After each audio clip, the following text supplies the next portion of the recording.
Quacking works.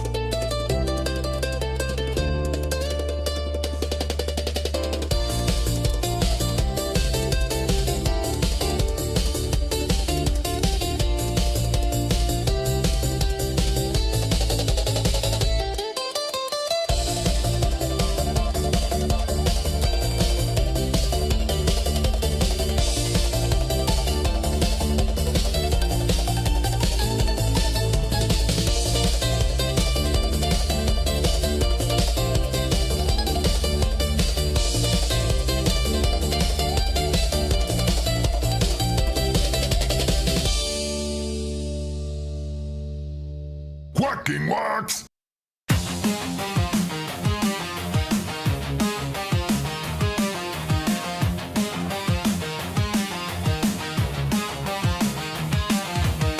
Quacking works. Quacking works. Quacking works.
Quacking works.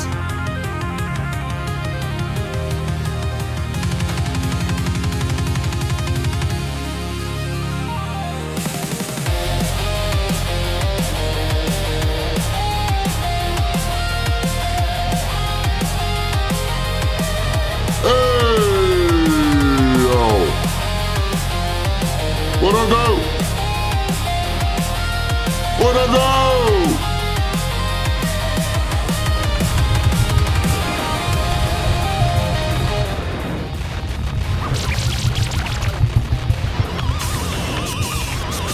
What up, dog?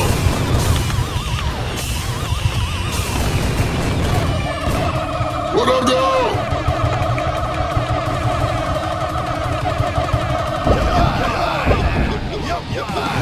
Oh yeah, Crypto Gamer coming in, breaking open the stream with votes.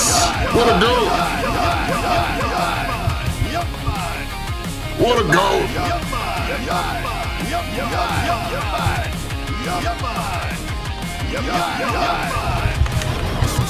What up, Onyx? Welcome! What up, lads?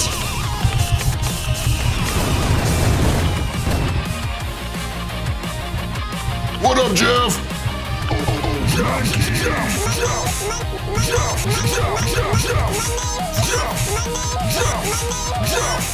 What up, Tree Frog?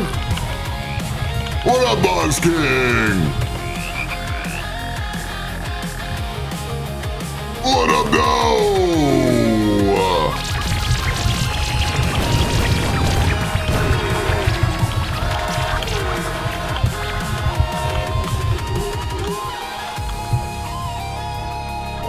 How we doing today? How we doing on this fine Wednesday? Oh, welcome to the Consumer Bookstore. Today, we've got PitchBreak. We've got special guests from the XRP Ledger. And we got an open mic for anybody to jump up on the stage as well. We're gonna learn and earn. We're gonna chill and chill. Who's with me? Who's with me for 5 hours, huh? Huh? Huh? Huh? Who's with me for 5 hours, huh? How goes that? Biddy over in Arena Chat says, follow back me. I did already, friend. I'm already following you already. Shout! Thanks for being here, friend.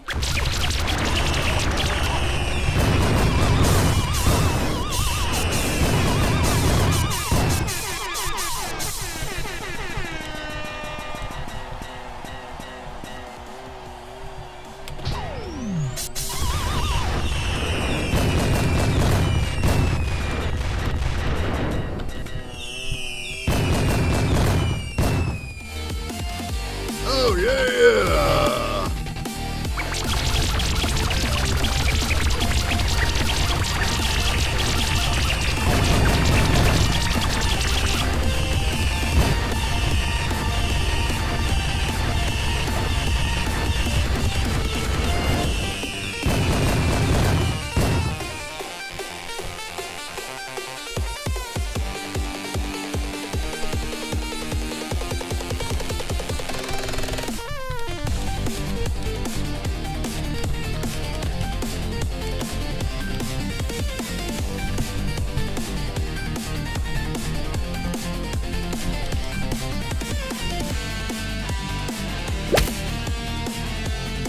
Oh yeah! Well, what do we think, folks? Can we bring our friends? Can we pop this bad boy off?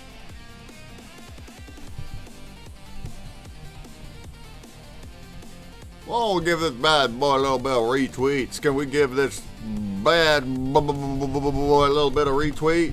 A little bit of repost action? Huh? We'll bring our friends? Can we shout from the rooftops? Can we shout from the rooftops? That PitchBreak is about to start.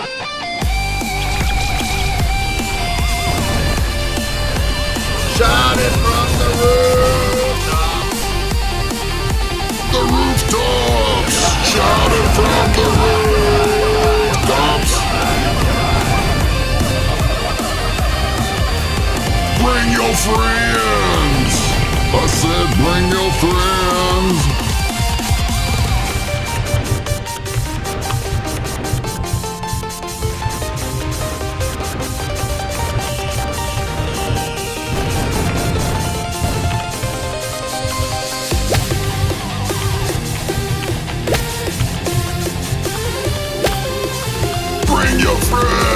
Bring your friends! If we all brought our friends, we'd all make new friends!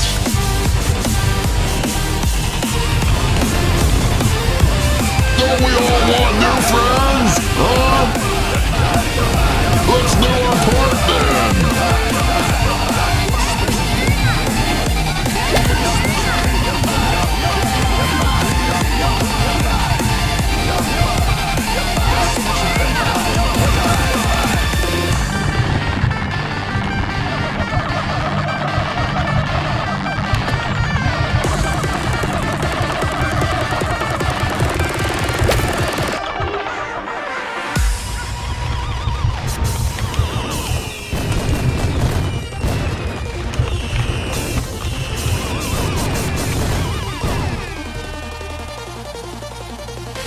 Oh yeah!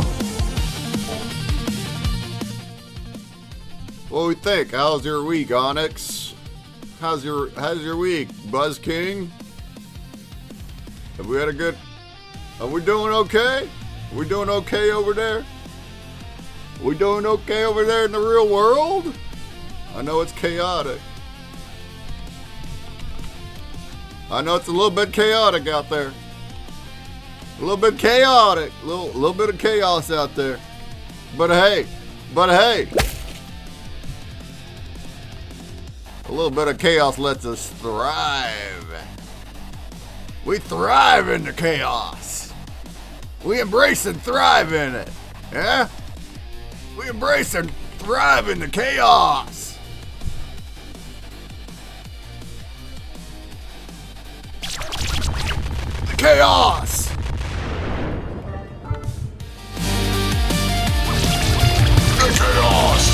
The chaos, we thrive in it. We thrive in it. We accept it in open arms and give it a big old back slap. And we say, hey, we're gonna turn this chaos into greatness.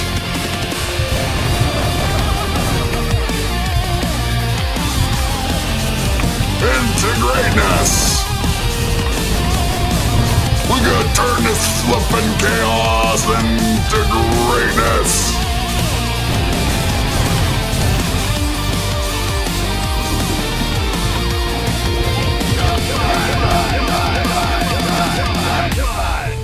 You know what I'm saying? You know what I'm saying? Out there? You know what I'm saying out there? Huh? Huh? We just got to have a positive attitude. With a positive attitude, we can achieve our dreams. In due time. Sometimes we got to stay patient. Maybe we got to keep going. Maybe we got to keep going.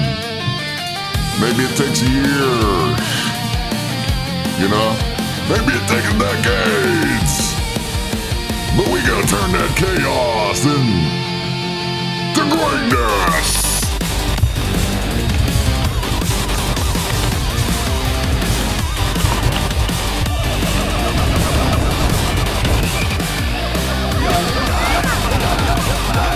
You know what I'm saying? Crypto Gamer knows what I'm saying!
I says,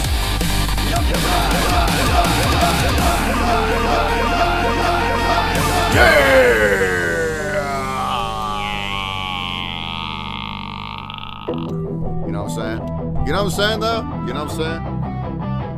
Oh man.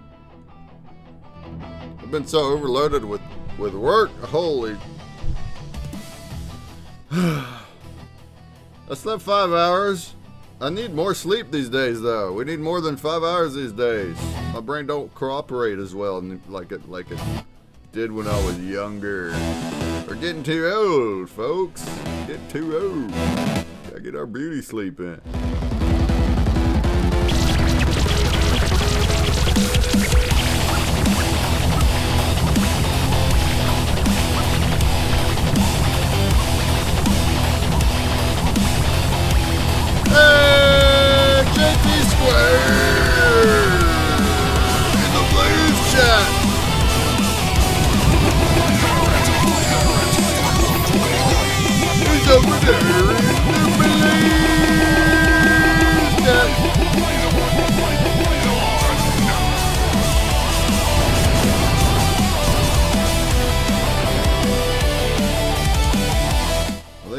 one for you there the other day, right? No?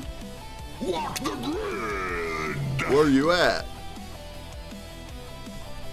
Bronze Eagle. Badger.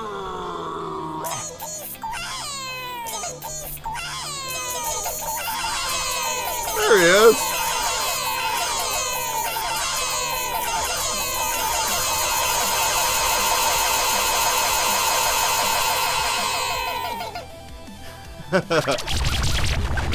What up, JT? I don't like how your name is gray, JT. We have to get rid of that thing, I tell you. On behalf of our good friend, JT Squared.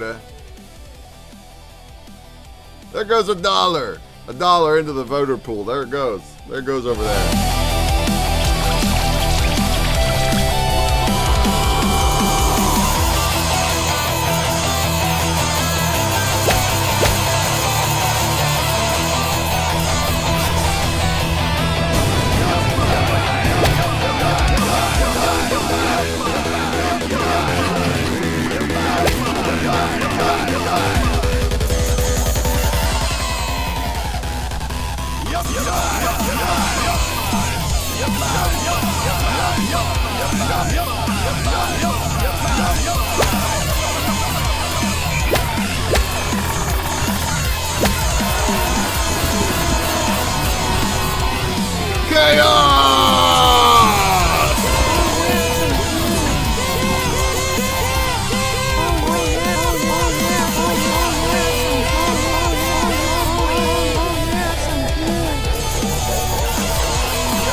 Yeah!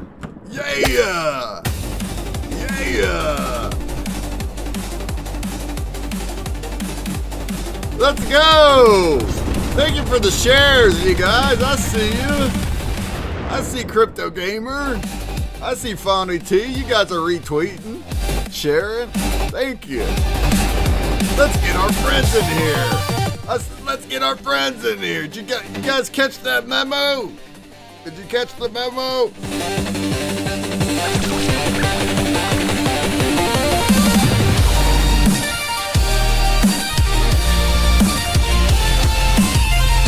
If you guys all bring your friends,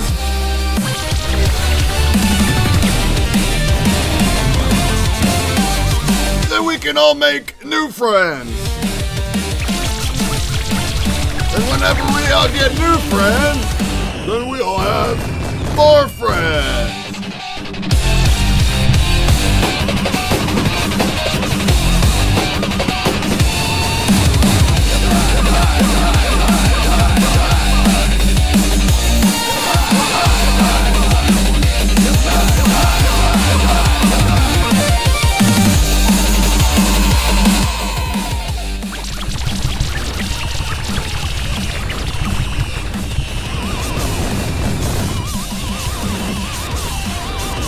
What up, Serhi? How goes it? How goes it? Funny T, how goes it? How go? How go? How go? How go? How goes it?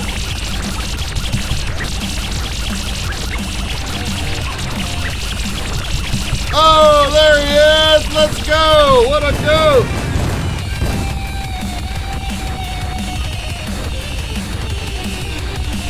JT squared with 5 goats. What a flippin' goat!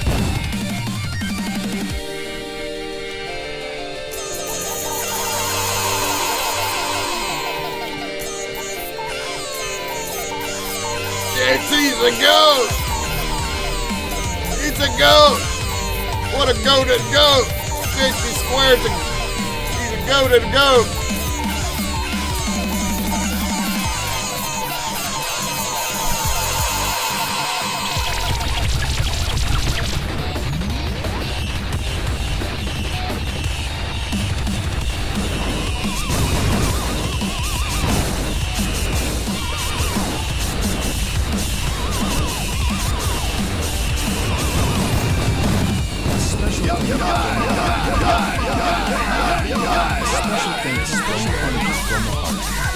Special thanks from the heart. Oh! Yeah! Oh,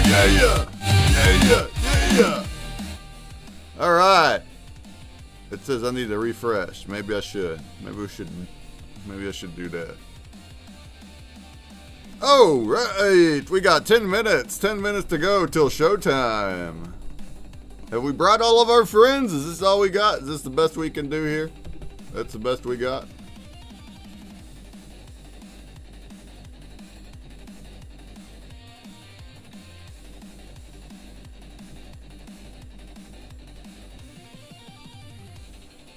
Lost my arena live stream. We lost it. Where is it?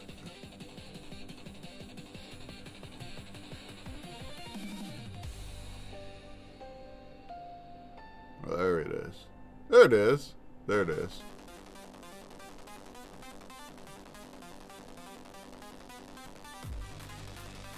Alright. Y'all collecting or what? Are we collecting? We collecting cards or what? Do we got cards yet? Do we have cards yet?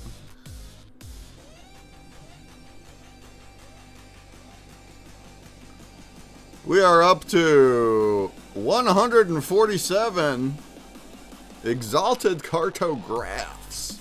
The movie. Randman top holding with 48. Mr. Waxtail second holding with 39. We got JR Sense over there with 16. And on down, 6, 5, 4, 3, 2, 1. I'm collecting death stares from the wife. I have quite the collection. Oh man. You should tell your wife that you want to tokenize her death stares. Tell her that. See what she thinks about tokenizing her death stares. We can do that. We can put her death stares on a card collection and trade it around and make money off it.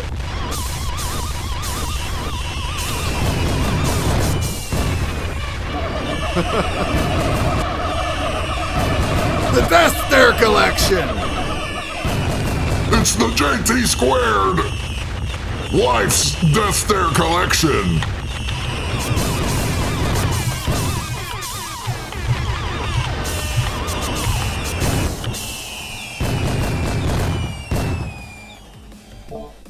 And then when we collect all the death stares, we pressure Mr. JT Squared to create more death stares.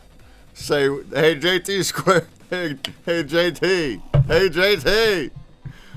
We need more variety of death stares. My collection's all full. I got them all. I caught them all. I need more. I need more death stares. Can you hook a guy up? Can you hook a guy up?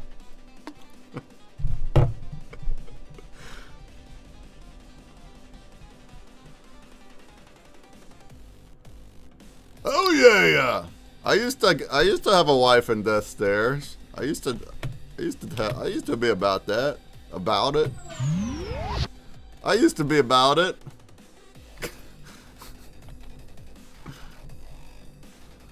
If you collect them all, you can redeem the one IRL death stare. You'll get rid of the IRL one, huh? You'll give it to the redeemer, huh? So you can have this death stare. Oh yeah!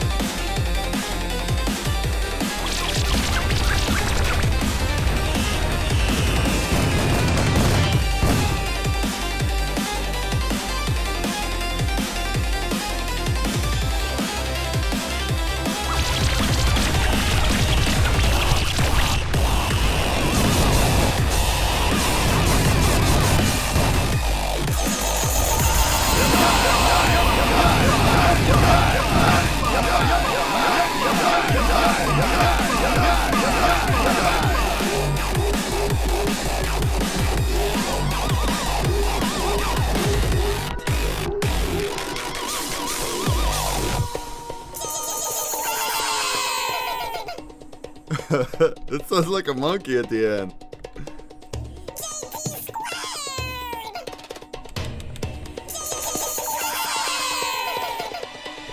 Do you hear that?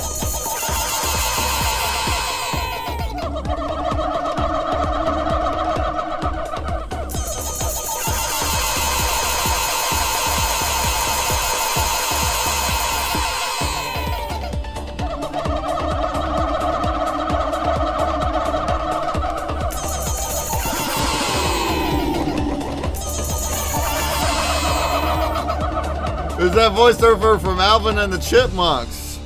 No, actually, it's called Baby Voice. See, it's on Voice Mod. I got it on Voice Mod. So I can be like, I can talk like this. We can talk like this too! We can go back and back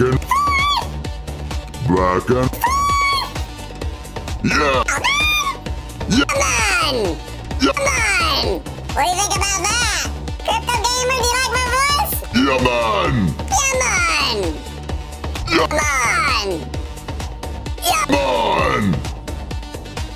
Let's go! let's go.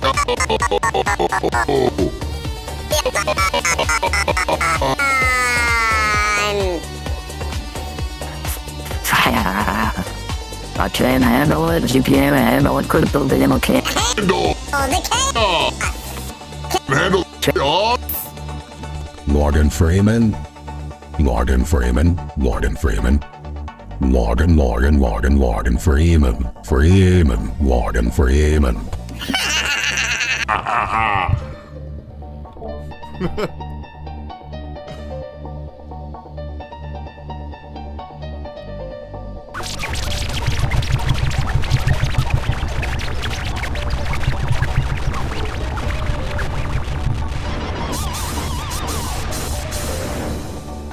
Now this is voice mod. I did not vibe code this one. We did not vibe code this one. It's actually free to use, but to get all the voices that, if you want to choose which voices you want, you gotta pay for it. I paid for it. I paid a little bit of money for it. Really, those are all of my favorites. I really just like the... I just kind of like the deep voice. The baby voice is not bad. It's better. All the ones I really like out of all of them.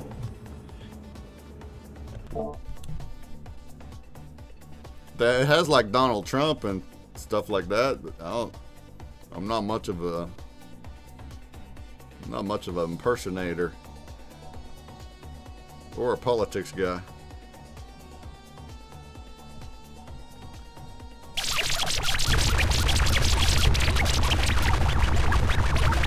Are we ready to learn? Who's ready to learn?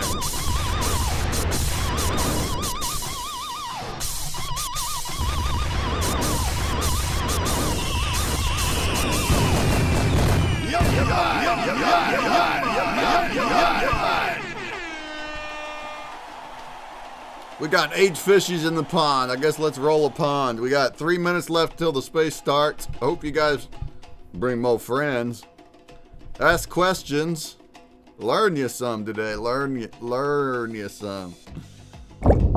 We got some smart people coming up on the stage. You're familiar with a couple of them. I mean, Terramike's a smart fella. But they're building awesome things. They're building awesome things.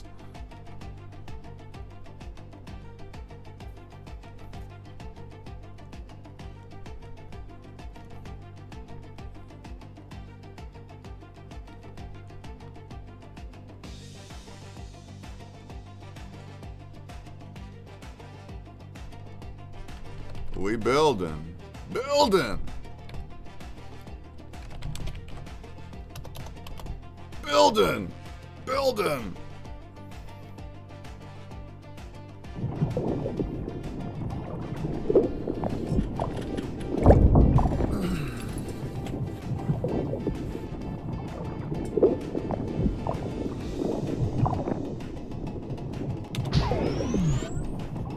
Get your spectral tides on.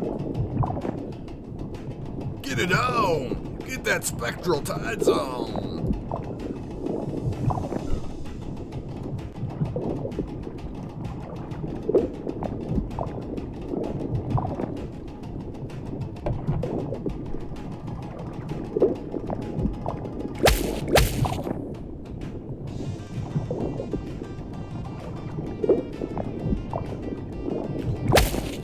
right, here in a few minutes, we're going to kick off our PitchBreak space. We got special guests. We got open mic if anybody wants to jump on and talk about your stream or other project. We're going to be here for about 3 hours. Then I will continue afterward doing more shenanigans. If you'd like to hang out with me for 5 more hours, you're in the right spot. 4 more hours. Let's do 4 more hours. It'd be great if you chat. Let me know. Where are you at in the world? What do you do? What are your interests? Alright, I got Sari with a karate pin arts fish versus Onyx with the grub fish. The grub. It's the grub fish. Oh, Onyx gets the edge. The edge.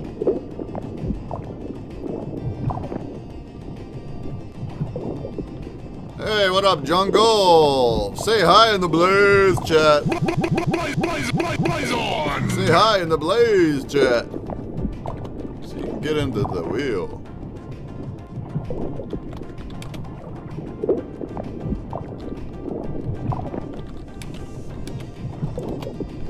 Let's go!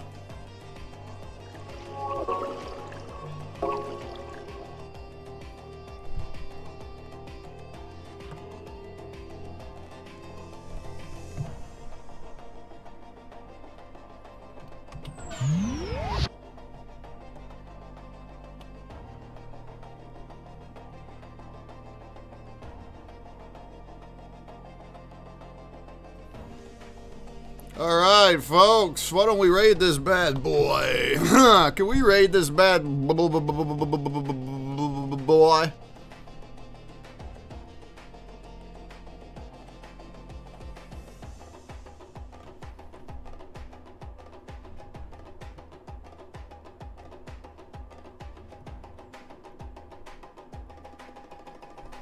Show your faces in the spaces. Come on now. Come show your face in the space. Come on now. Come on, bring it up.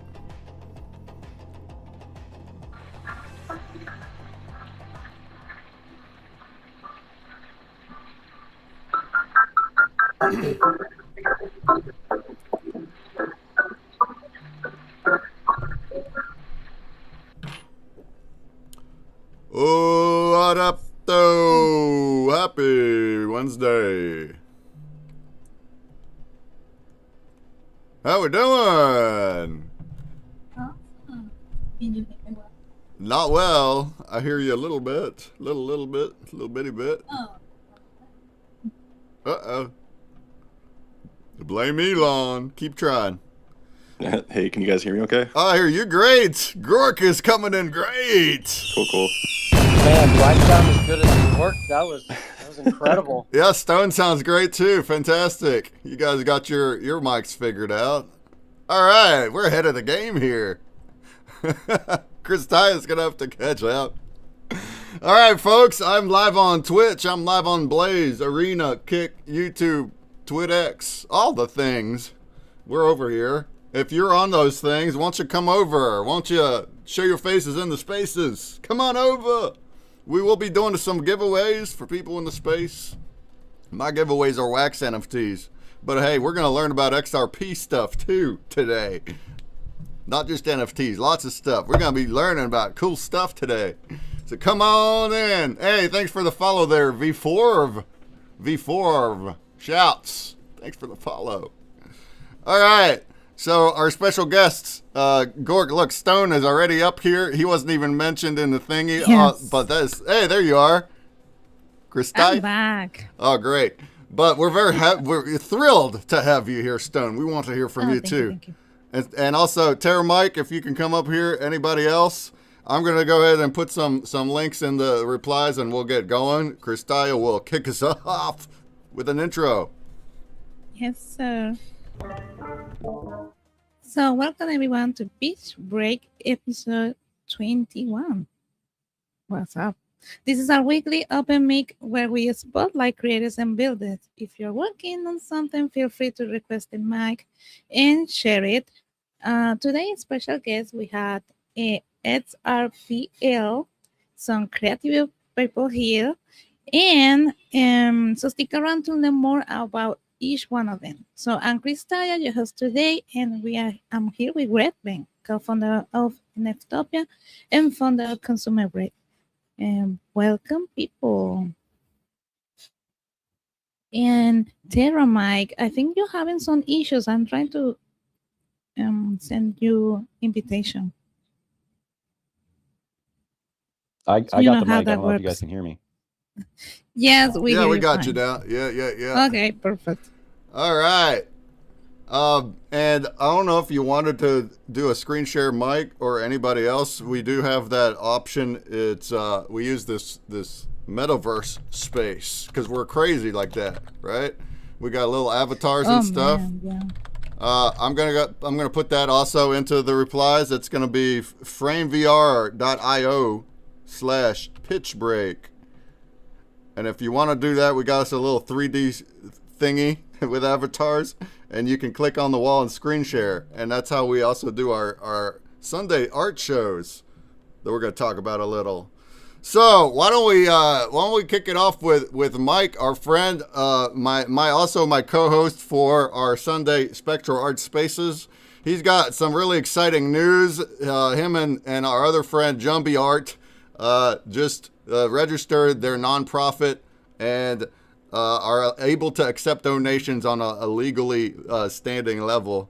So why don't you tell us about the news and dive? I know also Terra Mike here has been doing a great space every single morning called NFT Time. This guy sounds like a radio DJ, y'all. He rambles for 3 hours, and you don't even want to stop listening.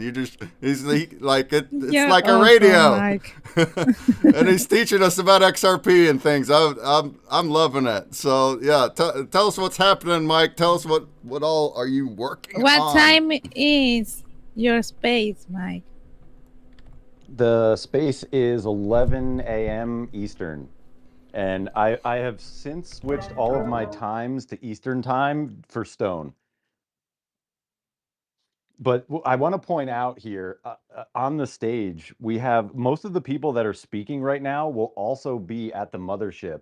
Like we'll all meet each other in real life. So this is kind of like a first meeting virtually, but for XRP Vegas, all of us will be here at the mothership. So that's kind of cool. It's like a prelude to that happening right now. But yeah, so big news. We got the letter from the IRS on Friday that says the Spectral Art Foundation we now have our tax exempt EIN number. And so we can legally accept donations with a tax exempt status. So, of course, we jumped right to Grok and was like, all right, Grok, we've got our EIN. Next step in the phase.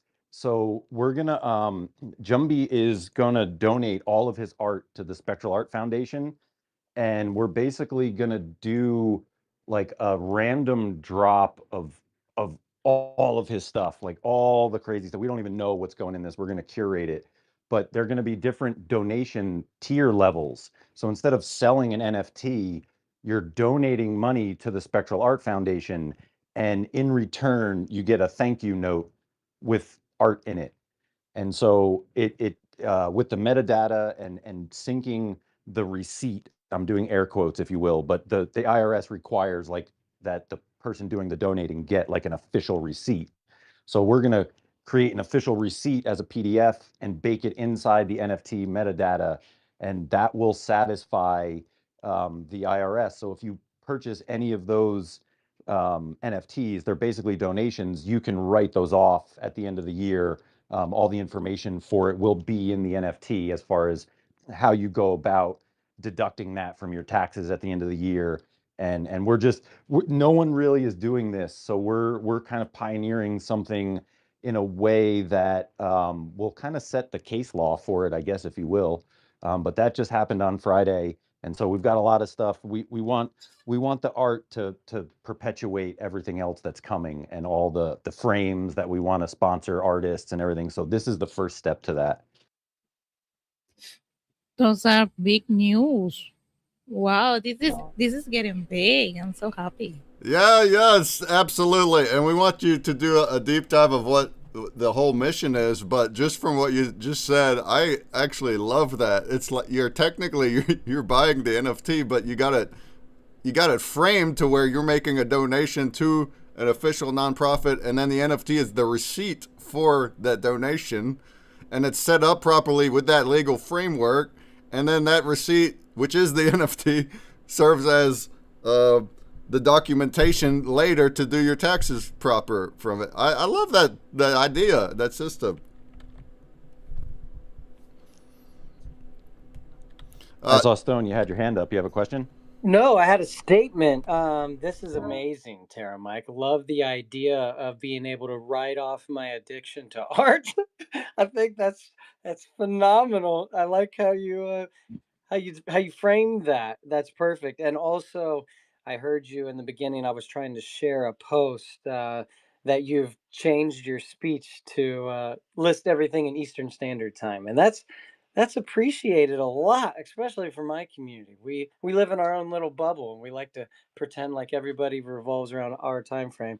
That, or I have a very hard time converting time zones and GMTs, pluses and minuses, and Eastern and daylight savings and falling back. And I'm like, bro, just tell me what time it is in my house, and I'll be there. Yeah, But but we don't even. I'm in Eastern also, but we just changed this past week, so I don't even know where we're at right now. We're right, lost. that's what I'm saying. I just got to keep up to date with whatever device is going to program itself and tell me what Yeah, time. yeah, yeah. We just look at our phones now. Uh, Crypto Gamer and Blaze says, so all my NFT purchases are tax deductible. Hey, that's one way to look at it, huh? Well, So that's kind of part of what we're trying to do. So the Spectral Art Foundation is trying to be like a beacon to show other artists how to follow. And so if artists switched into 501(c) status as opposed to a 1099 is basically what you're selling NFTs basically as right now. If you switch to a 501(c) nonprofit as an artist, your art then becomes tax deductible. And that's a big deal. That's pretty much how all of Burning Man exists. Like I didn't make this up. I'm taking this from on the shoulders of giants I stand, and I'm just taking how Burning Man operates and just bringing it to the ledger. bring Burning Man to the ledger. Hey, that works. Tell us more about the whole mission of what we're doing here. Now that you got the and by yeah, like he just mentioned, Crypto Gamer, you got to have the legal framework. So if the party that's selling the NFT is 501(c) nonprofit, then you set it up the way they are. Then yes, you could, you tax deductible, but you got to have that special registration there. So I have your article pulled up that's pinned on your profile. A great article that summarizes what they're trying to do: unlocking artist liquidity. Spectral Frames meets XRPL lending, a vision for the future of art. Give us an overview of that, huh?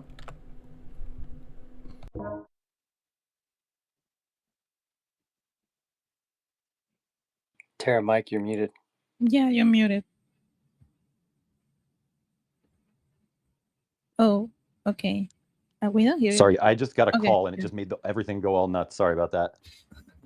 No Got to problem. put it on do not disturb. So okay, to expand on the artist liquidity in a nutshell, basically what we're doing is we're trying to make artists liquid right away, so they don't have to wait for things to sell.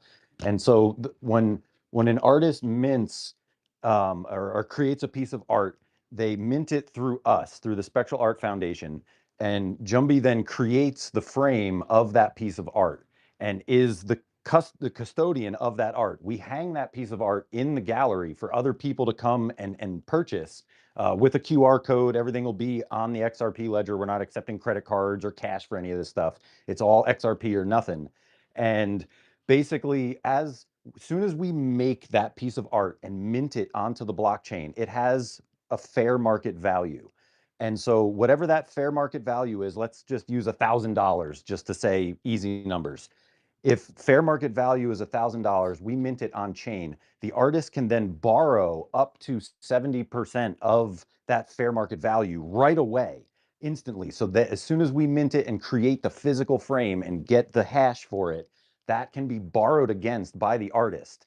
And then when someone comes into the gallery and it says, "Hey, I'll give you 20 grand for this. I'm taking it home right now," the artist gets the loan pays itself off and the artist gets to keep the rest.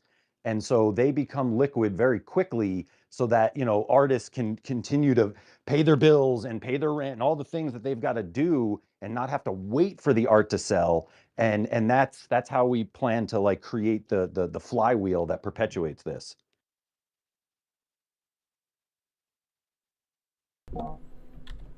Let's go. So it's not just a matter of converting the art into a physical item, which is the frames, because up to this point, the only way to put real world value on art has been fine art inside galleries with appraisals. So this is like their vision of allowing any digital art to do the same, and then having the provenance on XRPL and everything running on there. To make things happen. Stone with a hand up. Yeah, I don't know how you usually. I'm sorry, this is my first time to your space. Is that not how you guys usually do it? Put your hand up, wait to get called on. Yeah, no, that's fine. Yeah, That's sure. fine. Okay. You're just very respectful, Stone. I love it. Yeah.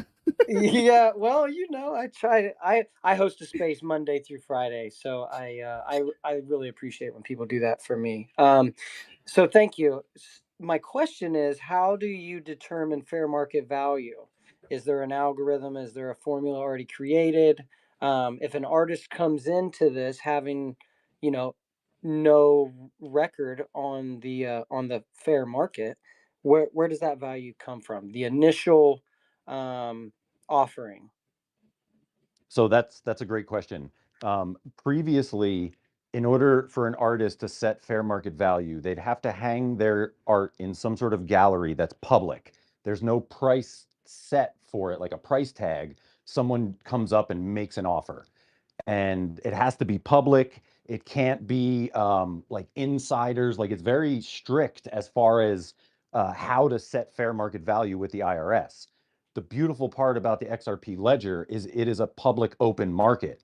And so you just set an auction price. You can set a reserve, obviously, because you don't want it to sell for less than its cost to create, and all of a sudden you're out of business. So you can set a reserve where an offer has to be higher than a certain amount in order for it to be accepted. But all you have to do is put it up on XRP Cafe as an auction, and the first person to buy that sets the first market value. And then it's like comps in real estate. As you sell more and more and more, you kind of take an average, and as we make them, they'll have a more average price. But the issue, or not issue, but the challenge we're going to face is some of these pieces are going to sell for over $1 million. And so they have to be taken as outliers. Like we can't have everything be $1 million fair market value. Those are going to be few and far between pieces. Like the piece Jumbie's working on right now, I'm setting it in stone right now. That's going to sell for $1 million. And so knowing that, we have to like account for giant mansions in the comp, right? So it's all public data on either XRP Cafe or Opulence. It doesn't matter, as long as it's an open public market that people can make any offer they want on. That will satisfy the requirement for the IRS as fair market value. Do you guys already have it set up as to how many you can have on the market at one time without it being sold? Like, is there a limit to how many can be on the market compared to um, history of sales? So we can only make so many at a time because they're handmade and they're all kind of done. There's only so many that can be out. So we'll probably do additions of certain pieces that we know we're going to, more than one person is going to want this. And so that's also going to tie into the price. If there's multiple of the same piece of art, we'll probably have to take an average of that particular piece, because it's going to go based on the artist and past sales. And so basically we're setting the precedent for how this will be done because we're patenting a technology, or the technology is patented, it will be considered a whole new asset class, not just art or fine art. It's actually a new asset class. So we have to follow like rules stricter because we're creating a whole new asset class that doesn't exist anymore. Where it's basically like minting a new money, right? We're basically saying we're minting money, we're printing money is technically what we're doing. So as we make a frame, if fair market value is set by the market at $5,000, every time we make one of these frames, the IRS will consider it a $5,000 value, and then artists can, borrow up to that much, 70% of that instantly. So we're trying to build it right now. The fair market value is nothing. They've never been sold yet. So we're in the unknown. But the first one that sells, that's going to set that fair market value for pretty much the rest of it, and it'll go from there. Okay, I'm getting a better image now. I was mistaken. So I was under the impression this was going to be available to anybody. It's not. It's this. So this particular scenario that you're creating, this marketplace with this, upfront value, has to go through your frames. That's the. Is that the what's making this proprietary? Like how? Another question. So I'm not the artist, but I own a Mohica and I want to have it framed and sell it. Can I do that? That would depend, I guess, on the license that Mohica gives for that. According If to the metadata in the cafe, once I mint something from an artist, it becomes mine. So now I can come to you with my wallet, with my XRPL wallet, and say, hey, here's my NFT collection. I would like to have this, this, and this framed, and this is what I want to ask for it. that's a good question. I guess that would have to, as long as the licensing of the original art that you own allows for that, then yeah, that could definitely happen. This also solves a huge issue that we've been debating, and I'm sorry for taking over this show. If you want me to be quiet, I will No, be this quiet. is fantastic stuff. I Oh, love yeah, we are questions. learning. Uh, We are learning. so this solves the other question. So recently we had IMUP3, which is a new platform by Niall Cottrell and the IMUTV guys. They created that because they have a way to keep the metadata behind a secured wall, token gated wall, whatever you want to call it, as opposed to other marketplaces where you can go in and track down the file, and that file is saved on a public server, and you can download that image and you can have it, never having minted the NFT. But if I have the NFT and that NFT gives me licensing over this art, that protects the value, that protects the security of the artist selling it too.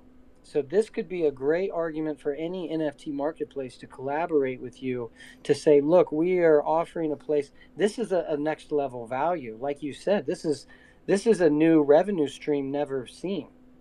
And this would be huge for someone like me. I mean, I have over 2,000 NFTs, bro. You telling me I can take that and come and create something and then have it resold into a physical form? You better Yeah, put a and limit on the this. best part though too is, for minting these, we can split royalties to the artist at the time of mint. So even though you're the owner, we can still make sure the artist gets a piece of that every time it sells, and that would even further perpetuate, you know, like the whole mission is to make sure the artist doesn't get cut out even after selling the art. If it's a Mohica piece and you have his address, you can cut him in on that royalty, because XRP, you like, I know we, if you look at our accounts and if you mint anything with XRP Cafe, you actually have to make XRP Cafe an authorized minter on your account, and you can only have one of those minters, and that's how the royalties are done, at that like mint launchpad level.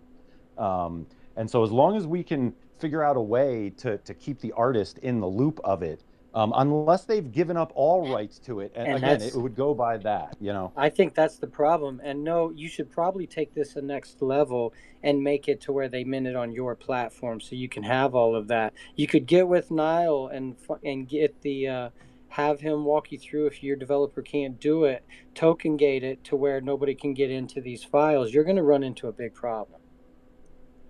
Yeah, This no, is that's a good point. I like that. yeah, because I could now. Granted, in my case, this would be great for me, because according to, at least it's my understanding, we'd have to get some legal documents and really figure it out. But it's my understanding once I mint something off the cafe, the artist loses all rights to that. That becomes my property. Now he can have a royalty off of the resale of that document of that NFT, but at that point, that is mine, and it'd be up to me if I wanted to cut Mojica or anyone else in.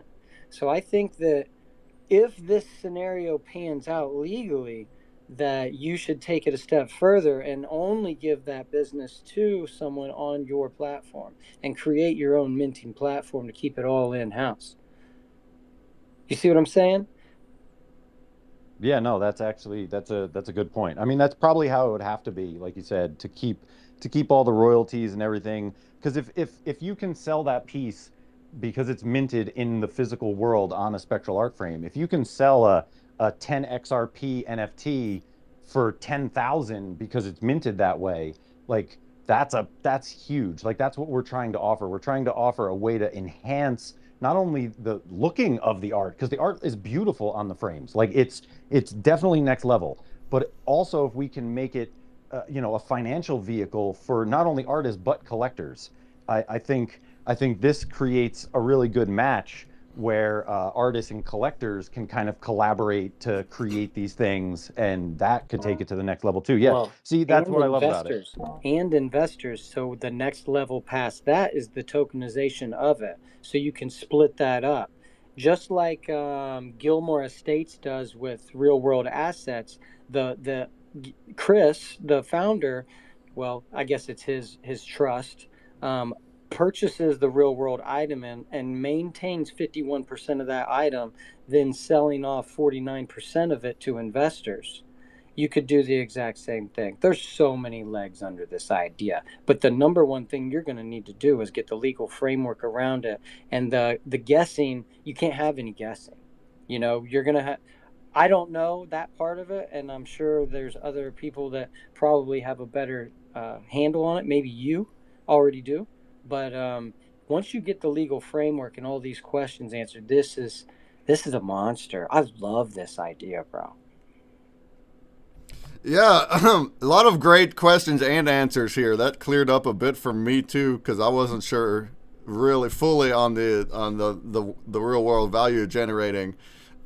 And this is coming from somebody that don't know jack squat, right? So I'm like surface level common sense looking at it. But let's try to compare it to real life art. That's how it's right. The original artist isn't the one that's selling the real life art. It's people buying and selling the fine art. So I feel like it would be similar. You could be just a collector that's just kind of like flipping it, but on a bigger scale, on like a public art gallery scale. And the fact that it is tokenized allows the original artist to get those royalties instantly. So that's improving on that system. And then it's like also comparing it that same way. It's the one of a fine art print is a one of one. They draw the one art and it goes in. Maybe you have additions, but the additions they wouldn't be reproductions typically. They'd be a brand new art. So I feel like that it's similar. If the digital art, if the NFT is unique, if it's a one of one, then that's the value is locked to that art. If it's not gonna have many mints. But I suppose there's a lot of directions, and again, I don't know what I'm talking about. But that's kind of how I've visualized things. Yeah, I mean, that's kind of the beauty of the whole system, though, too, is that we have all these technologies converging at the same time, and a lot of good, like-minded people are all finding each other, kind of trying to do the same thing. And so it's an emerging asset class for the next generation of artists. it's inevitable, right? It's something that is bound to happen with all of the new artists that are creating in Procreate and Photoshop and Krita and all these other things that are digital and less Bob Ross and paint. Not to take away anything from those painters, but they've had 500, 1,000 years of oil painting, and there's not been an upgrade in the canvas on which the oil painters can paint. So they've hit their glass ceiling as far as how much they can advance. I mean, it took Da Vinci years and years and years to layer paint on top of paint on top of paint to give three-dimensional depth, and that's about as fancy as you can get with oil paint. Where now Jumbie comes to the world trying to make his own art stay alive after taking it out of the computer in which he made it on. And he's not the only one. He is one of millions upon millions of artists creating in a backlit environment and then printing it on a paper and going, wait a minute, this doesn't look anything like it looked like when it was on my screen. So he just recreated the screen and is upgrading the medium on which digital artists can print on and exist on, because it, like I said, it's inevitable that has to happen with once all art is pretty much created on a computer and oil painting is very, very rare. Like, we're going to need a way to display that art in the same way that it was made, and this is really the only way to do that keeps the life of it. And I say that because if we take one of Jumbie's spectral art frames and we take a television that most NFTs are viewed on at any kind of gallery, most NFTs are viewed in a digital way. That's an LG TV turned to it in portrait mode. And so when you look at those two things next to each other, it is clear what the human mind wants to continue to look at, right? We stare at screens all day. We know the lifelessness that comes from a screen. And then you see the art in physical printed format coming through a film with light reacting to it, and your body reacts in a way that it's like fake food compared to real food. Your body's like, I don't want the fake food, that's all chemicals and garbage, I'd rather have this real thing. And it's very, very evident when you look at the two things next to each other, what is actually pulling your attention. And it's basically our duty to get this out to all the artists. Like, they're relying on us to get this out there and not fail at doing this. Yeah, those are great points in the end there with Mike as far as the actual physical art. So before it's actually sold, or it's housed in the gallery, just like the real art, the public art gallery that he was talking about. That would be the mothership, which is a vision visualized to be a spectral art gallery. Think of it as a real life gallery that you would go and see art, but there's no lights in there at all. There's no white light. All the light is emitting from the actual art, and that light is changing colors and moving around. It actually looks animated. If we want to look real quick at my screen, I actually have visuals right here. Inside the mothership, where we're all going to be convening here pretty soon. I'm excited because I'll be going too. But you see, they got tapestries that they're shining lights on, but the actual frames that we're talking about that would be in the gallery, they are patented backlit. They have a series of LED lights behind the clear transparent film that the art's printed on. And then those lights are custom programmed by humans. They hand make the frames to animate in any way that you want. If whatever the art is, they're going to program the lights to animate proper that way. And like he just said, viewing that art in that style is such a different and new experience compared to looking at the LCD screen, which I haven't even experienced in real life. So like even one of them, let alone an entire gallery where you're inside of it. Like I can't even imagine being inside the gallery where all of the art everywhere is shining onto us. Imagine that kind of experience. It's like I'd feel like it'd be the Las Vegas Sphere, but as an art gallery. It'd be just a whole new thing to go experience. I'm coming too. So are you gonna be there for the barbecue? Tara, Mike, I'll be there for 2 weeks. So yeah, I'm going to attend everything there. But I'm going to be just where Mike is. I'm tagging along, so I don't know anything else. Oh, you're going to stay with Tara, Mike? Yeah, I'm staying at the mothership for 2 weeks, yeah. Oh my goodness. Well, I'm coming out there. I'll be I should land out in Vegas around the 28th, and I'm speaking at 68J's event. I just shared it up top at the Silverton Casino. And then the next day, I think we're going out to the mothership to have a barbecue. Right, Tara Mike? Is that going to be on the Yeah, 30th? yeah. So Breakman's coming in like the 18th, so he'll be here also for Bitcoin week, and then he's gonna stay in my room. I'm gonna stay in the small bedroom here at the mothership, Oh, and then this way he can set up and like have stuff. We have a desk in here I don't use. Like I don't really utilize the space that I live in. I live downstairs in the studio at Jumbie most of the time. Yo, that's awesome. Yeah, I'm excited. I haven't seen any of this art either, and ever since I met Tara Mike, I've just been blown away by what these guys are building, and I'm super stoked. And hopefully, I can get me a frame made. That's what we're doing all the things for. So XRP, our XRP family hasn't really seen any of Jumbie's art yet. Our Wax family, they've seen Jumbie stuff for years, not Oh some of yeah. the new stuff, but we're trying to do something fun and exciting to bring Jumbie's art to XRP in like a fun, creative way, and get everybody involved. And that's what's going to kickstart all of the frames. Once we can get the first frame made for someone and get it out there and get a fair market value set, then each frame after that it'll just create a machine that we can start sponsoring artists and do things.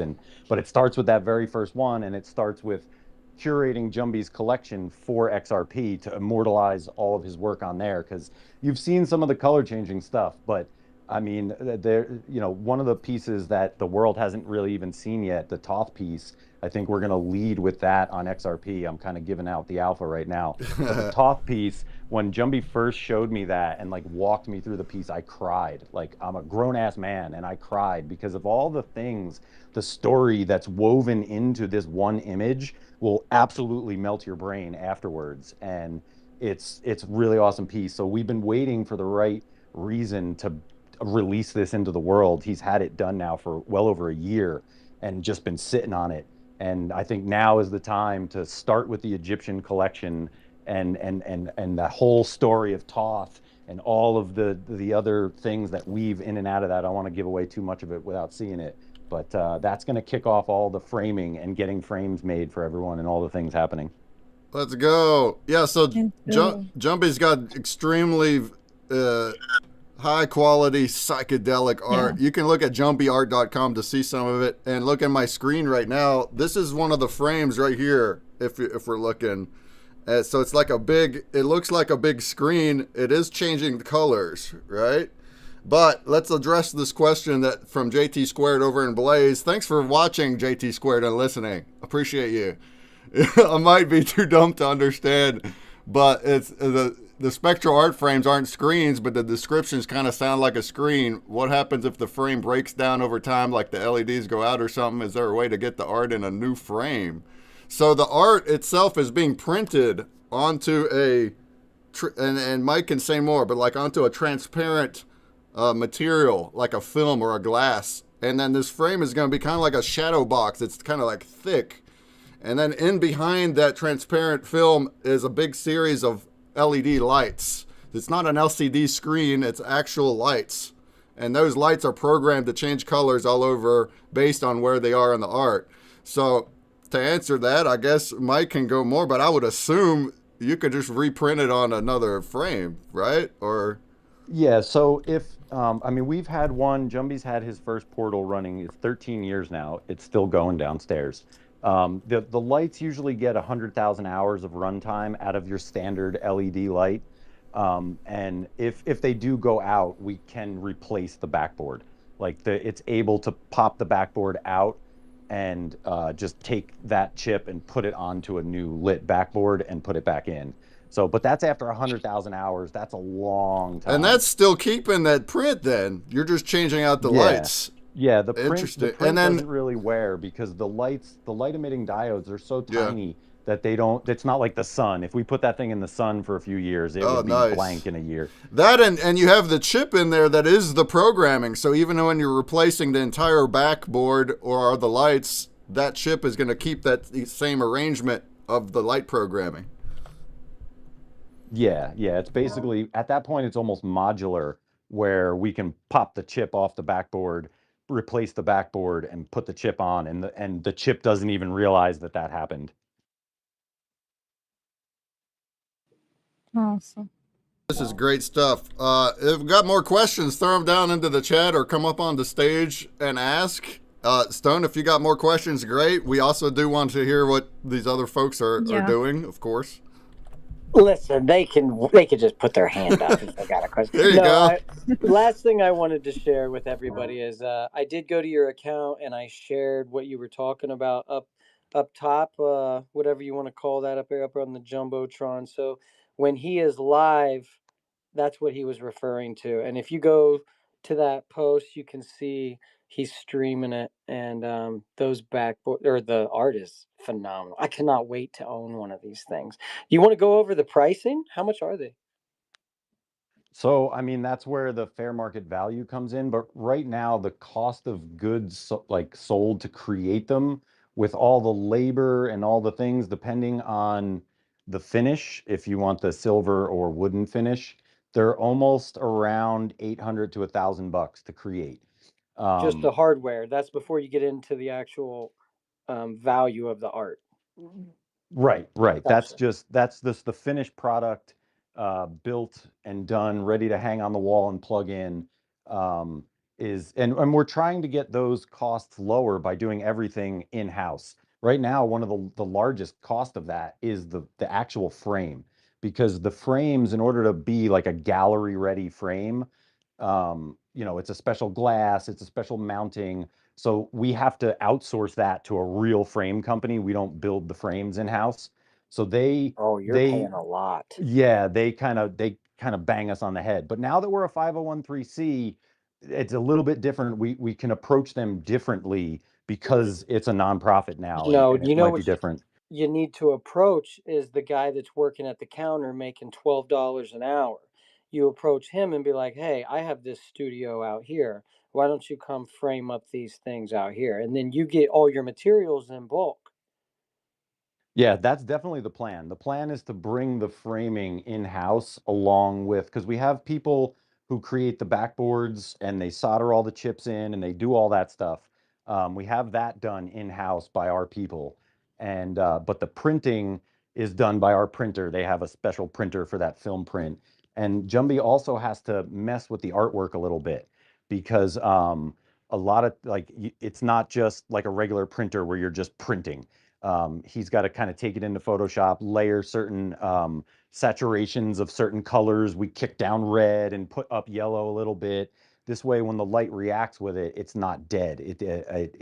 The saturation amounts in the colors are really, really integral for making everything sort of come to life the way it does. So every piece of art, everything's got to kind of be touched by a human. But once we get those frame costs down, that's the biggest part, because the backboards and the LED lights and the chips, those have been pretty much the same price for a really long time. But the frames, considering they're all human made to spec, they cost the most out of this whole thing. Like, some frame company out here gets the most money out of these things. But that's why we're doing it in a nonprofit way. We're not trying to make money. We're just trying to make them pay for themselves so that we can keep producing these and getting them out there into the world. The more we make, the better off it is.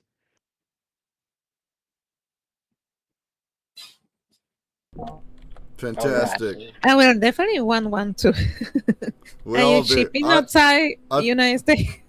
I told him a while back I want even just the light, the projecting light, like we see, that projects onto a tapestry and changes colors. It's like, I want one of those here. I want to live in spectral. Hey, I'm gonna live in spectral for 2 weeks. Hey, that's gonna change my brain waves. How's gonna be? That's gonna be interesting. You get used to it. Are you really gonna quick. come back as the same man, or No, I'm gonna be enlightened. You get used to the color changing environment pretty quick. Like we do have one white light in the kitchen because, you got to be able to cook. And so we do have one white light in the house and in the bathroom. Or you could take note from our last show and you could just cook in Spectral too. Why not? Hey, good segue. So another part of this, a smaller part, but it's still pretty integral too. We think is our show on Sunday. We're not only are we getting together and we're making art together, which is very fun, relaxing, educational. We're learning about different art styles as we do it. We're getting better as we do it, so we're actually improving our craft. When I say I'm actually drawing too. I'm using a whiteboard like MS Paint style. Like a kid. I'm like a kid again. But a big part of that is teaching others about all of this, not just the system of what we're talking about with the XRP, but the art form of Spectral and the fact that you can apply the color changing effect to any art. Any art that was made without color changing can become color change. You can bring it to life. And then also there's techniques to make it even better. You can then design your art to pop and move and we call it movement through color or wampin. We have our terms we made up. But yeah, so by watching the show and joining the show, we're trying to help and teach other artists that they can not only bring their art to life and into this world of physical provenance, but they can even design their art to where it's going to be made to be spectral and live inside of a gallery, which we think is beautiful. And then, yeah, this past Sunday, we had a food episode, and we drew a bunch of food. And then Mike also went and got ingredients, and they made real-life food sculpture live while we were drawing the food. And they had their color-changing lights shining on the food, so it looked like it was a digital hue effect, even though it was a physical hue effect. Man, we're living in the year 3000, I tell you. I tell you what. Hey, I appreciate you guys having me on. I got to drop out. Tara, Mike, super excited to meet you and everybody out in Vegas. Go ahead. Do you want to say something, Christina? Thank you for coming to our show. You're always invited. We do this every Wednesday, same hour. Oh, thank you very much. I appreciate that.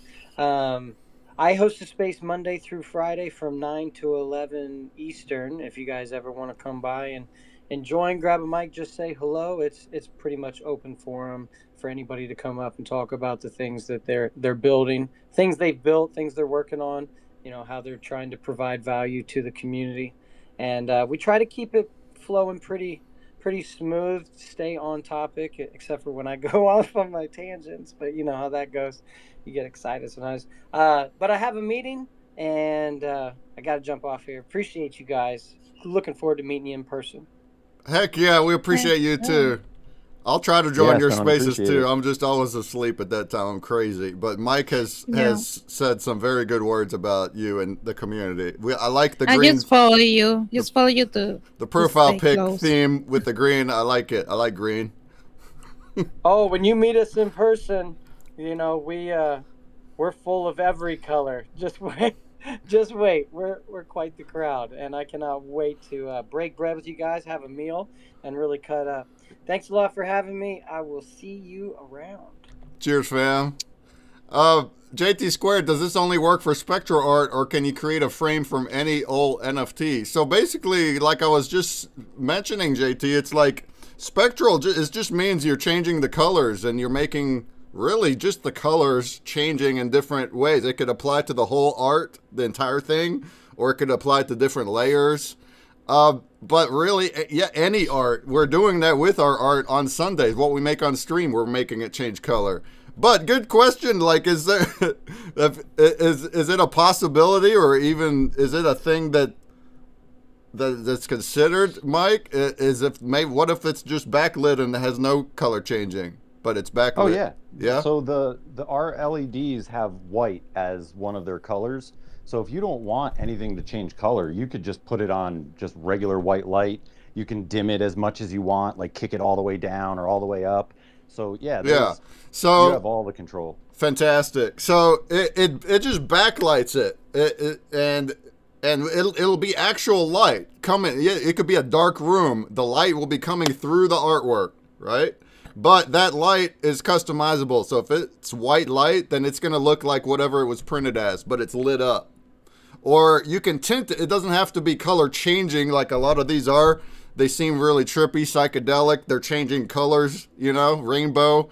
But think of it like how about a landscape scene, and then throughout the day it's timed and it's changing the color of the art to match the time of day. What if you have daytime and noon and then nighttime and sunset, and how it changes the color of the sky, and to be realistic that way. So your actual hung artwork can look like the time of day that it is in real life because it's programmed that way. That's an idea. See? So there's a lot of things. Yeah, but I'm looking down in the audience, dude. I see a lot of XRP family. I see the dude. I see G down there. I see Spec. Yo, what's going on? Jim's down there. Hey, see, okay. Yeah, let's go. Hey, we appreciate you all. And also... That or green. Is that a specific green? Yes, so that's X meme green. That's Stone's. If you see those rings around something, that's part of Stone's community. So like, if they're a green ring, a thick green or a small green ring, that's someone from Stone's community.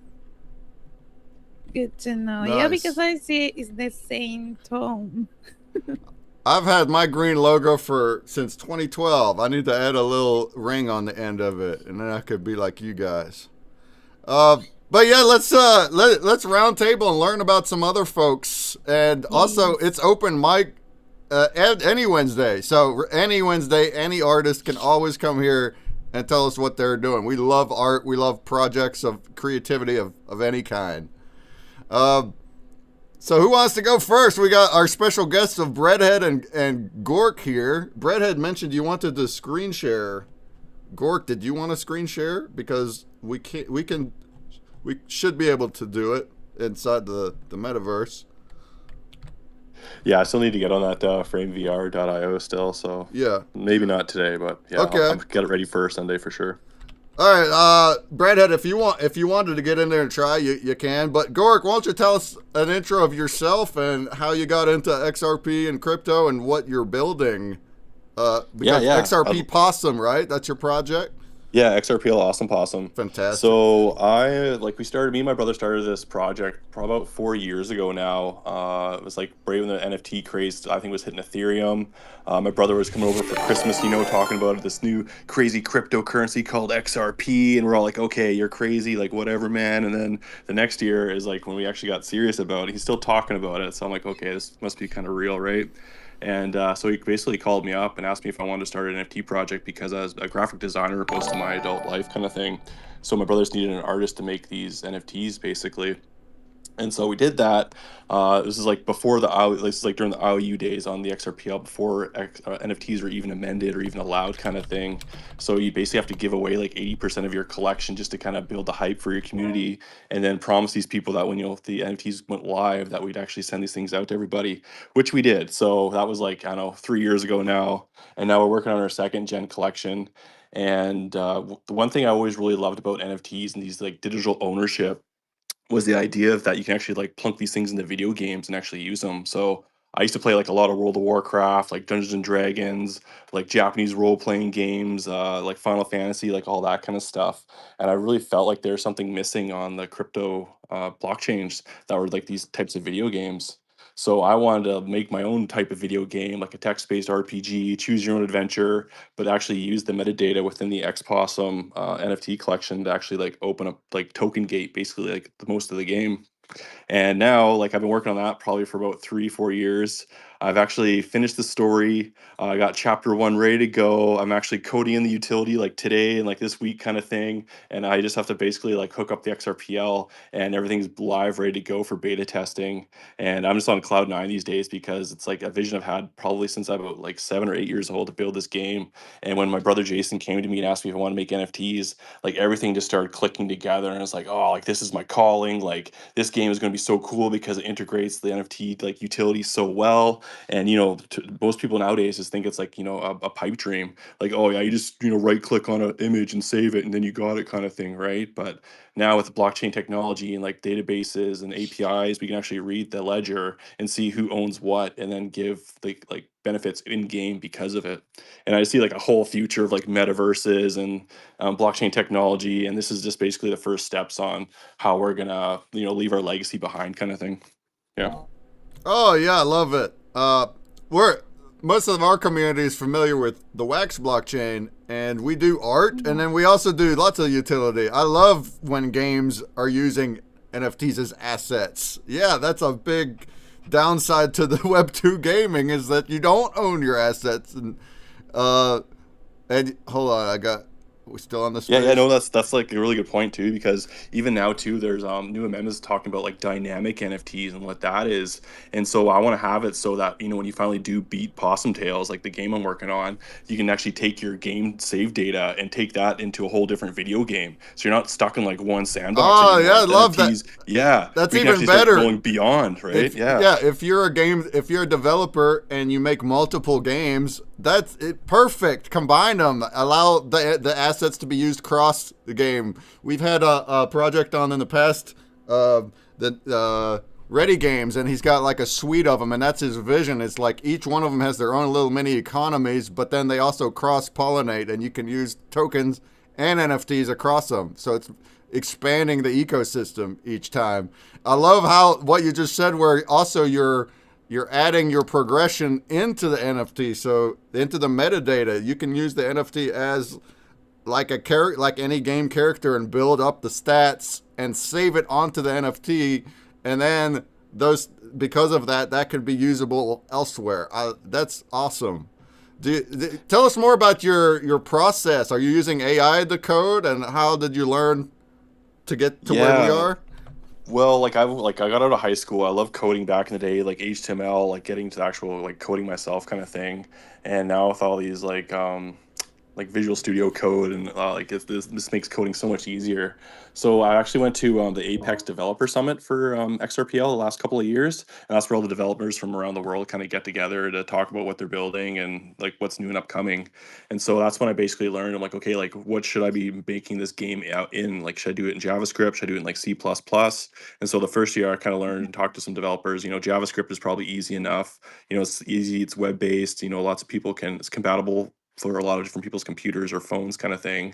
And then last year at Apex, I was more talking about, how are we going to actually integrate the XRPL and the databases and stuff like that. And that's when I started learning about SQL or SQL and PostgreSQL, which is the database I'm going to be using to pull up the data to make the utility inside of my game. So I've learned how to use JavaScript the last couple of years. I've learned how to code in SQL this past year. And so I'm basically teaching myself with AI on how to build the structures I need to make my game in my head a reality.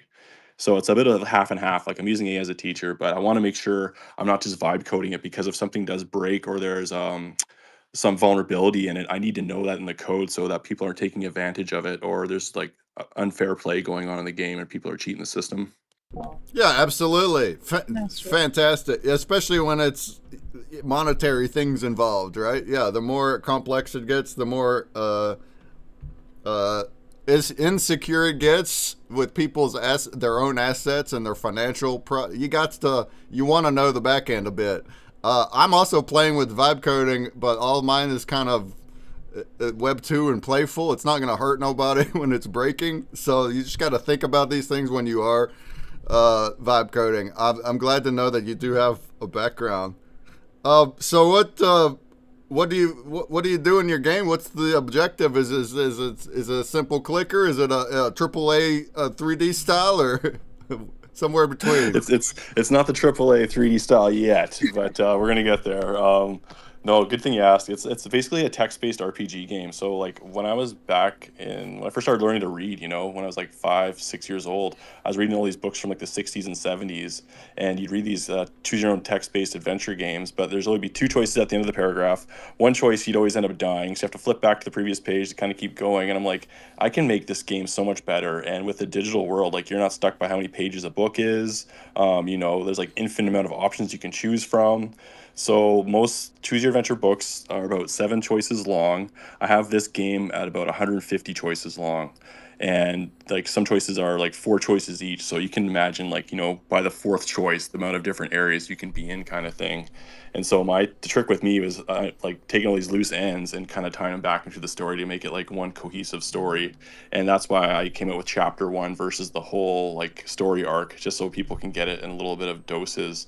And it's, your classic story, like you're a hero, you want to go save the princess from the evil guy, If you guys know who Gary Gensler is, he's like the bane of XRPL existence because he's working for the Security and Exchange Commissions in the United States and basically sued Ripple. And so I have him as like a parody, as like the bad guy you want to go and kick the crap out of kind of thing. So there's a lot of like homage to some XRPL lore and just the characters, or even people in the community. I've actually written them into the story to kind of pay my respects to them and for being around for so long. I love that, actually. The Gary Gensler villain is hilarious. You know what I have a question. Yeah, go ahead. And yeah, so if someone wants to play the game like me, that I'm new and I'm not familiar and much with the SRP community, what do I need to step into the game? Awesome. Yeah. So we have a demo that's out right now on our website at xrplawesomepossum.com/game. And you can play that without any wallet. You can play for free, just to kind of come and check out how the story plays and how the gameplay is. But if you want to be playing the demo when it finally comes out, you're going to have to get an XRPL wallet. So at first, we're probably going to sign up or initiate the Zomid wallet, just because it has a software developer kit that makes it really easy for me. But I'm going to have to learn how all these other different wallets work in order for me to actually hook them up into the game. But you're going to want to have an XRPL wallet so that if you do the dailies and stuff, you're going to be collecting tokens, and you'll have a spot for your NFTs if you do win some in game. But yeah, we're going to start with Zomin to start, and then expand from there. Awesome. Yeah, that's awesome. I'm also not as familiar with XRP. I do have my wallet, but the fact that you allow a demo, somebody to just try it. I'm over here, I'm clicking the buttons. I like that. As a kid, I'm not much of a gamer now, but when I was little, I played some like retro old school Pokemon and whatnot. So it's already reminding me of like the battle mode in Pokemon. But yeah, me too. Cool. Oh, Final Fantasy also. Yeah, something like that. Yeah. Awesome. I love. I'm having a blast myself making my own simple game, little mini simple games. But the kick is it's my own story, or it's my own characters. And as a kid, I've talked about this before, but as a kid, it was like my dream. I'd sit there and I would imagine how I would make like a 2D side-scroller game if I could choose what the characters look like, or what they're gonna say, or where they're gonna go, what weapons they use. And now I'm literally doing that this year or last year, the very first time I'm typing up, because I'm not a coder, but I have now my own little side scroller, and I can exchange the assets in it for my own characters. It's so cool, so fun to me. So to see other people like vibing the same way, like this year, last year, past few years, we're suddenly able to just it's a whole new realm of creativity. So this is awesome. I'm definitely stay up to date. Yeah, well, it's nuts because like this game's been in my head probably since I was a little kid. Now like I'm over 40, and something happened in my life where I'm like, today's the day where I'm gonna start and do this kind of thing, make it a reality. And like, I have a hard time sleeping at night because like I'm sitting here, I'm like, oh my god, like I can turn on my computer and I can play the game that's been stuck in my head all these years, and I'm like, oh, I wonder how everyone else is gonna feel it when they play the game. But you kind of, as a creator of something totally new, you kind of just have to go for it and build for yourself, and if you think what you think is cool, and then hopefully the people around you will think the same thing, and if not, whatever, maybe you'll inspire 2 or 3 more people to go and build what they want to build and kind of keep the legacy going. You So got yeah. Try to keep that attitude. As long as you're enjoying what you're doing, yeah, even if you have a couple people that even know about it. Here I live in West Virginia, and for many years now, none of my IRL friends like mess with the stuff I do. All my friends are here on the internet, but it don't matter. And that community is kind of, it's not the biggest, but it don't matter. We're having a blast here. I'm just enjoying myself. I'm creating things. I'm feeling progressing as I make things, as we learn new things, and whatever, you made a new thing, you feel good about yourself just because you progressed and you did something new, or you learned something new, regardless of what anyone else thinks. So do you have a collection with assets you can use already? Can I see some, like, do you got art? Yeah, I can send you to I'll put a post up top with the XRP Possum. It's like the account Yeah. X that my brother runs, and it has all the links and stuff in there. It has like a link tree. We have 2 collections. Like, we had to actually mint X Possum before XRP Cafe even went live. We had to do a lot all ourselves, and Gen 2 right now is minting. But like X Possum, basically NFTs, LB assets, like all the metadata. If you have like one X Possum with like 3 pieces of metadata on it, it'll have like 3 different utility cases versus the ones with just a single on it. So the value is definitely going to change for these NFTs when the game goes live. And then with the Gen 2s, that will actually unlock the Coliseum for people to come in and like gain experience and give them a little bit of a bonus. And they won't lose their stamina as much and stuff. So each one of our collections will have some like specific utility use case in our game going forward. I love it. Oh, and I see your demo video at the top of your X here.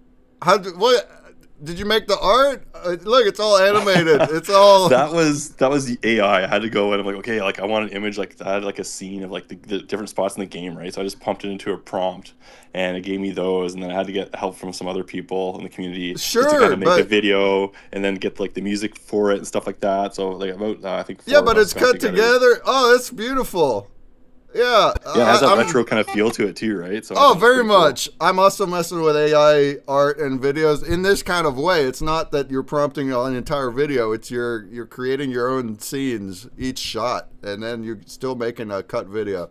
Yeah, this is reminding me of like old school internet, early 2000s. Do you remember like addicting games and stuff? I would waste time in school like that too. The choose your own adventure clickers, like that's what it's reminded me of, and that's what you're doing. So that makes sense.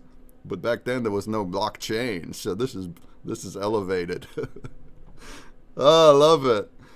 Let's check out your collection. What was the link? Let's see.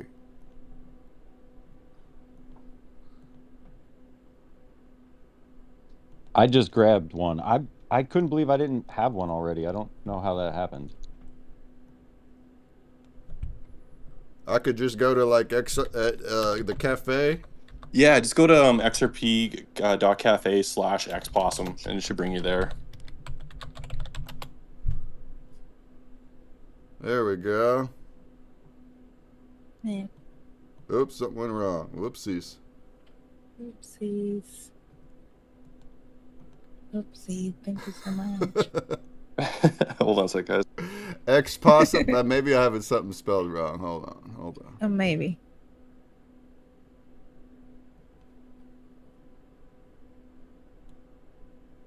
XRP Possum. Is that the collection? Yeah, there we go. Awesome. XRP Possum.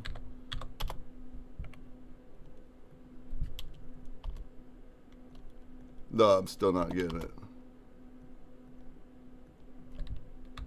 Can you share a link? It's okay though. Yeah, is the link in the replies?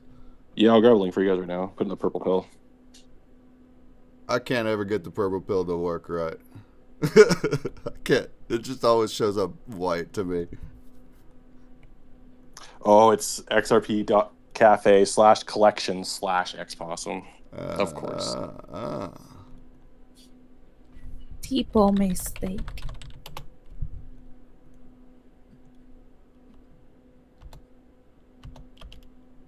And again, all green. All right, I got it. Black and green. I got it. All right, look at these guys. We got little PFP characters. Oh, so good. I didn't Look know- at that with the rainbow. I didn't know Yeah, so where it's the a art was pretty- gonna go here, but okay, we got little possum PFPs. It's a pretty fun collection. So there's like, girls and guys, feminine and masculine traits and stuff. I had a lot of fun with this. Like back when XRPL first started up with all the NFT projects, everyone was like, they got to be like X parents or X punks or X this or X that, X Pepe. So we're like, well, let's pick something that's kind of different for an animal. And like, why don't we pick possums? Like, just pick X possum. Like, oh, that sounds so cool, right? And then we found this image of Australian golden possum, and he just happened to be in the shape of an X. So basically he's like some person's holding him, but like I just cut out the body basically and just took the shape of like the ears and the arms kind of hanging out, and it made the perfect shape of an X. I'm like, oh, this is gonna be great, especially for a generative art collection, and we can do so much with it, right?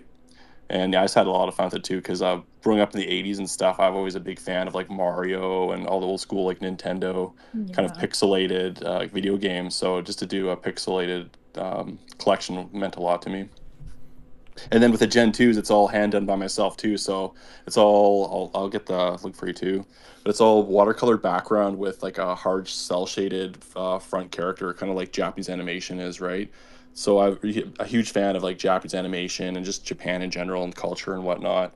So yeah, it's just we want to do that for the Gen 2s. I kind of make it more not so flat. And then for the Gen 3s, me and my brother Jason were talking about how it'd be cool to do like a 3D digital.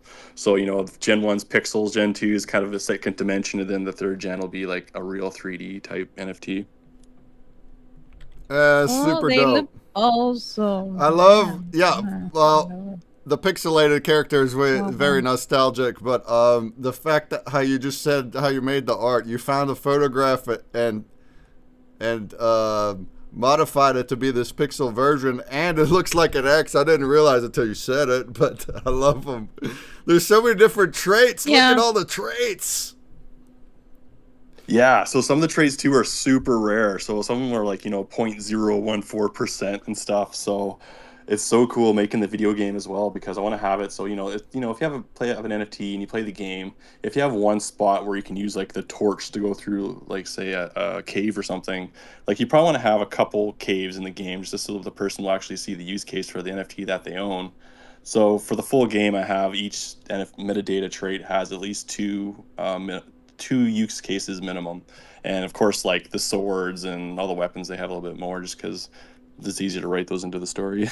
Oh yeah, that's beautiful that you're taking into account the traits as items in the game. So if he's holding a torch, he has that ability. That's very cool. Very cool. And even too, you might have seen there, like there's the brain with they have like the 6 Dragon Balls in the background there. I know there's another one too, like another NFT that has like the number 4 Dragon Ball. So if you actually get both of those NFTs, I'm gonna have it so you can actually like summon the dragon in the game and do something special as well. But you're gonna have to have both those NFTs in your collection. So it's like cool little synergies as well with the metadata. Cool ideas. Yeah. Ideas for independents to create. This is neat. So like you can make anything on your NFTs, right? You can make NFTs that are the torch, just like any game asset. But he's got it set up as a generative PFP, and the traits are the items. And so those would be randomized when you get them, and you don't just pick the items. So you either get what you get or you go to the market and you hunt, right? That's how you can get rare ones. If you're somebody with the rare traits that are useful in the game, it's utility, it's not just how it looks. That's the reason now your asset's more valuable. That's beautiful. And just to let everyone know, the grass is greener on the other side, okay? And then it's like you have new additions and they're even more high quality. You got 3D stuff, but it doesn't even have to be on the art on the NFT because the NFT is just linking into the game. So what it represents inside the game could be anything. And that's how I'm seeing my own collection on Wax. I have all these cards, like trading cards, and I still don't have a game with utility yet, but it will be coming. But like in the future, it probably will be a card game at first. But if I wind up making another game with characters, be it 2D, 3D, it doesn't matter. The same card NFTs can represent the character that is in the game. So my same card from the very beginning could still represent a 3D character in the actual game whenever it comes out. But having continuous editions is also people love. I mean, that shows how active you are when you're gonna keep putting out new assets. So this is good stuff. Well, that's the thing I always thought was kind of cool too with NFTs on the blockchain, because they're always there and the ownership is always there. So it's like you can build a utility into this stuff afterwards. So what happens when someone does like 6 or 7 products into the same NFT? Like you'll see the value of those things just go through the roof, right? But the people just don't have the time to put into all these NFTs. I feel like they'd rather just pump a meme coin and get the hype up and then brug it and then move on to something else, right? And it just gives all of us real builders and developers like such a bad name, because we could be doing so much with this blockchain technology rather than just kind of liquidating. Oh yeah, that's our biggest by far hurdle, I feel, to mass adoption is only the narrative. It's just, I mean, the legal framework is part of it, but the narrative, everyone just thinks it's all scams. They just don't understand yet. But it's like it's at the tipping point. At some point they will. But yeah, like I love that fact that you can always add NFT or utility later, including game utility. So I have a collection. I'm up to 1.7 million assets now. So many of them are burned though, so it's more like 200K that are in circulation. That's still a buttload. But they're just art, or they're collecting utility. Like you can collect on Wax. We like to do blends, so you collect a bunch of different ones and combine them to upgrade. And that's kind of like the game right now. But then in the future, if I want to make an actual real game, like even like a 3D RPG style, any kind of game, and I want my old assets from years ago to be used in it, then I could just make that. That's the goal. This is what I'm gonna do. And then it's like anyone that had them in the past, now they're swimming in the assets already, or their value goes up. They put them on the market. New people buy them from the old people, and thinking that way as a creator. And adding that utility in the use case for your NFTs, it does not have to always be earning. We like to try to reward and do airdrops and revenue splits and stuff, but you can do so much just with the experience of it, like this game use case, the experience of it. I think right now people just want to like belong to a community and have fun. Well, in the meantime, they learn and all that. So. Yeah. So I'll tell you something with someone who's in the audience right now, Corn down in the audience on XRP, the Farmers Union. What they're doing is something that us Wax folks would be very interested in, and also very inclined to want to be a part of. It's very Wax-like. So they're doing something that has a functionality that we're used to on Wax, and they're doing it at the protocol level on XRP. So like it's cool that we have these two different worlds of blockchain, but the people that are in both worlds are kind of used to the DeFi aspect. On Wax, everything could be stakeable, and it's not DeFi like Ethereum, but like personal DeFi. People launch their own tokens and stake NFTs and get little hourly drips. Corn and them are doing something kind of similar in the way that XRP can do something like that. So if for anyone listening, go check out what he's doing.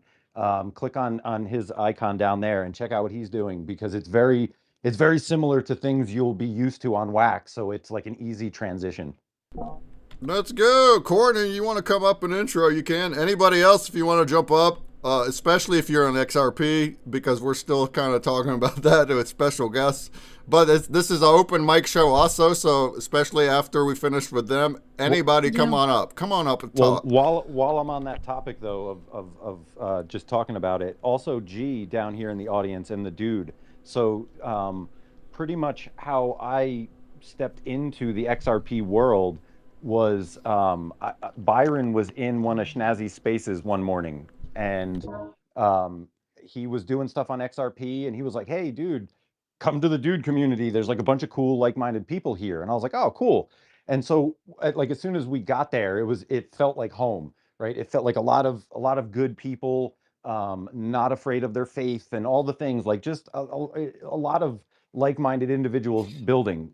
Gork's there, Breadhead's there, always. Breadhead's there every day making stuff live on stream in the community Discord, chilling, singing. You'll get some karaoke out of Breadhead if you ask him nice. Karaoke. No, for real. He's laughing now because he knows. But that's all in the dude community. That's where like most of us spec down there. That's where a lot of us sort of. It's like the living room of the XRPL. I want to see that. Let's Yeah, it's pretty go. intense. Discord. Which Discord? Breadhead Discord? G down there and the dude Okay, it's in XRPL. the Discord. Yeah, it's the dude's cord, right? Hold on, let me get the link. I'll put the link in the thing so everyone can get it. Yeah, it might be through community. Yeah, let's do that. Let's mingle. Intermix audiences. But I was going to say earlier too, with Possum Tails and stuff like that, because it's on the XRPL and it's decentralized. Like I'm not only limited to using my own NFT collections; I could use other people's as well. So I actually have some people from the IOU days that are still kicking, and I'm like, hey, like I'm going to actually build some utility for your guys' NFTs too. So I have I think about 50 projects lined up to be in the full game that I'm going to be adding utility to as well, not just my own project. Perfect. Yeah. I was also going to mention that, but that's perfect. Mike's little project, XR Pixel Jets, he's accepting NFTs from other collections. I actually have my own pencil art on the cafe too. I put some of it on there that I drew way back years and years ago. But hey, you can also use that in this XR Pixel Jets game. How about that? Yeah. Yeah, maybe we'll find a spot for you in the Possum Tails to get your NFTs Heck in too. yeah, I need to add more. I'm actually I'm just too busy a person. I'm always like chasing priorities, but I do want to try putting more art on other chains, not necessarily new art, but like respins of what we've done in other places. I feel like a few years ago I felt like I wanted to do a generative PFP. But it's like I've just too many things I'm doing, and it just didn't line up. But like my collection is hybrid creatures, and I have all these cards and story and lore based on cryptids and other fantasy type creatures, and then they get combined into these crazy monster hybrid creatures, and you can see that on the website, and it's all hand drawn. But I thought, man, if I could put together some kind of PFP that does similar, so the traits are like creature body parts, and you wind up with a random hybrid creature that way. I think I want to try to see if I could make that work sometime. We'll see. But yeah, I love all this, and utility, especially in these days. I think utility is really important as much as you can as a creator, whether it's game use or community engagement, reward, any kind of anything that's more than only the art. I think it elevates it.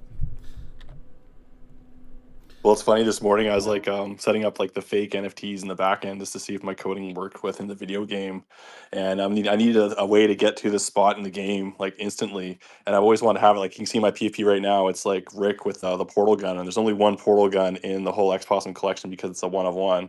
And I coded in, if you have this one NFT, you can pop in whatever location you want in the game, and you can just instantly teleport there. So I'm basically using my own NFT as like a debugging tool to get myself where I need to go to see if everything works properly. But it's so cool because it's like that is an hilarious NFT utility coding tool. Yeah, that's hilarious and awesome. To me, that is so cool. You can create, it's like the golden gun from 007. It's like, yeah, exactly. Create a super, I'm going to make an item with some kind of superpower that's going to help me out. But hey, also it's going to help whatever player gets it. But it's a 1 of 1. It's not You can't just find it in the grass. You got to work for it. I like that. There's only one Excalibur, right? You can only have one. Yeah. Oh man, this is good stuff. Anybody got questions? We had a lot of people waiting to speak. Yeah. How about we pivot over to Breadhead, our other Yes. pre-announced creator, artiste. Tell us about yourself and what you do.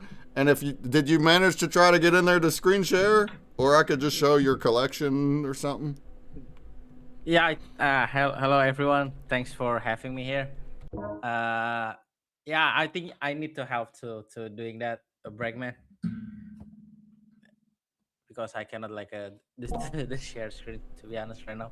All right, no worries. If you want to give me any links, I'll show them. But I'll have your profile up here. Yeah, like I think it's same with the in the XRP. Like, yeah, I'm an artist. Like in XRP, I'm my collection name is like a Tractoons. It's kind of like a little character riding a tricycle bike, animated character. So I just want to say, Breadhead's one of my favorite artists that I've ever seen, and I've been around art for a really long time, and I don't say that lightly. Like you'll see when you pull them up, you'll understand why I say that. Very unique, fun. It's difficult to feel sad after seeing one of his animations. Oh, see one. Thank you so much, Terra Mike. Yeah, so I don't have the cafe link, but right on your TwitX, I assume this is your little characters, huh? Little Yeah. blocky guys riding a tricycle. Yeah. I love it. All right, tell us more about your story and your process. I mean, like the process. I mean, I think Terra Mike said like before. Usually, like I'm doing like a live stream and streaming my work at the Discord. I put it in the comment, the link to the community Discord. Like usually I'm doing that, and sometimes sometimes when I kind of like thinking like a Discord is kind of like a pub or kind of like a cafe that you just hang out with your friends and doing some work. Sometimes we play some music, and it's not kind of like a basic as karaoke. We just like singing like around when we working. And I'm using like the software named Magica Voxel. I'm a voxel artist. Voxel itself is stands for like a volume pixel. It's kind of like a pixel, but it's 3D. And usually, like if you play like game like Minecraft, it's so kind of like that. Is you just putting a blocks and it becomes like what is it like something that you build. Like you can build a building, character, house, and everything with that thing, and just play with your imagination. And the process of itself, like usually like I make the character first. After that I make a bike, and after that I make because I'm not using like rigging stuff, like like usually like 3D using rigging, but I kind of like don't have knowledge to doing that thing right now. So I'm doing like a frame by frame. So I kind of like a draw and like a stop motion movie. Like so you put it there and you just taking a picture, something kind of like something kind of like that. And after that, after I make a character, the bike and the motion stuff, I make the background and the set. Like the road, the buildings, and the character. What is it like the character in the background, like so making like alive and animated some character. And after that finish, I what is it like setting the lights. And after that, yes, the render. After the render, I just like combine that thing to be like the one video and export that GIF file. And that's the process. Sometimes it's gonna takes like one full day because the render sometimes taking so much time for doing that. Thank you. That's a very fantastic description of the process. Fantastic, like very visual. I love this. So you stream in Discord, huh?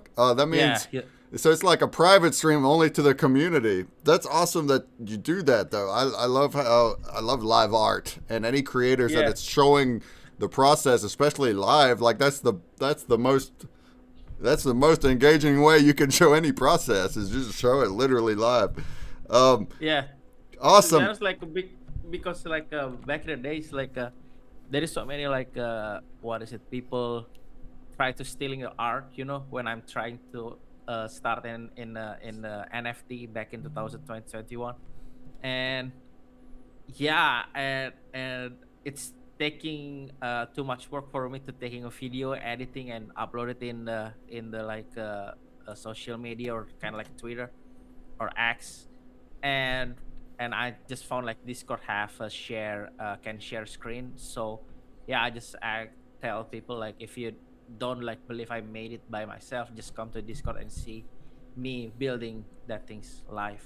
Yeah, That's there you go. That's how you do it. Shut the haters down. Be like, no, I'll show you. Like, come over here and I'll show you I'm making it. Look at all these characters. I'm on the cafe page. Each one of them is a unique,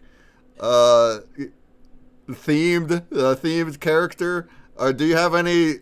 Are you just like each one? You're choosing one, or do you have a process on like the theme, or is the community deciding in any way?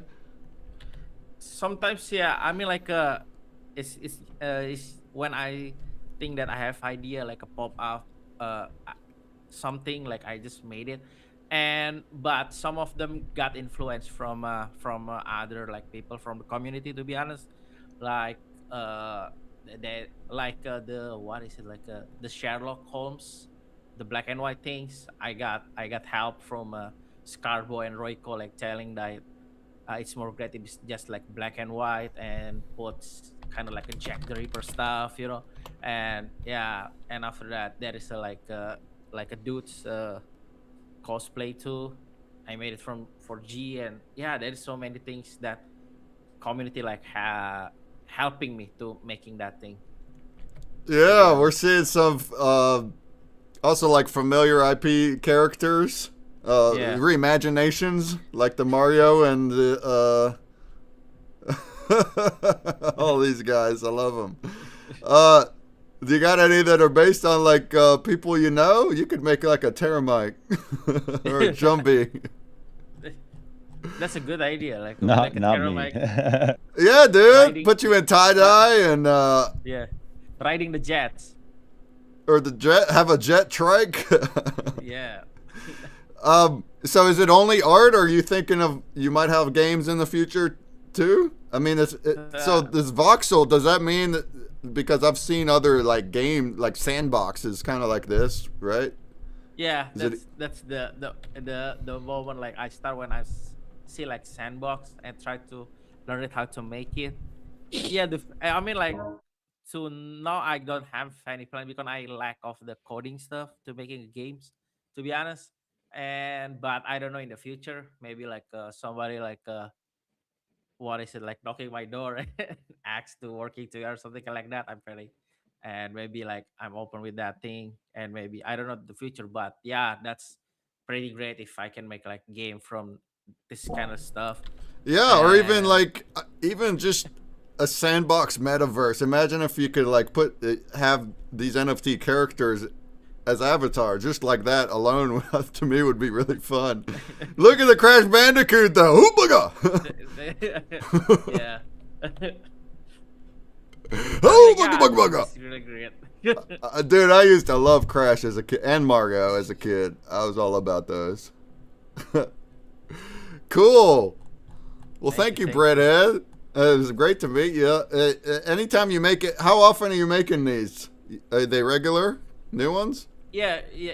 Usually, I mean, like, I can drop like, kind of like two characters per week, but it depends like how hard it is, and sometimes like how I get like free time. But I can guarantee like usually like I hanging out in the Discord like almost like every day, but not just in the weekend. I'm not, because weekend is my kind of like time for my day after touching some grass.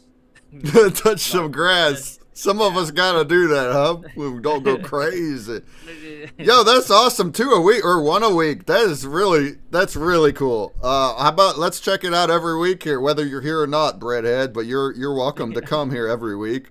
But Thank you, thank you. we'll refresh this page and we'll see if we get us what new character we see each week and admire him. Maybe you'll take some requests. Thank you. Yeah. Anyone got requests for Breadhead here? It could be characters like Mario. Do we have any favorite movie characters we should triketunify? A wax hooligan. Let's go. Crypto Gamer said a wax hooligan. That's his character. See, that's what I mean. We love doing collab type things. Obviously, that the collab community would be the one that is familiar with it. So it's like if it's something obscure, no one would know what it means. But that's okay too. But like we love like intermixing our logos and our characters or our mascots in each other's art to do like collab things. I could see that as being something like that too here. Awesome. Thank you, Breadhead. Awesome. Thank you so much. We have more people here. Let's learn about corn or Ample. Who was here first? Ample. Ample. Oh, yeah. How's it Am I going? going first? I mean, it's been great, like, listening to you guys speak. I mean, it's been really nice learning, new stuff. I really enjoyed the recent speaker. Yeah, I mean, this is my first time on this space, and I must say, like, it's a really great vibe in here.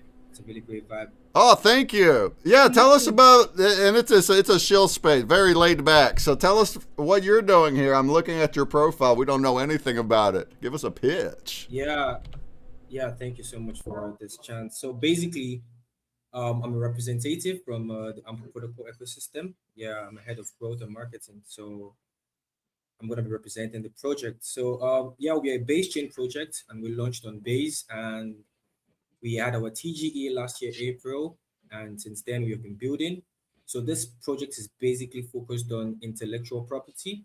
So we are building an infrastructure and versatile tools to enhance distribution, monetization, and tokenization of intellectual property. So we treat IP as a real world asset.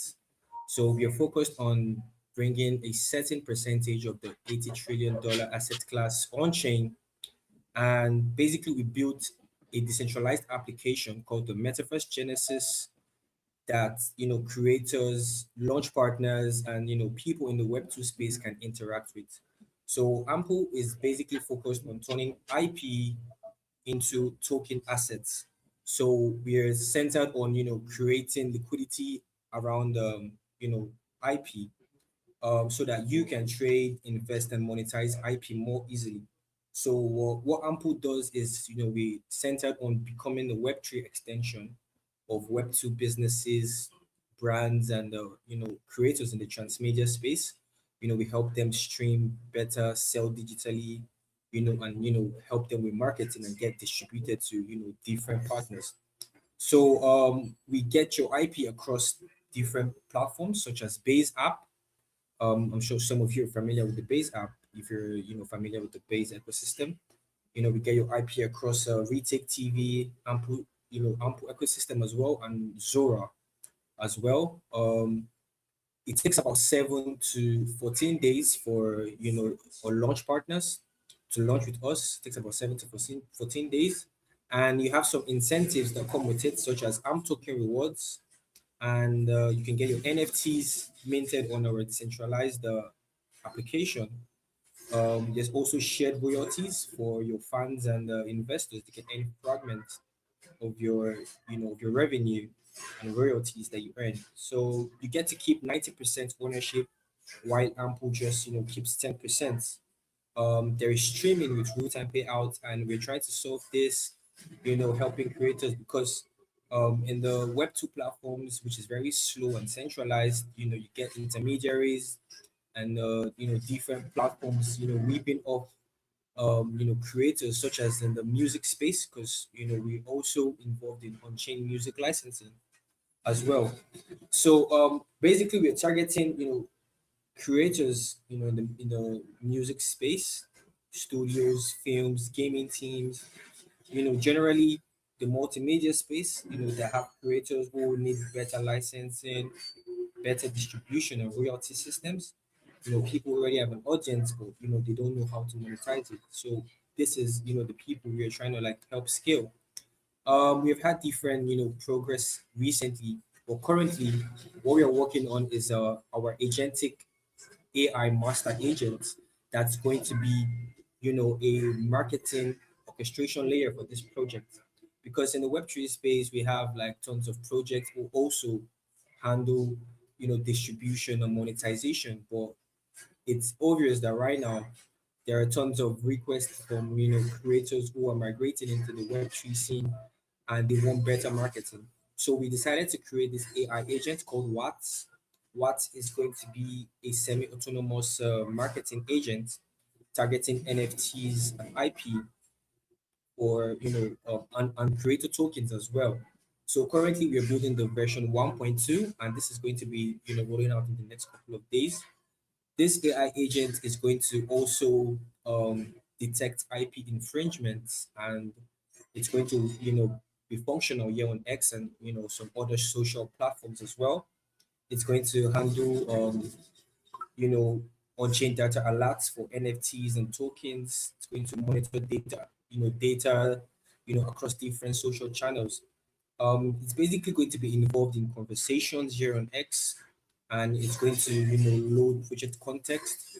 It's going to help you answer questions about projects and drop some reports on trending projects and NFTs as well. And basically, there's going to be a continuous and iterative tuning on this tech so that it can be able to give reliable responses and not mislead its users in the long run. So basically, it's going to reply to relevant social conversations, but it's not going to be a reply bot. Basically, that's not how we designed it. But it's going to market for Ample, market for our launch partners, brands, and creators. And how is this going to get all the data required to work? What it's going to do is projects who want to make use of this tech and our launch partners, it's going to ingest the data of this project in short forms. Then it's going to run social scripts across different platforms and get more information about the community, the project, or launch partners. It's going to run on chain monitoring so that it can have the entire data of this project so it can like run the relevant marketing process for this project.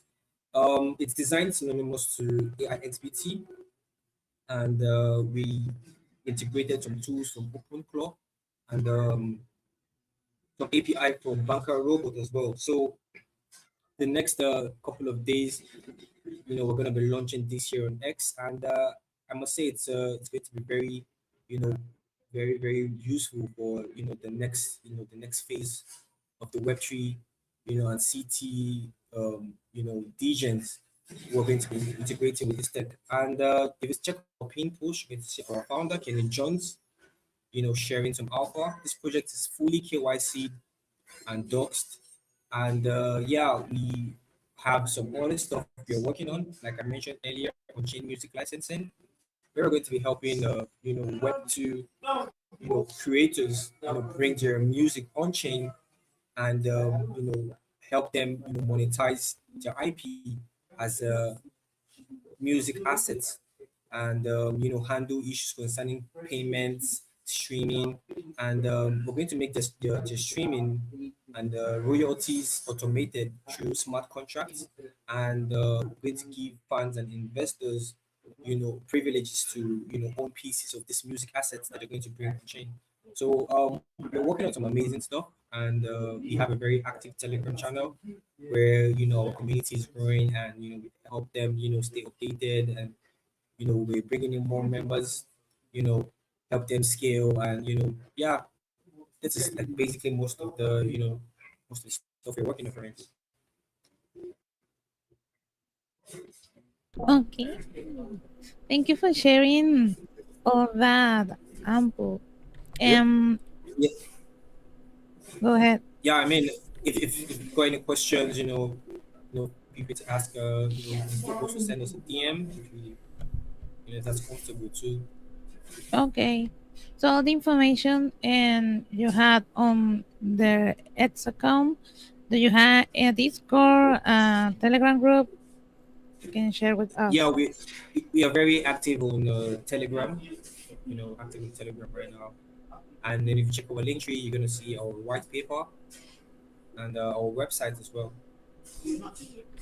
Yeah, I have the website here, ampleprotocol.xyz. That was a lot of technical stuff. Thank you for the information. I don't have any specific questions right now, but if anybody's interested, go check out the website and dive into that.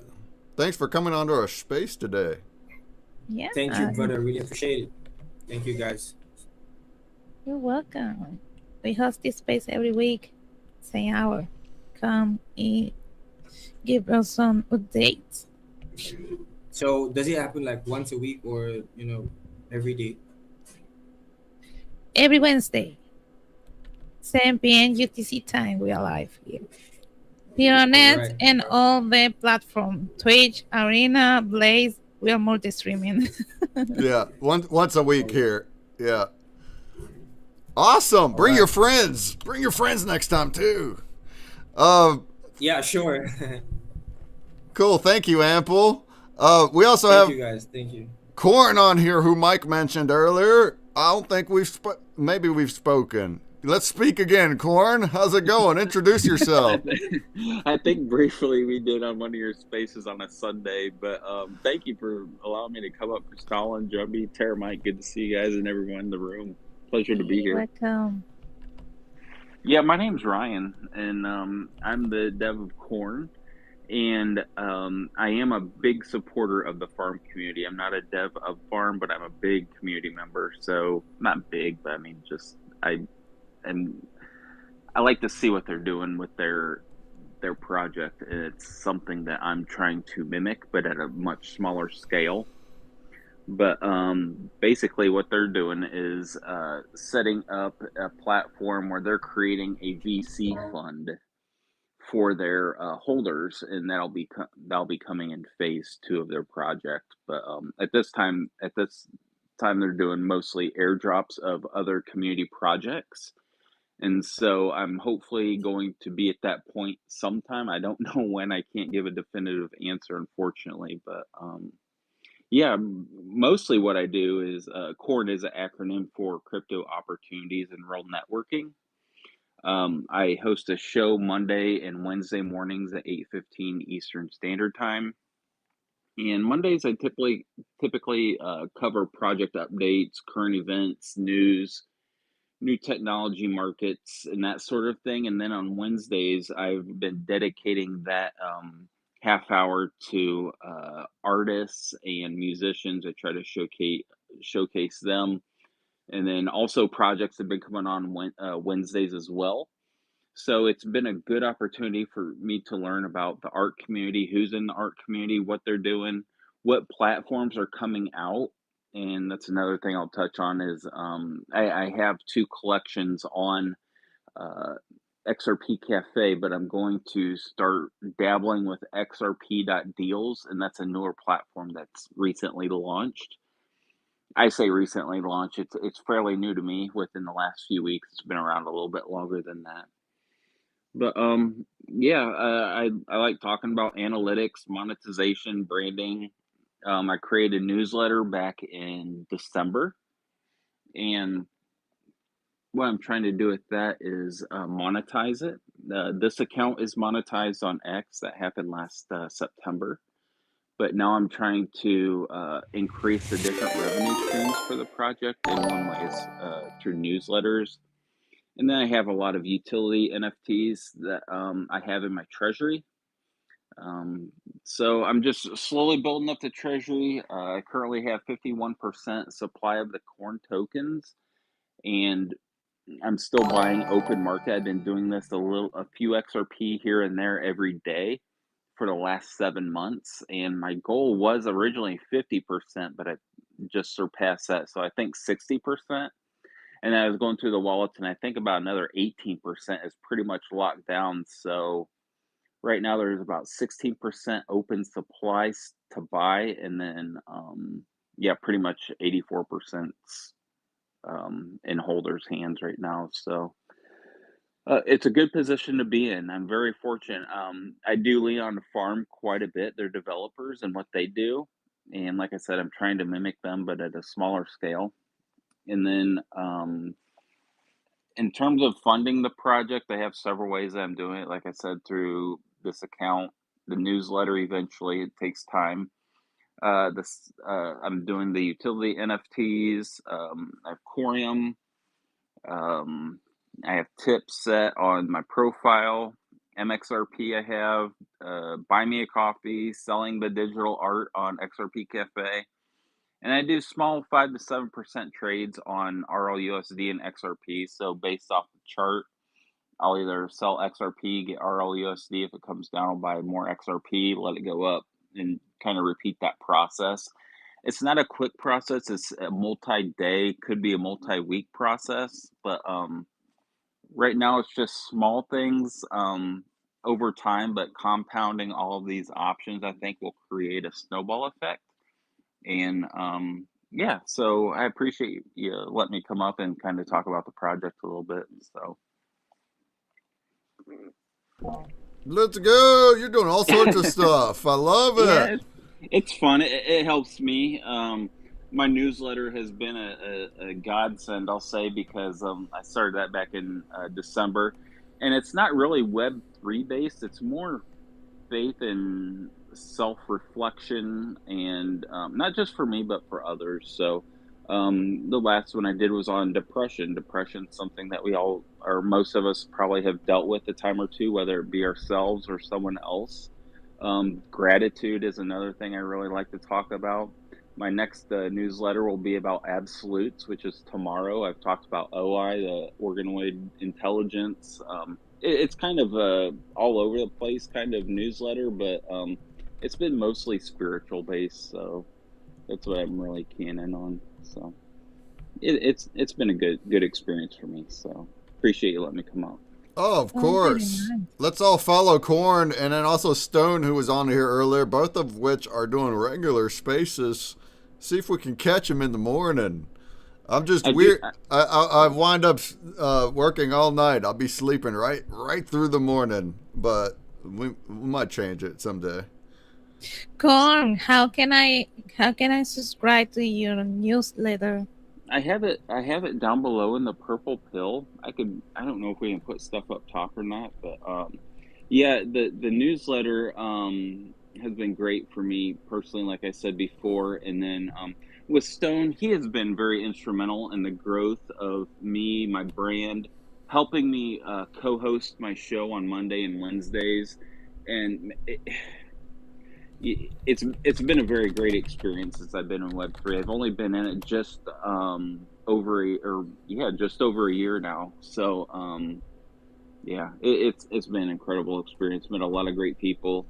Hope to continue to meet great people, and the show has been a real good outlet for me to meet great people. So and I have the advantage of going through different shows like this one, or other shows like Stone's show, or whoever's hosting, and I can see different ones speaking, and if their message is consistent and their tone is consistent, the way they speak is consistent, yeah, that's a good candidate to have as a guest on my show. So yeah, appreciate it. Love that. Also, we just got a raid. Shout out to the raid because they're throwing love in Twitch. What up, Avaruptor and Fam Guild? What up? Welcome, Fam Guild. What up, Fam Guild? Okay, I subscribe to your newsletter. Thank you so fantastic. much. I You really shared the appreciate link that. on Twitch. I shared the link on Twitch if someone wants to register also, and I can wait for that piece.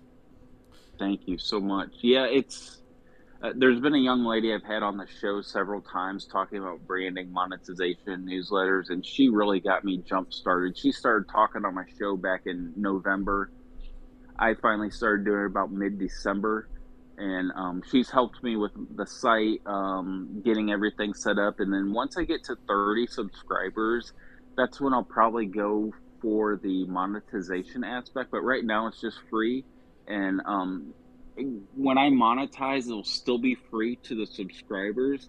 But what I'll be able to do is embed advertisements into the Yeah. newsletter.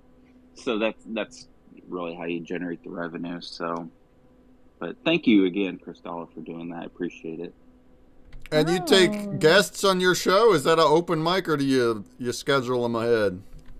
I usually schedule them ahead, but right now Monday's open. I was going to do a project update, but if there's guests that are wanting to come on the show, I'm all for it. What I do is I write up my monologue once I know that the guest is committed to the show, give that to them ahead of time with kind of the layout of the show. And then it is only 30 minutes. I started at 8:15 a.m. Eastern Standard Time, and I try to close it up by about quarter till or 10 till the top of the hour. And then that way it gives them time to get ready for whatever they're doing. But Stone's show starts immediately after mine, and his starts at 9 a.m. Eastern Standard Time, Monday through Friday. So with him co-hosting, I try to end it prior to his show. Yeah. A few minutes, so he has time to get ready for his. But he's such a pro and expert at what he does. It's just a privilege to have him on as a co-host. I think he's only missed one show, and I've been doing it for about 7 months now. And so it's been an incredible experience. I'm very fortunate to have him as a co-host. He's a very strong community leader in XRP. That is awesome to hear. So it's like you're rating over there. It's a duo event. It's a co-op. Yeah. Yo, you can sign me up. I'll be a guest on your show whenever is available. Okay. Whenever. Next week, the one after. It doesn't matter. But okay, that sounds fun. I'll reach out to you in DMs, and I can write up the monologue and send it to you. I'll get with you. I don't want to waste anyone. Let's go. But yeah, I'd love to have you. So absolutely, thank you for that. Yeah. For sure. Also got Pillow over in the Blues chat. What up, Pillow? Hey, Pillow. All right, fantastic. I'm gonna copy everybody's name that's here in the space that's visible. All right, I'm putting you Show into your face. show your face in the space. I'm gonna put you into a randomizer right quick. A randomizer. And whoever wants to create a Wax wallet if you don't already have one. Blur Pixel Line. How about we do a couple of them here? Blur Pixel Line. Also, or I better get your tag. So if I'll DM you later after the space, and if you want a free Wax NFT, you'll just have to create a wallet, and I'll load you up. I'll give you a whole bunch of NFTs from my own collection. All right, sound good? Quacking Wax, you're the next one. What up, Quacking Wax, our friend? And then I also have Gork. It's Gork. Did you get a Wax wallet yet, Gork? Oh, he's not here no more. Oh, I haven't yet, but is there like a good one to grab? Go to mycloudwallet.com. Use your Gmail. And easy peasy. just log in with an email. That'll be your first custodial, super easy in a minute wallet. And then once you, and that's the same for anyone else, Blur Pixel Line, it's mycloudwallet.com. And then once you get logged in into your dashboard, you'll have a little .wham addy, and then you can even save that into Twitch, and you can earn free NFTs while you watch me. I'd be distributing hundreds over there on Twitch. Fantastic! Is there anyone else that wants to jump on the stage? Yes. Okay. Who we got? Okay, we have someone, but I think he's having a hard time. Oh, if we got the hard time with IT problems, we're gonna have to leave the space and come back. That's Elon's fault. But anyone's welcome if you want to talk about your project or your stream. Hey, Pillow, do you want to come on stage, Pillow? I know you've been active AF over there on Blaze. He's got If you're not busy, Pillow, I actually would like to Hi. talk to you. Huh? Okay, we had Norm. And then we had Quacky, and then we had Dot. All right, Norm.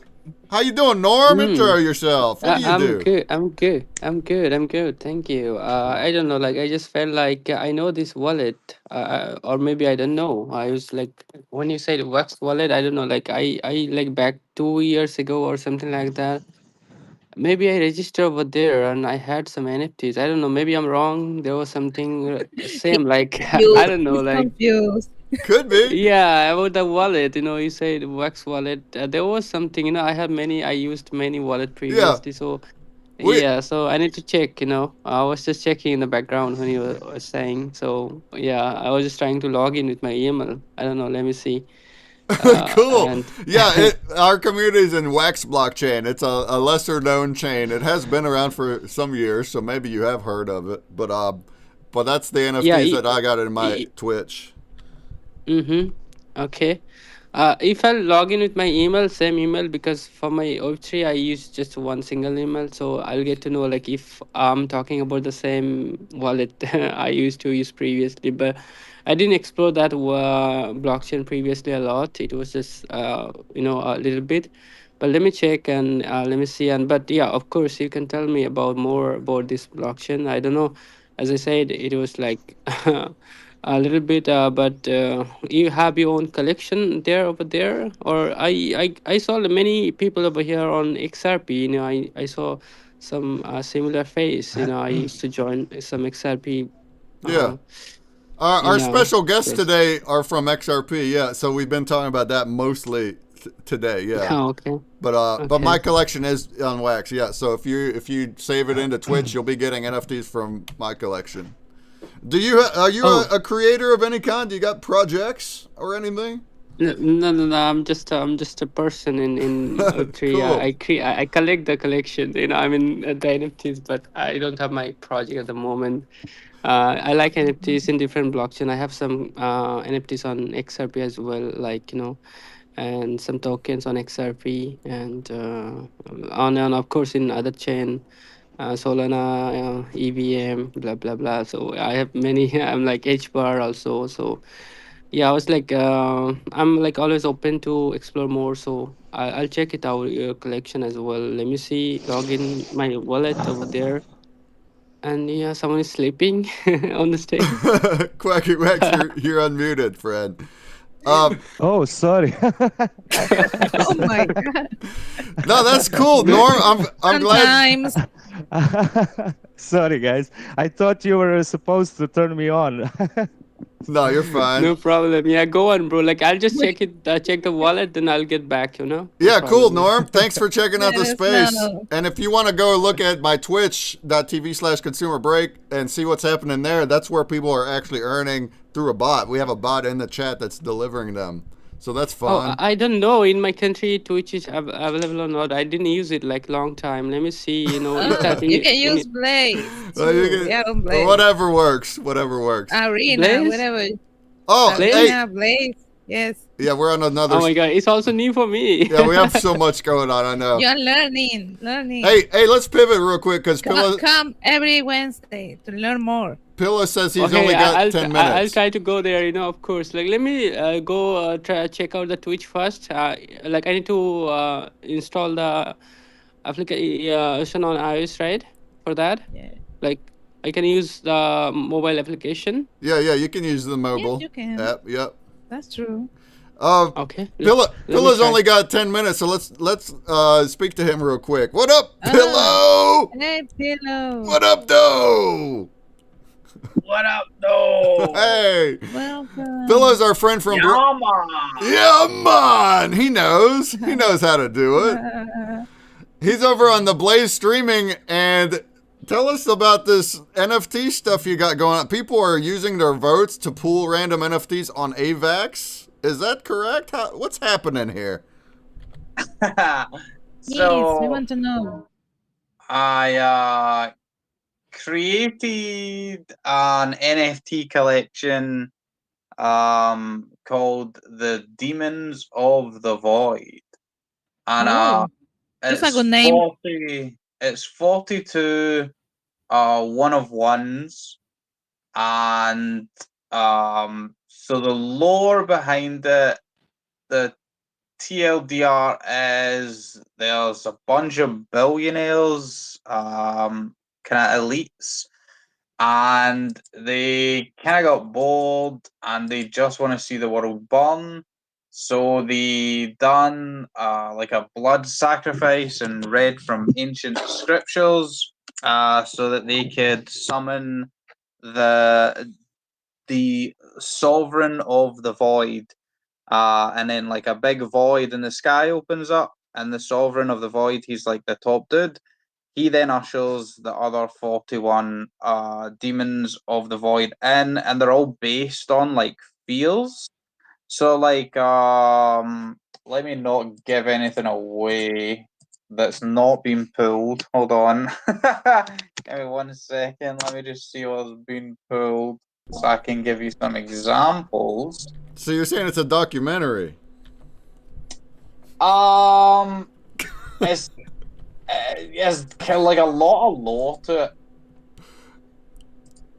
You know, it's like I don't want to say too much on what I'm trying to do with it, but I'm trying to create something to explain the lore. Do that, do with that what you will. But the artwork is kind of like anime style. So like those like fears and stuff like that. Fear of clowns, fear of disease, fear of um fire and stuff like that. Just like a fear of spiders, so a bunch of stuff like that. So basically, so to mint it, it's 3 AVAX. Or you can also mint with backstage passes. So on Blaze. So I think the last time I checked, 3 AVAX was like 12 backstage passes. And the reason you can do that, so it's the first ever NFT collection that you can actually mint with backstage passes, right? The reason you can do that is because all the funds from the collection is going directly into backstage passes. So I don't actually make any money off it. The reason that they go into backstage parties is so that I have like I can give away votes in the big Sunday stream. So in the big Sunday stream, me and Monkey Gaming, otherwise known as Narcotics, he's a fellow mutant ape. We run like a kind of 3 hour pay-per-view event where people come in and they chat and they donate money and they get put on the wheel and then they get chosen. And what happens is we play WWE, the wrestling game, and there's like 6 matches, and we let the AI control the wrestlers. So basically, you choose a wrestler. If you get chosen, like on the wheel, you choose a wrestler, and then the AI plays as that wrestler against a bunch of other AI where other people have chosen. If your wrestler wins, you get a bunch of votes, and then you get put through to the final. So they're like qualifying matches, and then the final plays for like 800, 900 votes. So that's what we raised the money for. I think there's only about 13 left, but that's what the money's used for. It's to go into votes so that we can use them perpetually every week for giveaways.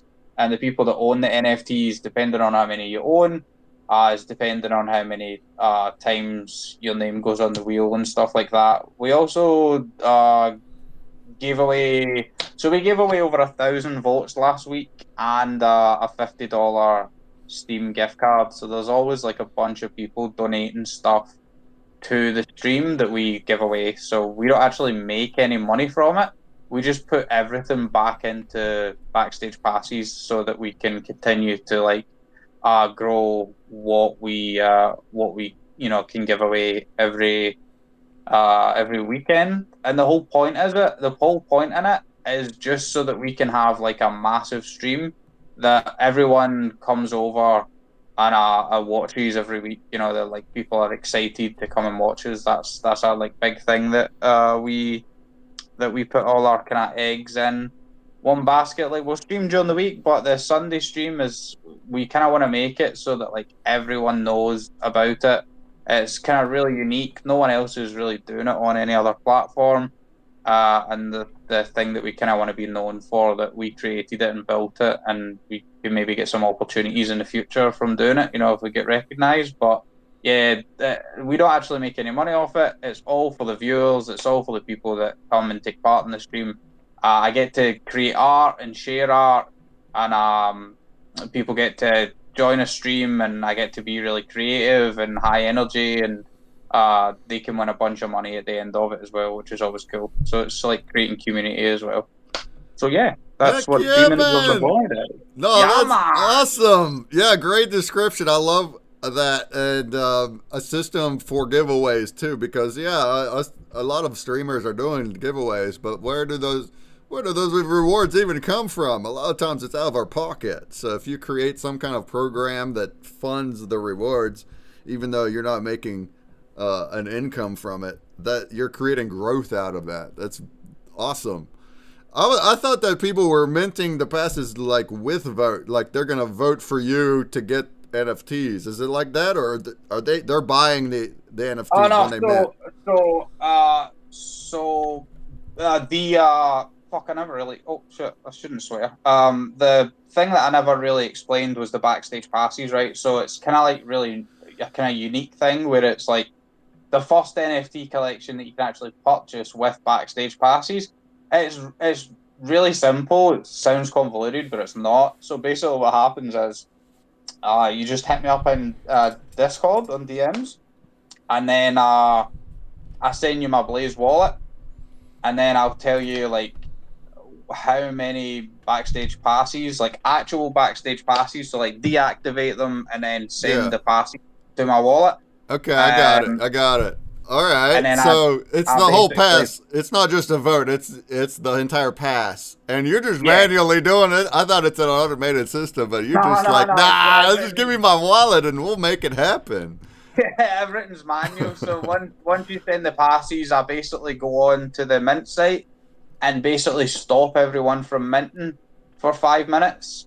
So it's kind of like a VIP access thing where people close the store, like the clothing store for like the celebrities and stuff. I'm like, okay, the mint stops. This person now gets they get the next pick to whatever's coming. So this mint, And then- so you're minting on you're creating the NFTs on AVAX. Yeah. Are you sending it to their same wallet, like their Blaze wallet will accept those same NFTs? No, so it will be their AVAX wallet. So what will happen is once you send me the passes, I will then you then give me the wallet that you want to mint on. So that'll be like your MetaMask or your AVAX wallet on your like personal wallet. And then what I'll do is I will put that wallet. I will stop the mint for everyone else, but apart from you. And I will put that wallet on the thing for a free mint, depending on. So it's 3 per. There's like 3 per wallet. So we're only, because it's a small collection. The most you can buy is 3. So we kind of want like just so like we can get a lot of people involved in it. Because there was one person that wanted to buy like 10 of them, and I was like, no, there's not enough. I can't give you 10, but you can buy 3. Yeah, so once you send the passes to me, I stop them in, and then the only person that can mint for the next 5 minutes is you, and it's a free mint because you've already paid for it. So you just go on to the mint site. You'll be the only one whitelisted. You click how many you're getting. It will come up that it's free. You just confirm the transaction in, like, say, your MetaMask on your AVAX wallet. And then they will mint straight to your wallet, and then you can go on OpenSea. So they're on OpenSea, and you can You can sell them, you can buy more on secondary market, but no one is listing them just because of what it means. So basically, you get for every NFT that you own, you get put on the wheel 5 times every single week. So usually during the stream, it's like $1 will get your name on the wheel 1 time. So if someone pays $5, their name will go on the wheel 5 times, and they can potentially win over 1,000 votes. So a lot of people do that every week, but a lot of people are buying the NFT. They're buying 3 of the NFT because they like, 1, they like the art, and then 2, that gets them 15 their name on the wheel 15 times, which is a bigger chance to be chosen, so that they can win the 1,000 votes. And the 1,000 votes will just keep increasing every week because I don't take profit from Blaze. Any time someone votes for me or subs for me or anything like that, it just gets rotated straight back into backstage passes. So it's not really about the money for me. It's more about trying to create something and grow something to like a really big height. You know, like over the next like say year or so. We're just trying to create something that kind of blows everything else out of the water when it comes to that style of kind of raffle. You know, some people do giveaways and stuff like that, which is cool, and we kind of want to be the best giveaway stream. You know, where you can actually interact and watch it, and it's kind of like watching a pay-per-view, like a wrestling pay-per-view. Me and Narcotics, we commentate over it. So we do our best old school Jim Ross and Jerry the King Lawler impressions, and it can some of the stuff with the AI, especially fighting, they can do some really weird stuff, and it gets really funny, especially with me screaming into the camera when the referee doesn't count fast enough or something like that. It's just really funny, and people find it enjoying. So it's not. I don't do it to make money, and any money that I do make just gets rotated back in so that people can win more prizes and they can actually win more money. I love that spirit. I love it. A lot of us wax streamers are doing the same with our Blaze earnings, but I love the practicality of what you're doing with the incentive of the engagement, incentivized engagement, rewards. It's a relationship between the community and the creator. And man, the idea of a WWE game that's AI controlled and that's your giveaway system, that's hilarious. I haven't watched you do that yet, but that's a really fun idea to me. You need to come along, bro. Honestly, you would have so much fun. We do it every Sunday. So if you're free on Sunday, come along. I'm streaming 7 hours on Sundays. We out here. What time do you usually stream? Like you're EST, right? Yeah, 2 to 9 Eastern on Sundays. Are you earlier than that? I think we start about because we go through the epoch flipping in. Is that EST, yeah? Yeah. Well, I guess I'm trying to think. Oh yeah, you go to. So we go. I start at 5 or 6, but that's UK time, so that's like 12 or 1. Yeah. Depending on daylight savings. So I think it starts usually about 12, maybe 1 o'clock, and then we do. Last week we did a 4-hour show.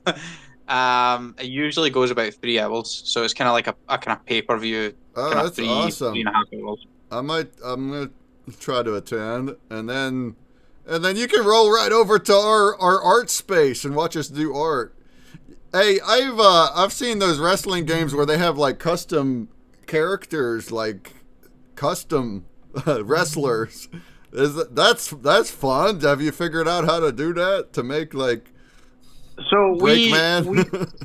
we go on the so there's like a bunch of people that are really talented in the WWE game community, and they actually create all the wrestlers that's not in the game.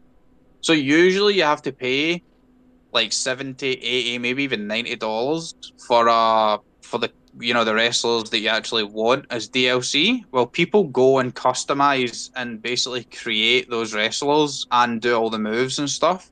So we can basically get anyone. You can literally get anyone that's not in the game. You can get like Mike Myers and all this crazy stuff. So we're actually trying to implement a thing where people can start to like, yo, I want to see this guy wrestle. I want to see like Mike Myers. I want to see Mario wrestle and stuff like that. So we're going to start downloading those characters. It's just to make it more fun. But it's even because I rig all the stats so that each wrestler is rated 100 out of 100. So it doesn't really matter who you go, you're still going to have the same. You're all going to be equally as strong.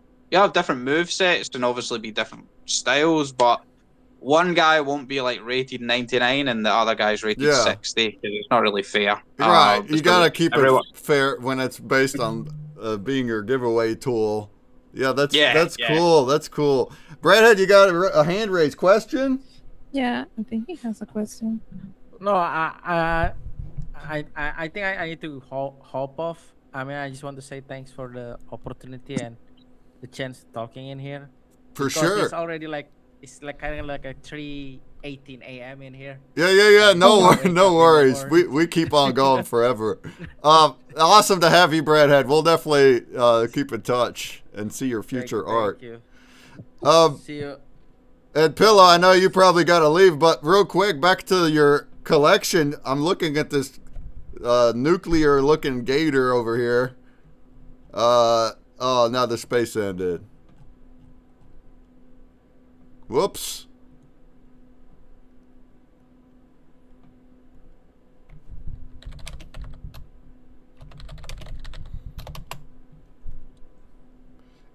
Yeah, we got a rug. Do we start a new space? We were still talking, weren't we? We were still going to do another half hour. I think she will. Yeah, she's getting another link. Pillow, if you're watching, no worries. If you got, the space rugged. This Elon rugged the space. If you're busy, no worries. Go do your busy work. I was going to ask a little more about your art and your story, but shouts. Thank you, Pillow, for coming on. That was awesome. I'd love to try to check out one of those wrestling shows. All right, if you're in Twitch, I'm tipping you break bucks. That means that you can dig. I see you're in here, XRP Gorgzilla. And I also saw that you made a wallet. So why don't you do ! set wallet? Space and your wallet the way that I did right there. ! set wallet, space, and that little wham-addy that you made. Yeah, just add the wham-addy after that. Hopefully see a Sunday. Yeah, Pillow. I always wind up working all night, and then I'll sleep in the morning, and then I'm like getting up right before I start my stream at 2. But for Pillow, I'll try to get up a little earlier, huh? All right, we have another space link.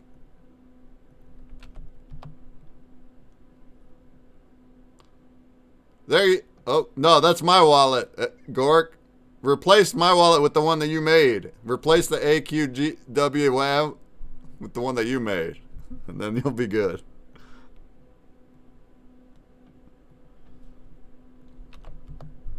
All right, we got another space. We're not done yet. We're not done yet. We didn't hear from Quacking Wax yet.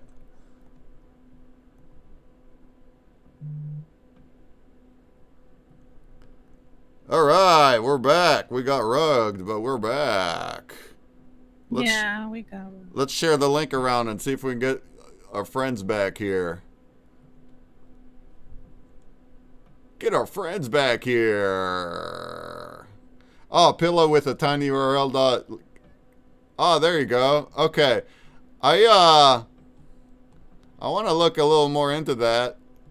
I mentioned just earlier on the other space there that maybe I want to put some respins of our old art into new chains, but that's an example. He's doing it over on AVAX, and then he's got Blaze community interacting with it on AVAX. I feel like that's something we could look into.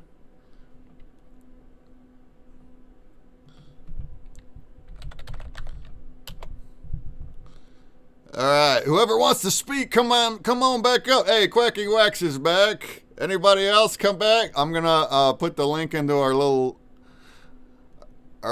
things, and we'll still be here for at least a half hour. Quacking Wax, how goes? What have you been into, friend? Hi. Do you hear me? Yeah, I hear you. Great. How's it going? Hi, Breakman. How are you? I'm good.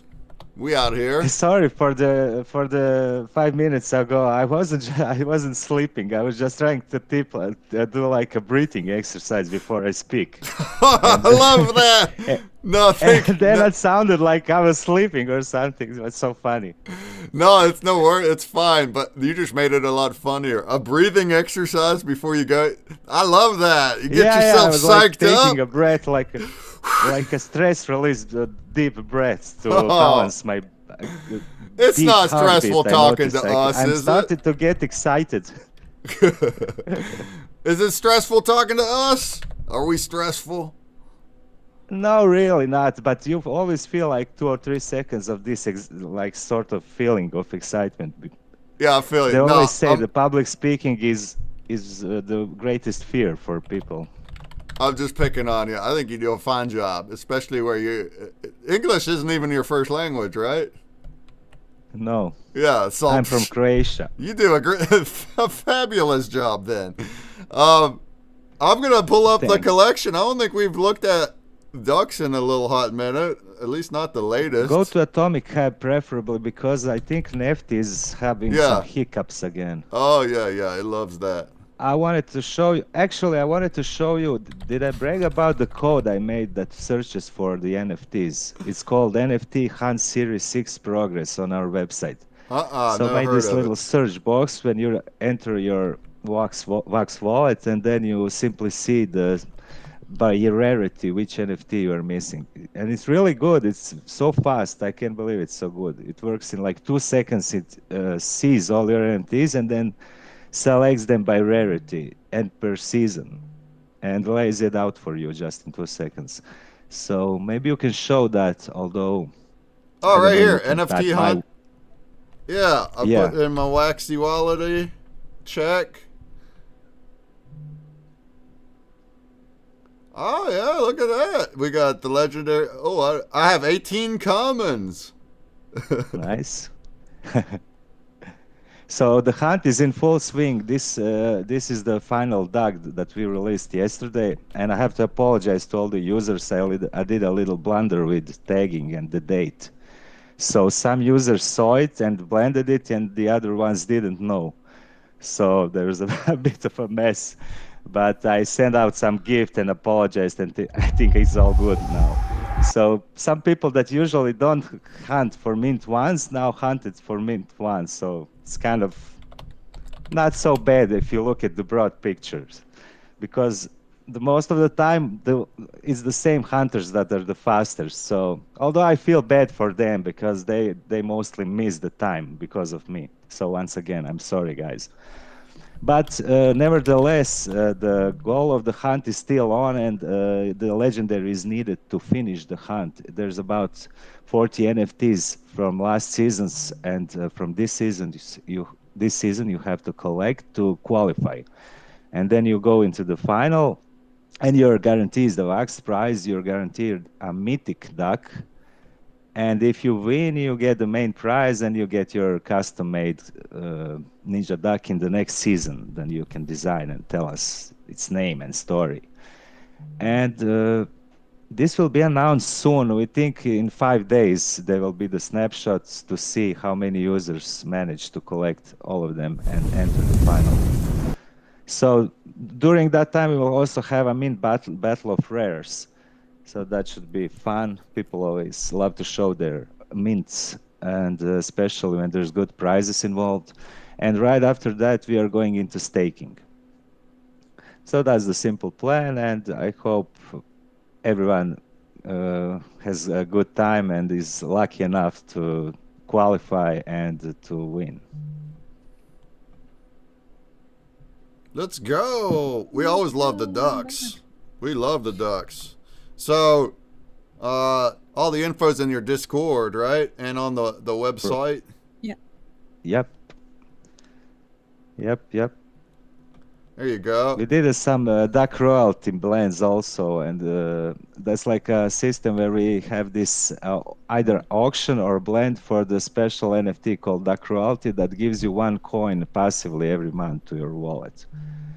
Because you need these coins all the time, so it's good to have them receive them passively without struggle, so you can always check your wallet and have them for the future blends.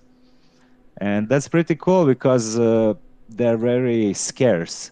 I only make 2 of them, and I release them about in 2 months or 3 months, only one pair.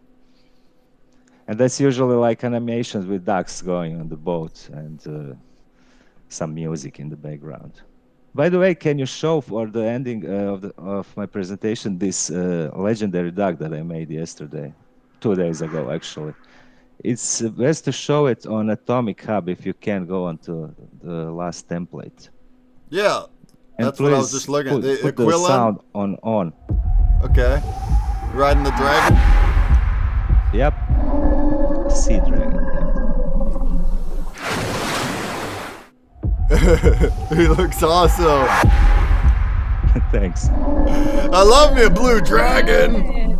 It's pretty expensive. You have to have 10 coins to blend it. And so far, 9 people blended it, and there's going to be more very soon. More blenders. Do you still do an NFT pass drop? I love that. I'll be getting airdrops. Yeah, there will be a pass sale for the next season. Season 7 is upcoming. There you go. So an easy way, if you like the collection and you want to keep up with all the things, you can just get the pass. Get the pass up front, and it's gonna give you a discount compared to buying them all separate. But then you'll get airdrops all year long of all the things. Yeah, that's why you have all the comments that you have, because you got the pass and you have been receiving those comments. I probably need to do some blending, but whenever I get there. It's fine. You can jump anytime if you like, you know. You actually are able to blend your commons into coins and then use that coins to blend rares and epics and legendaries. Okay. So... But then we gotta see the commons burn. We're gonna have to get duplicates of everything, so you keep one, burn one. Yeah, people have duplicates, so it's convenient. They can burn those duplicates and get coins that are always good to have. You can go on the Quacking Wax NFT and check out the blends, and there you will find 8 commons for a Wu coin combination.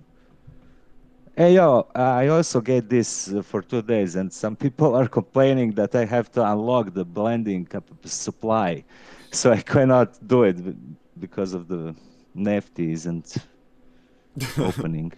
Are you using NFT Hive also? I've been putting it on both. No, can I use NFT Hive to go edit my already determined blend? No, it's separate. Oh. It's too bad. Okay.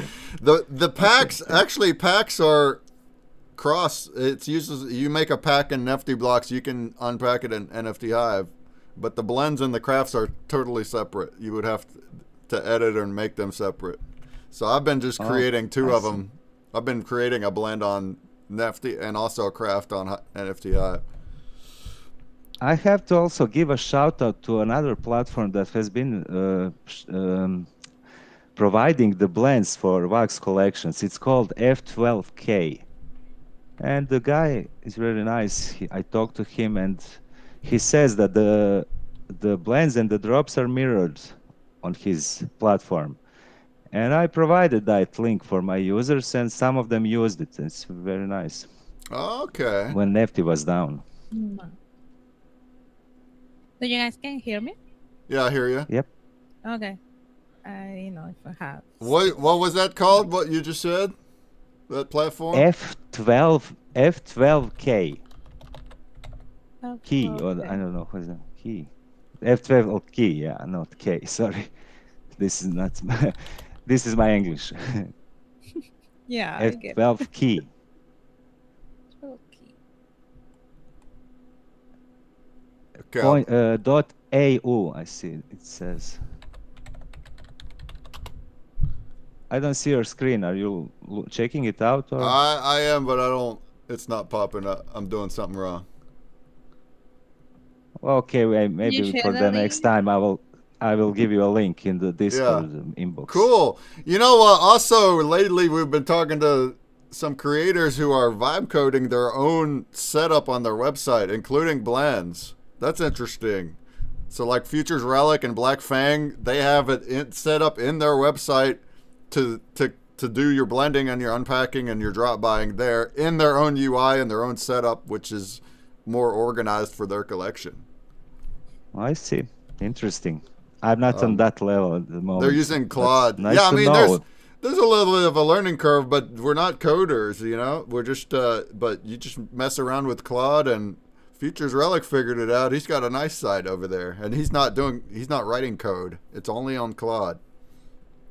Oh. So there's options, yeah. But your yeah, website things is are awesome. getting more and more expandable, possible with these AIs that can code now. So yeah, we will see what people come up in the future. I hope it will be exciting.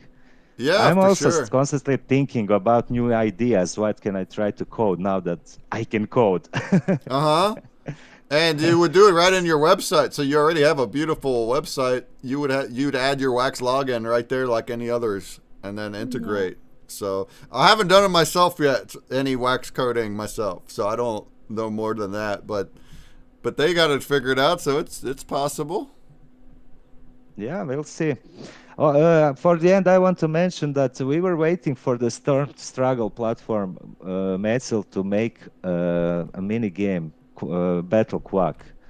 So we also already talked about the rewards and the coins and everything, but I think he got a little delayed. So I guess we have to wait for that. But it's pretty exciting. I will talk to you when it comes out. Do you know the game, the old school game on papers that we played? It's called Battleships. Our Battleships? I remember the board game. Yeah, like you draw the boats and then you attack each other, like to sink the ship. Yeah. Oh yeah, it's going to be a game exactly like that.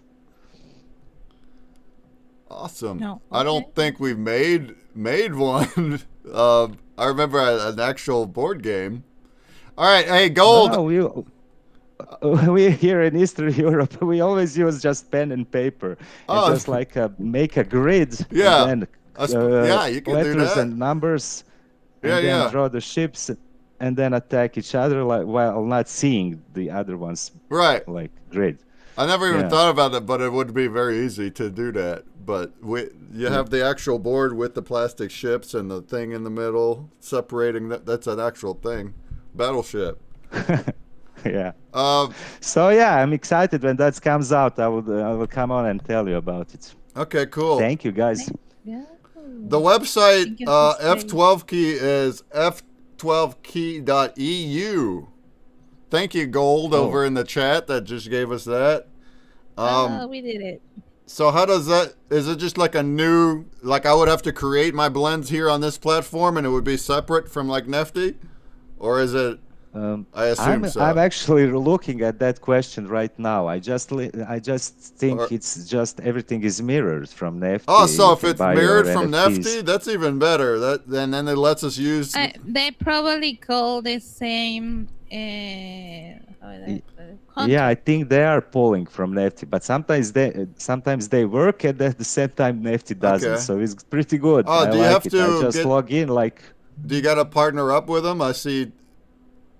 Oh no, there's everyone here. All right, let me look. Not officially, I didn't. Although some of them I see did. The Dawn of Victory, DeFi Mining, Alien Worlds, Planetary Defense. All right, I'm in here. Recipe. Yeah, fuse elements. Okay, thank you. We can try this No out. problem. So it's the actual Nefty Blocks blends. Whenever Nefty Blocks is not loading, we could try this out. Thank you. Thank you, Gold. Thank you, Quacking Wax. Zexter. Zexter. Yeah. It's also like the market. The secondary market is also here when you click on market. Cool. Yeah. I haven't heard of that. Is it newer? Yeah. Cool. Well, yeah, we It's always new. need more tool. If there's still people around that are building tools, that's cool that we get to use them. Thank you for coming on. Great to hear from you. We always love the quacking ducks. The ducks.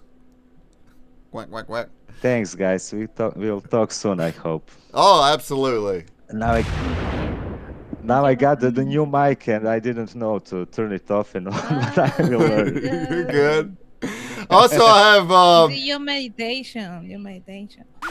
I got CG over in the Blaze chat. What up, CG? The creator of Blaze.stream just gave us 4 votes. What a goat. What a goat. Blaze on! Blaze on! 777! Oh, man. All right. Okay, guys, I want to say goodbye. Thanks again. All right, Zexter. Bye, Yeah, we'll see you soon. Anybody else want to jump on the stage? Me and Kristai will go over our updates, and then we'll be done here on the hour. Thank you for being here for this long. Norm, what up? What up, Norm? Problems. Yo, I was saying like, maybe I know this wallet. I somehow interacted with this previously. So I just found out, yes, like back 2-3 years ago, I don't know. But I just logged into my email and I found out, yeah, I just had the wallet.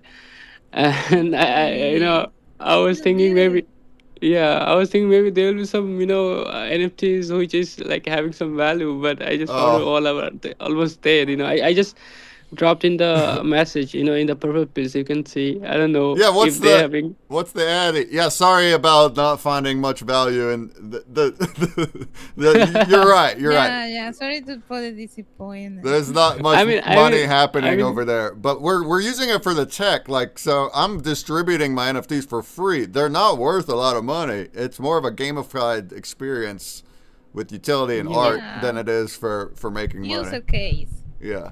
Yeah, I understand. It's totally fine. But I was just like wondering, maybe, I have some fun over there because I had the wallet previously. It's been like, maybe 2 years ago I used this. So, but when I opened, I just saw like the history, like all the fund I already withdraw from there previously. So there's nothing left. But yeah, like no problem. I was just, I just relog in my wallet and maybe now I'll try to explore more about this. Heck yeah.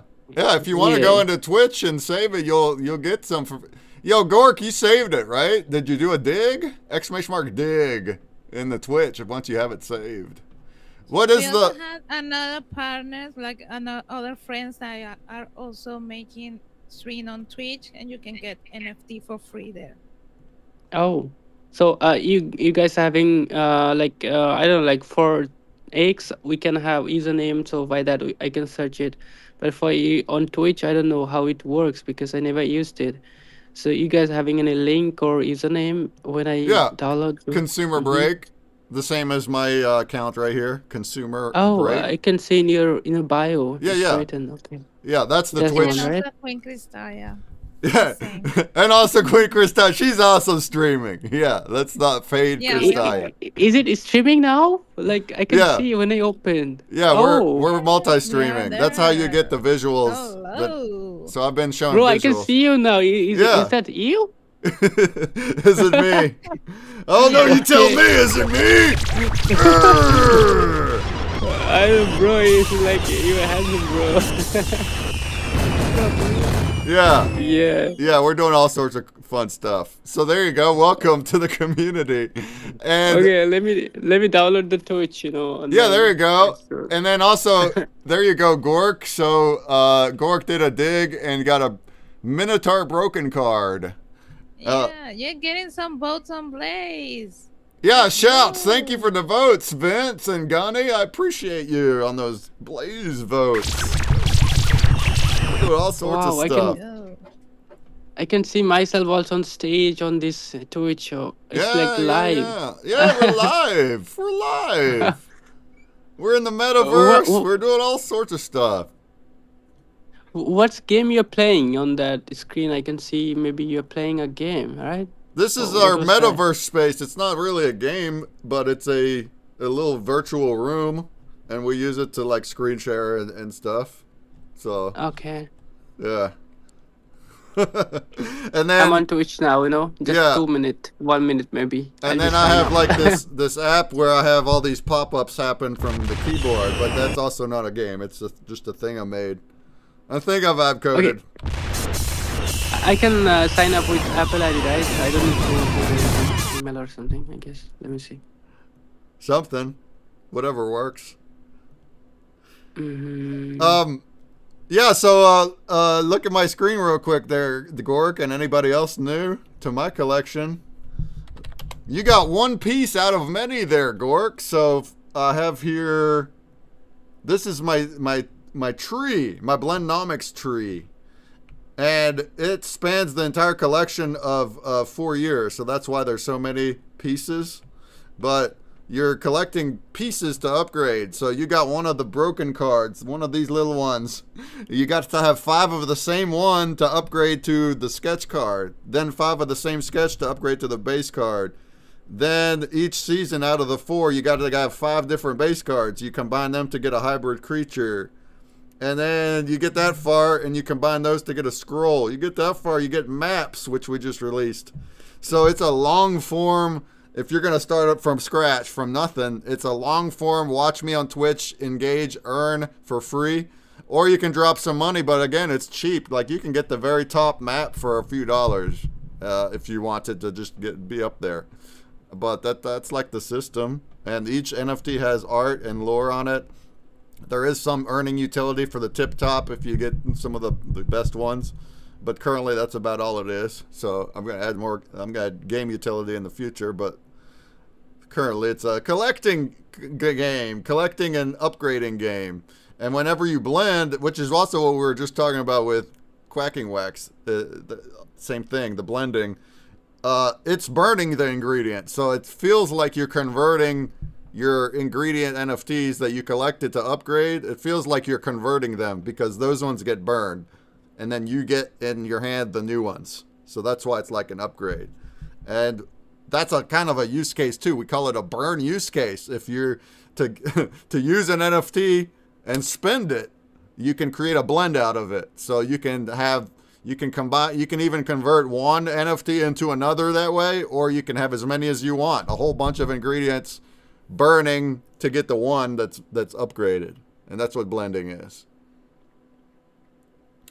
Oh, there he is. First time chat. Normie XPT, bro, you just onboarded me here. There you go. Now, if you're in both, you're going to hear 2 at the same time. So that gets confusing.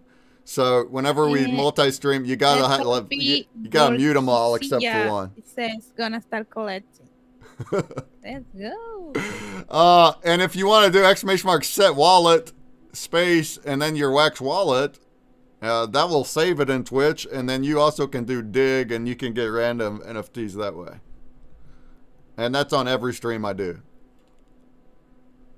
Let's go! Do we got any more questions or guests to come up? I could talk a little bit about what I've worked on this week. And then that'd be about it for today. Yeah, just let me share about my update and then you go ahead. Yeah, go for it.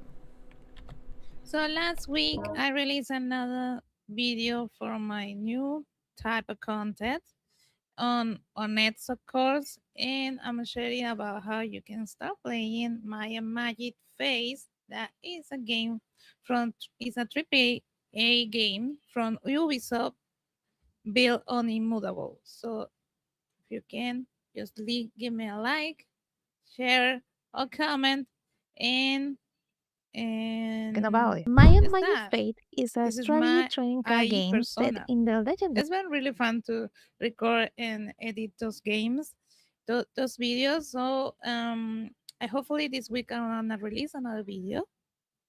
And let me know if you want me to try any game or want me to talk about a specific topic. Cool. I like here's her video. I like your little a hologram. It's hologram Kristaya. It's me as a hologram. Yeah, I just wanted to do something different because it's we are here to be creative and do new stuff. Like do a normal video like I'm gonna do on YouTube. Just wanted to try something new. There you go. There you go. Gork says, I got the volume turned down on Twitch so I don't get the double voice. Yeah, exactly. If you're going to be on both, we usually just mute the Twitch. Or if you're not speaking in the space, but you are listening in the space, you can right-click your internet tab and mute that. And then listen to Twitch. Whenever you do have Twitch, the sound effects and the music go through, which doesn't really matter usually during these shows. But, especially when we're not having a space, I like to amp it up with my effects over here. Vince is in Blaze chat. He says, it was echoey on your stream, Queen Kristaya, but not my stream. You might have some kind of echo happening. Yeah, he was on my stream. Thank you for those votes. Because we are talking and we are streaming at the same time. Yeah. Yeah, Norm, bro, can you see me here? Yeah, I see all the chats on all of the things. That's right. And I have them on the overlay, so... Oh, actually... what the heck? My overlay stopped working? It's not doing it now. It's not updating. Yeah. Come on, now. Okay. Okay, and also remember that I stream every day 1 a.m. UTC time on Twitch, Blaze, Arena. And I'm right now live for the show every Wednesday. Let's go. No, I don't know why my overlay at the top stopped working. It was working Thank you earlier. for the support, Gork. You're so sweet. I'm getting a lot of traction from the Immutable people. Yeah? Yeah, look at the comments. It's like a little family there. They're trying to support each other, commenting and giving a like to the post. And I should try to get them to come to the show. It's really difficult because they have this super crazy schedule, and sometimes it doesn't match with our show time. But they are really supporting, and I'm really having fun with the Maya Magic in game because I'm a Heroes and Maya Magic universe fan, and this game is based on that legendary universe. So I'm pretty excited. Cool. Keep making content. Norm asks, many crypto bros nowadays use this platform? I wouldn't really call us crypto bros either. I feel like we're not we don't feel we are in not the money crypto side bros. of it. But we've been on Twitch for 4 years, so there's definitely some crypto bros on Twitch, yeah. But no, I wouldn't say like it's common. We're still quite the minority there. It's very hard to get Twitch people to listen to crypto, but there's a category called crypto, yeah. We're also on... I always thought that we need like a Web3 category on Twitch, like Web3 gaming or Web3 stuff. Oh, more than just the crypto one? I guess. Yeah, because crypto is like, if I'm going to a section called crypto, I want to see people making Charts. trades. Yeah, all about money. Yeah. No, I'm with we you. don't do that. It's just not common enough. We got to wake up the masses.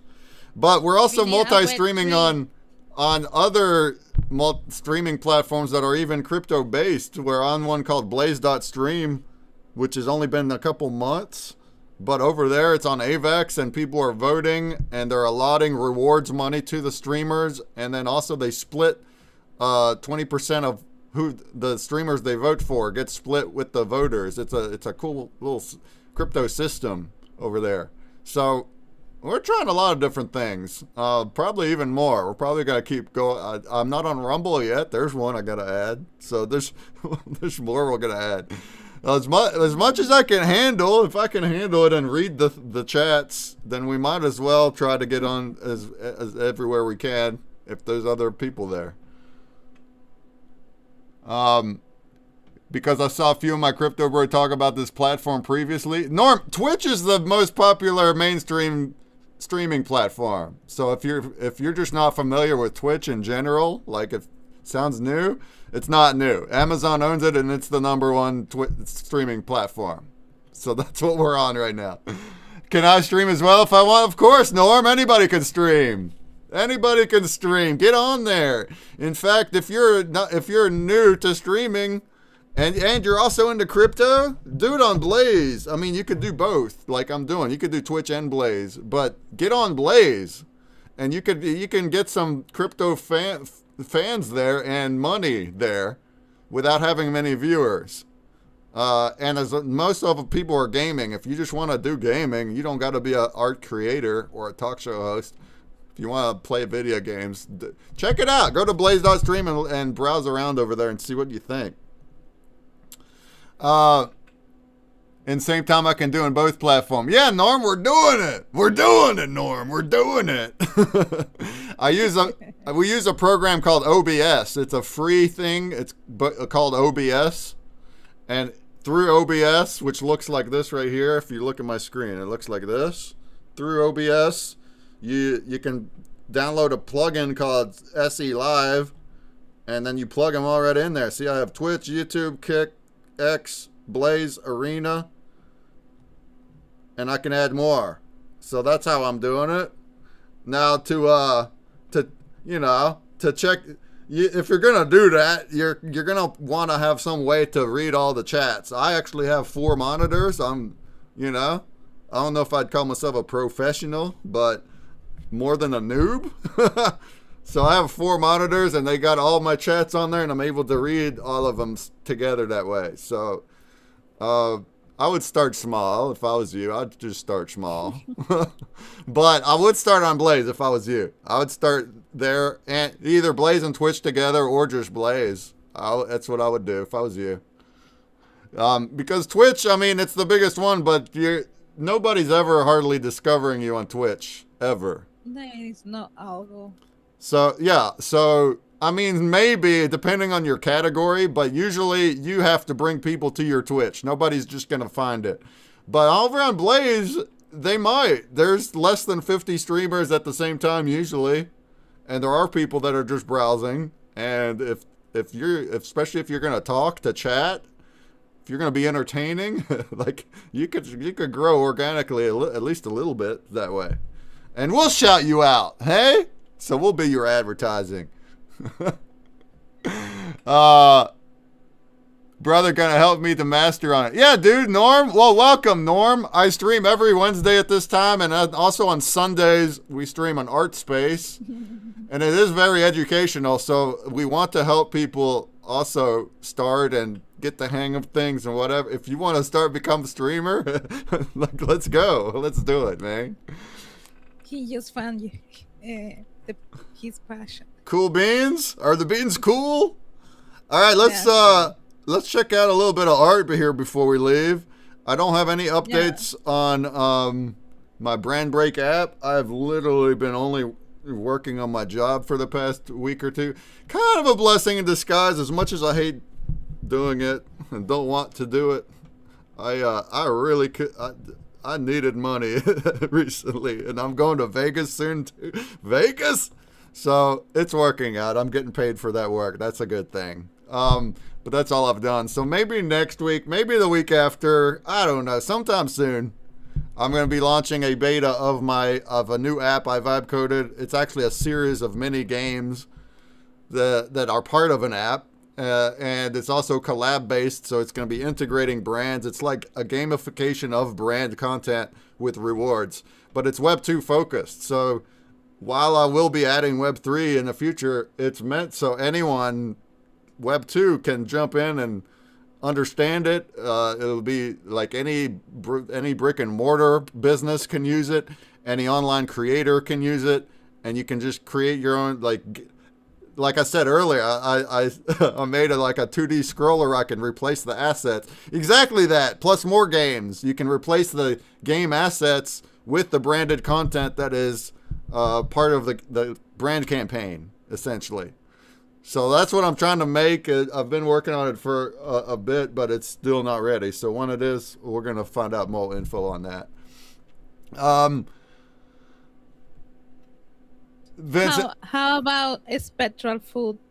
Spectral food, yeah, let's look at it. Vince asks on Blaze, what's the requirement to qualify for Spotlight? So, yeah, if you're going to start streaming on Blaze, you don't get on the voting list right away. I'll show you to where people vote for you, and then you earn based on votes. But it is fairly easy to get that far, really. It's only 10 hours of stream time, which is not a big deal. 10 hours cumulative. Just go on. You'll get to 10. Then you need 20 followers. We can shout you out and get your 20 followers pretty quick. If you're going to be a streamer, tell us your schedule. Tell us what you're doing. Come onto the space. We'll get you to 20 followers quick. And then you also need 10 subscribers. And that's probably the hardest one to get. But that also we can help support. Not that I'm going to gift sub you 10 all at once. But we'll shout you out. I'll gift sub you a few. We'll get you there. So you could probably get onto the list in a matter of 2 to 3 weeks if you give it a shot and just try. And really, the community is helpful to each other too. If you go around and talk to other streamers, like Pillow that was on here earlier, he's a great example. He goes to every stream on Blaze and always chats with everybody. But that's a way to get follow backs and subs and votes right there. Make some friends. Me and Las Vegas Ape, we've been kind of grateful in the past couple months that it did expand. We're still doing our wax stuff here, but we do have this little expansion. We get to talk to some people outside of our little circle for a bit, and it's been fun for the past couple of months. I may have 20 followers without going on stream. Vince, I was expecting 1 week. You might get enough followers without ever doing a stream. You got to have 10 hours there to qualify. But yeah, it's not a big deal. Like the Twitch Partner Program, they want 75 average viewers for 2 months. That's not easy. The Blaze one is easy. You can do that. In fact, even the next step is affiliated, and that's also easy compared to that Twitch one, right? We're affiliates, and it's also, that benchmark is not as remotely as bad as Twitch. Really, they're following hours and followers and subscribers. They don't care about your average viewers as far as your roles go. So if you can achieve those things with 5 viewers, you're achieving them. You don't got 75. Nobody has 75 viewers over there, average. It's not old enough yet. So anyway, those are good benefits of using that. But we're embracing everything, Even though I have YouTube and Kick open, nobody's chatting over there. I'm gonna try to embrace everything. I still haven't posted on TikTok yet. We're gonna try to get there too. So one step at a time. I got to make clip. We got to get on our clip game. More work. Yeah, work. Exactly. Work. All right, before we head out of here, unless somebody wants to jump on stage, nice to see your name down there, Danish. Nice to see your name, Danish. Our art for this past Sunday, we made food art. The theme was food. And the attributes that we voted on to kick off the actual theme of what we're doing that was food-based, the actual attributes were grilled cheese sandwich combined with another random snack food, stacked into a tower, stuffed with extra filling, over-the-top carnival food challenge, stacked color layers, And that gave us a bit more imagination, huh?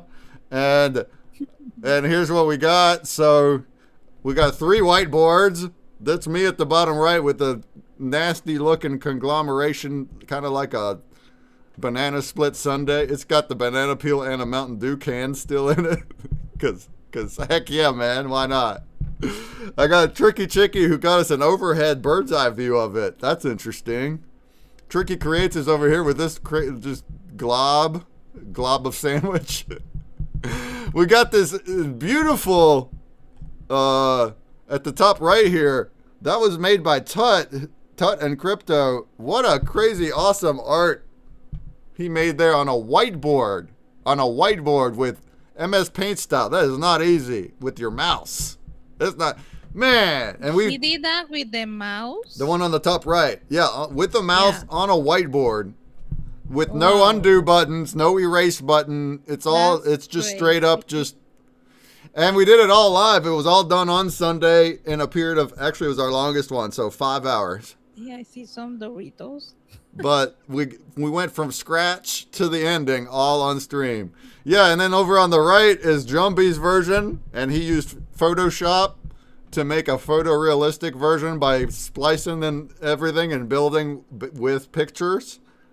And then over here we have a real life sculpture that they built right on stream. Oh, there you go, Norm. Yeah. Norm made it into Blaze. There you go. You're on all the things now. Norm is learning. You're learning. It's a big day. I'm gonna turn your name green too. I gift sub you. That means on behalf of Norm, I'm adding $1 into the voter pool that you voters get to split. How do you vote? You have to have NFT passes to vote. So you're going to be buying a pass, and then you can, with that NFT pass, you can vote every week. So it's not something that you just go and vote. You have to have passes to vote. So Mike and also his friends at the mothership, they built this sandwich tower live, and they went off of the same attributes. So they did not know what they were going to make when we started. They actually waited till the attributes were voted on, and we got the same. That is real food. Yeah, real this food? one. Yeah. Well, I can see some Doritos. I see So, bread. So we waited for the attributes to get the theme, right? To get the grilled cheese sandwich tower thing. Then they went to the supermarket. They had somebody already there waiting, and they brought ingredients home and then built it. And how did they do all this stacked color layers? Mr. Terror Mike himself, he made paint out of food coloring and mayo. He made a bunch of different colored mayo. He even brought the color, the food color. Yeah. He's like, he was having fun too. He says it's the most fun he's having. I don't know, but I can eat blue mayo. You couldn't eat blue mayo? No, I can't. It's got Doritos and Takis in there as our snacks and just a bunch of stuff. And then at the top, that's Funyun. It's a Funyun at the top. Did they eat the sandwich? You know, we were giving them crap to eat it the whole time. That's part of the art. And then they weren't sure that they wanted to. And then right at the end, and I missed it because our space was finished and I was like drawing our spin wheel. So I didn't have the camera on it, but it slowly drooped over and then fell off the table. And then they decided they're not going to eat it off the floor. But then they put it back on the table. No, what waste. Tuha says, what Toot and Tut did on the whiteboard is insane, right? We were all admiring Tut's art. Tut's art is crazy. And they're all pretty disgusting looking mukbang foods. But that was the point. The point was a big conglomeration of the attribute. Like that, we did exactly what it was supposed to here. Sounds like you guys had a really hard time. Really good time. We had a great fun time. It's going to be a reoccurring theme, and we're going to make him, Mike and them do more sculptures in the future. And then you definitely need to make like a food theme once per month. Yeah, that's what I was saying, once a month. But then, as a classic fashion, as we also mentioned earlier in the space, we teach people about the art form of spectral, and then we spectralize all the art at the end of it. So this is what it looks like. Changing colors, going all womp womp. Do we like it? Look at that thing. It's going womp womp womp womp womp womp. Womp womp womp womp womp. Yeah, dude. Norm says, are those your art? So basically on our Sunday show, Norm, this is from our Sunday show. And we have multiple artists come into the metaverse drawing the things together. I'll show you right here. I'll show you right here. If we go to my... It's a different show. It's probably, it's not a PitchBreak show. Correct. It's the Spectral Sessions show. So if we look here, I deck the metaverse out like this. And then we can, now this isn't the food episode, this is the map episode. But we have a different screen for every, actually I need to go get the food episode so you can see the IRL color womp. Look at this. So this is really neat. So here's our camera in the metaverse of them making the sculpture. Do you see it? And they have pointed at the sandwich, the tower. They have pointed at it the color changing lights that we were showing earlier, the spectral lights. So what we're seeing here is a color changing kitchen and sandwich. Do you see that? But that's physical. That's in real life. That's the actual lights that are doing that. It's not a digital effect. Oh yeah, the physical light. I'm gonna go live in that for 2 weeks. We're gonna go live in Spectral for 2 weeks. Oh wow, that's gonna see. I'm not kidding. I'm gonna come back enlightened. I'm not kidding. We're gonna be living They're Spectral. not gonna be the same. Yeah, and then the other arts was like just what we drew over a period of 5 hours. You see me here concentrating on my little thing, and here's Tut. Yeah. Doing his thing. So yeah, we're making it all live, and we're doing that every Sunday. So our theme this Sunday is going to be deco art. Do you know what deco art is? No. It's kind of like architectural art, but not engineering drawings like what I might do for my job. More of the aesthetic of the architectural, like symmetry and crown molding and like the patterns. So that's kind of like if you Google image deco art, you'll see it. That's the theme, and then we're gonna make something like that around that on Sunday. Vince says, yeah, I like the creativity and the task. I appreciate the efforts, but don't like the idea of wasting actual foods. We'll make them eat it next time. You hear that, Mike? We're gonna make you eat it or donate it. Like shapes and etc. Yeah. No, I like the idea of eating the creation. I like it. Norm, can I do audio talking here like the X-Space? Sometimes I don't feel good to be on camera. Also, I'm not that handsome like you. Get out of here. All right, so Norm, over on those other platforms like Twitch and Blaze and stuff, yeah, you're going to be doing with audio, but it's not like the spaces where it's open to anybody to join. It's going to be broadcasting whatever you're broadcasting. So if you're in OBS and you have your mic on, your mic will go into the stream or your cam. But you don't got to be on cam either. You can just be only voice. Or we have some people like VTubers. You can make a little avatar, a character, avatar, mascot guy, 3D guy that's going to move around like your camera guy, right? So then... like that's what Pillow sometimes does. He looks like one of the Bored Apes on camera. You can do that too. Yeah. And then if you wanted to bring other people to speak, you would have to like set up something separate for that. But whereas in the spaces, there's like a hand raise in the mic. You get it? Yeah, exactly. Like others can't join to talk. Exactly. So it's more of a broadcasting platform. But like we still... yeah. We just use other methods, like people use Discord chat to talk that way, or we use the metaverse to talk, or actually we're using a space. We're using the space as our audio at the same time, so it's like multi-platform. So yeah, hey, throw us more questions if you feel free to DM me too. if we're not live, if you got questions, you want to hit me up, happy to help. All right, anything else before we wrap this bad boy up? Vince says, can we make next week art only using a straight lines, no curvy lines? Oh my God.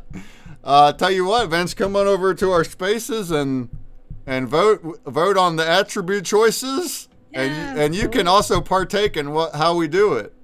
We very well might someday have an attribute that says straight lines only. That's gonna be a tough one. I But hate that it's on a schedule that it's hard for me to make it, but I really want to. that could be an interesting way to showcase the color change. Oh, there's a lot of interesting ways to showcase. That's what I said earlier. Is like we're learning techniques to do it. If you watch our streams, me and Tut and Tricky Chicky, especially the three of us where we're using the whiteboard, you can tell a progression of the quality week to week, including techniques like gradient or accent techniques, which makes it pop. That's the intention of it. So whenever I do the effect and I make the color go whoop, whoop, whoop, whoop, my art is like moving rapidly because of the techniques I put into it, like gradients. So yeah, we're enjoying it. We're having a blast doing it.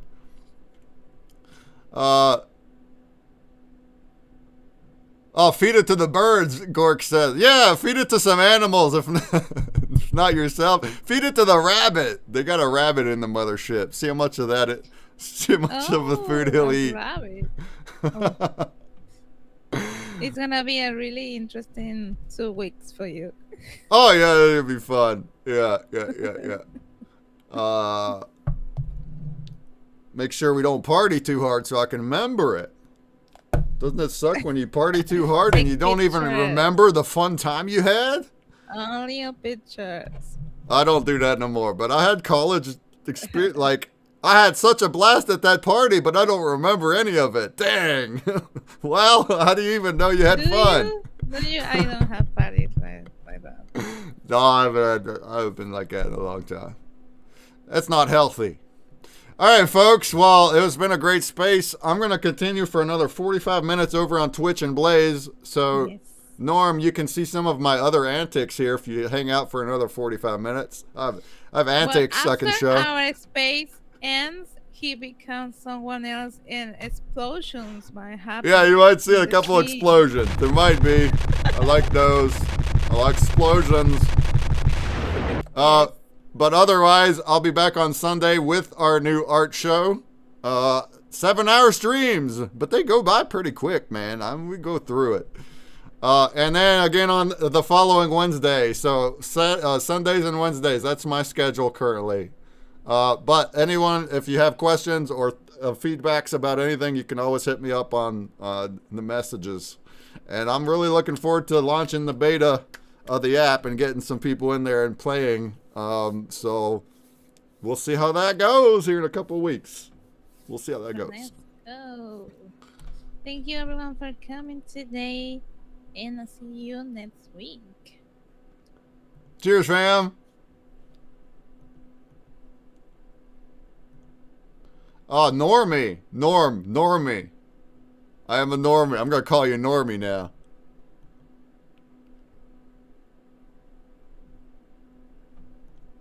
All right. Well, that was a good space. That was full of learnage. Did we learn anything? Did we learn anything today? Did we learn anything? Vince, have been traveling in the past 2 or 3 weeks. Your final blend has arrived. Yeah. Oh, yeah, it has. We have cartographs.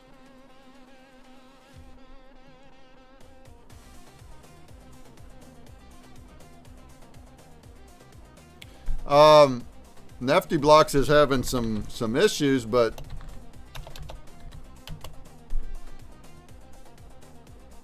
it's also an NFT Hive. You can grab it over at NFT Hive Crafting. But let's see if it's easy to get.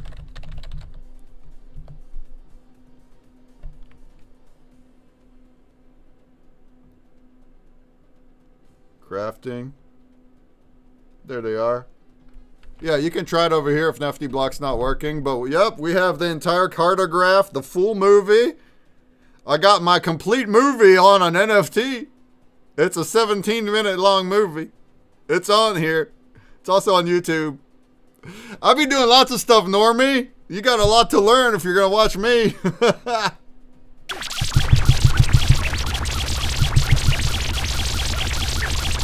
Yeah, that's right. That's right, Vince. You have this one. The Exalted Cartograph is the one that you're going to need all 5 of the different maps to blend that one. And this is the complete map, and it's got the full movie on it. So this is an entire 17-minute movie that I made with AI plus other tools and stuff and my own face. There it goes.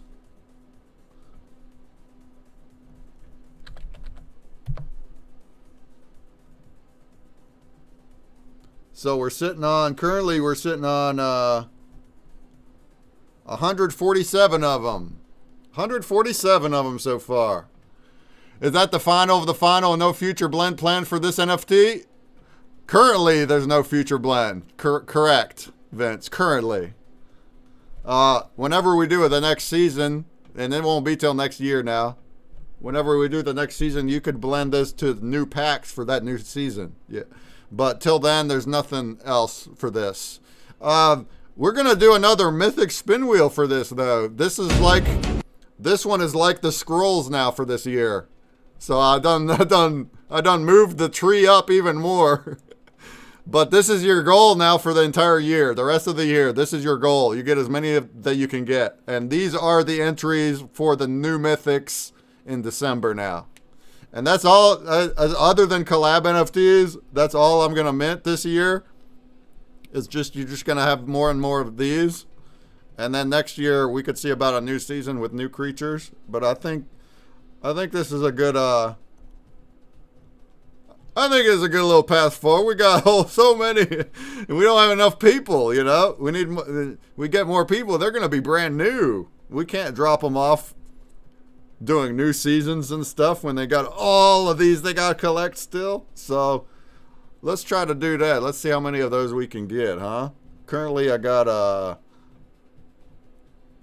Randman with 48, Waxdel's 39, JR Sense with 16, and then on down 654321. And we'll have 20 people that got one. 20 people so far that have one. But it just released a little over a week ago. Let's go!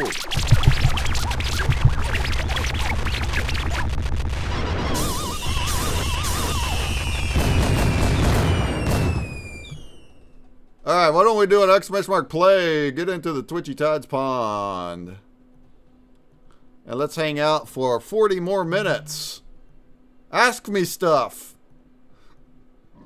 Give me something to ramble about.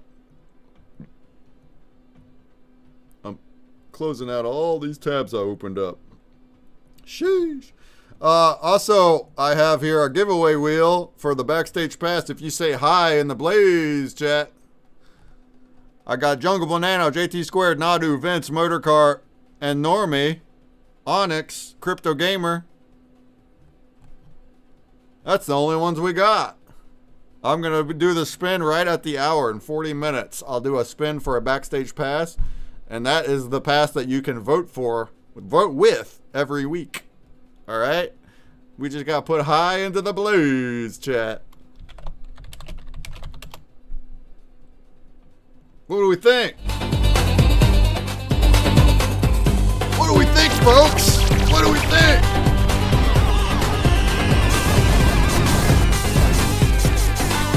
What do we think? We got new friends today.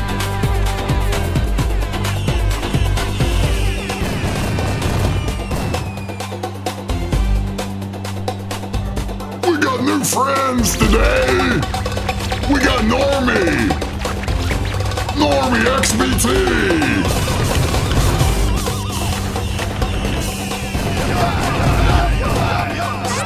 Normie XBT!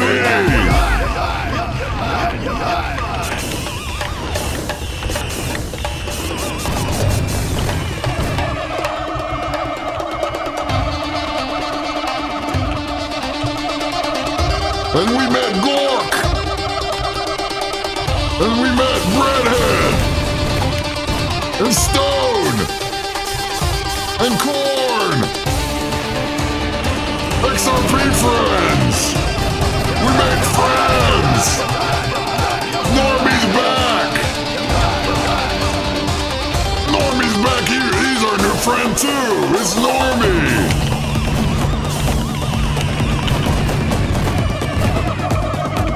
What a goat. What a goat. You're a goat, Normie. What a goat.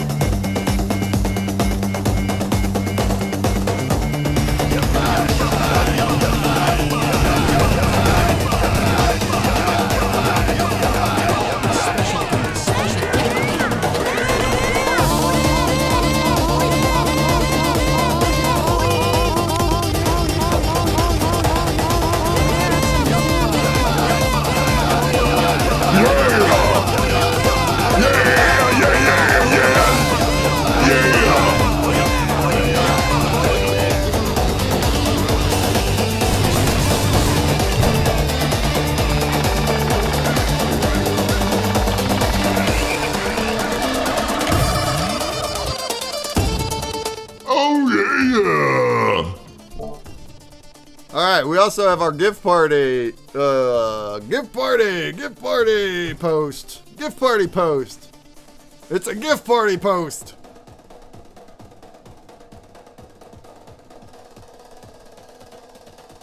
Why don't you throw down a GIF here if you want. If you want to reply a GIF of any kind. If you want to reply a GIF, reply it. Reply a GIF. Make me do something stupid. I saw some stupid ones today. I mean, that's pretty basic, but I saw some that were like, look at the pee-pee dance. Oh, man. What is that? Tree frog. What are we doing there, huh? Give me something good.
Queen Christia with the 5 Raiders.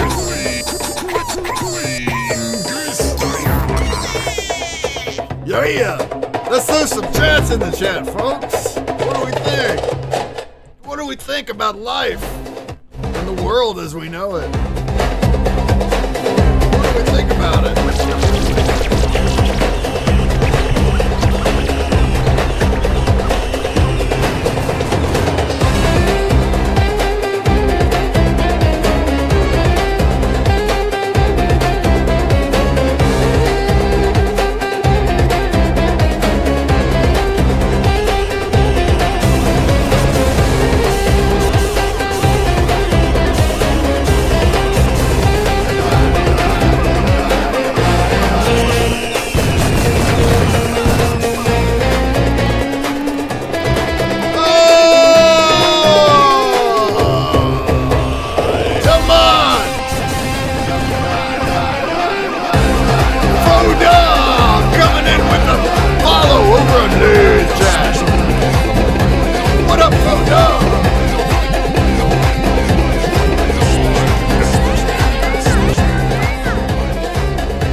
got coming on YouTube. I don't know when that came, but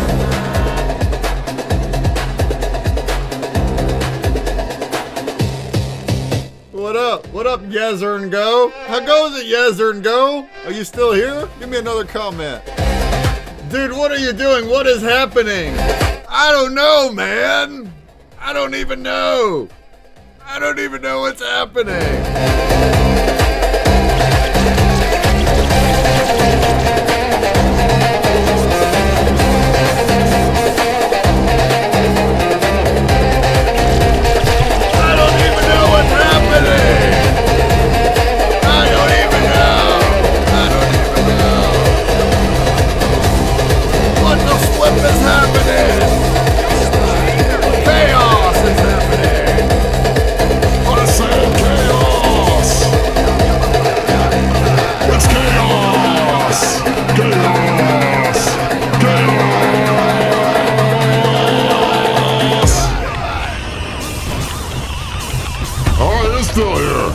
I'm astonished how long you've been doing this for. How often do you do this?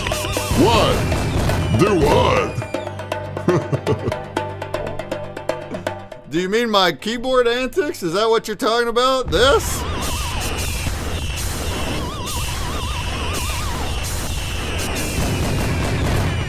Well, I stream Sundays and Wednesdays. But it's not only this. We just finished a 3-hour talk show space. Sundays we do art. But I kind of do this in the mix. That's what you mean. And I vibe coded the keyboard. I made the keyboard and I add all the effects to it. And then I'm just button mashing. I'm not actually like a musician. I'm not a DJ. I'm just a button masher.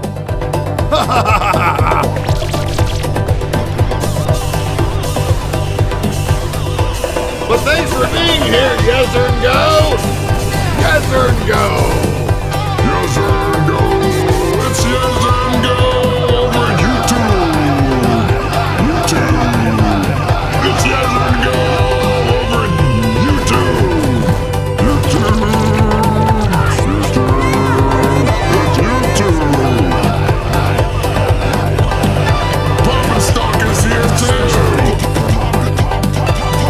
Stock is here! Poppin' stop! Poppin' stop! Poppin' stop! Poppin' stop! Poppin' stop!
Oh yeah! Yeah!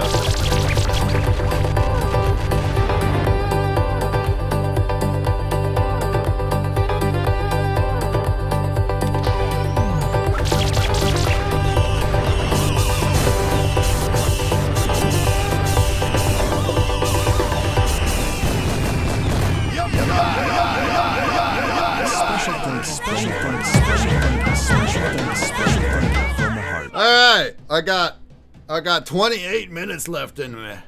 Let's go ahead and stand up and do a gift party. Did you guys give me more gifts? Did you get me more gifts? Did we get any more gifts?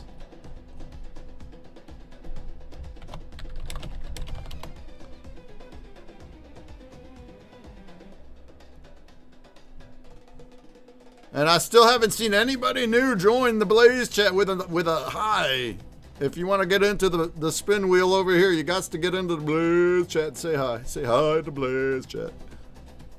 All right, let's transform here. Actually, let's play let's run a Twitchy Tides here while I transform.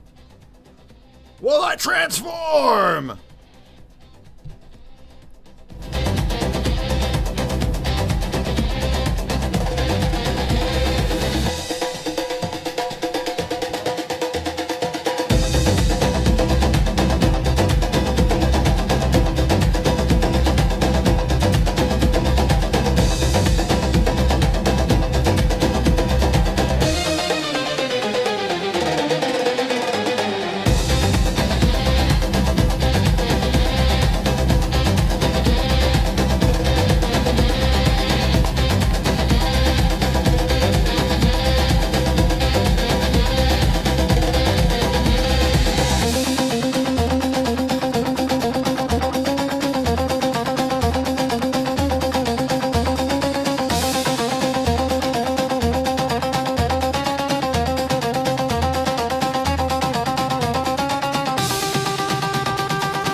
Swim Dodge Vince with the win! Oh yeah!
Yeah!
right, here we go. Here we go.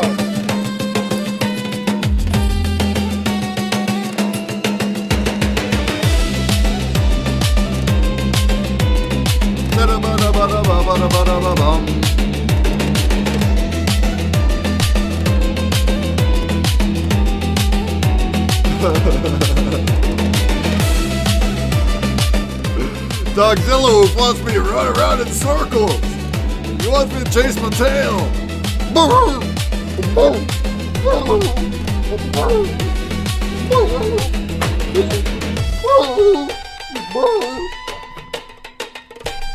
That's one way to do it.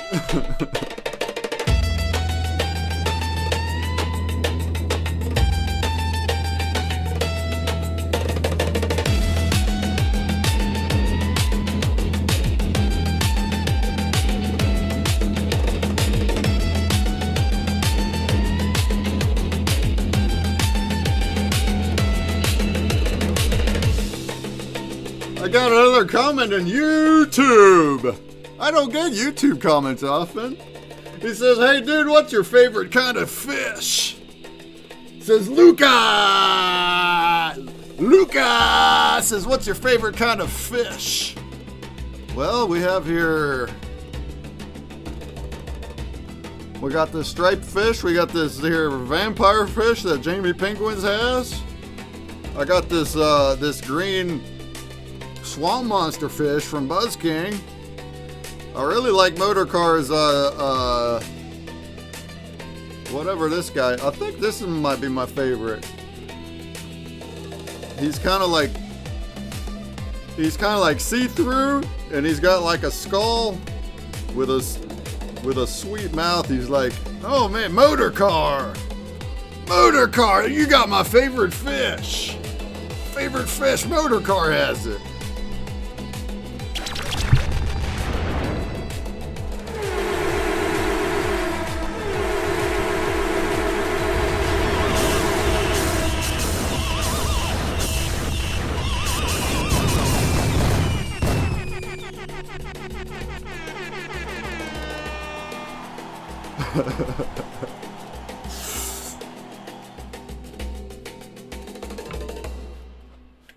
Ooh, I gotta pee.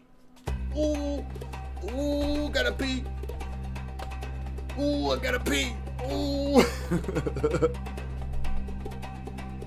Yezergo says, do you believe in a god? Oh, we're getting questions in chat. We're getting questions.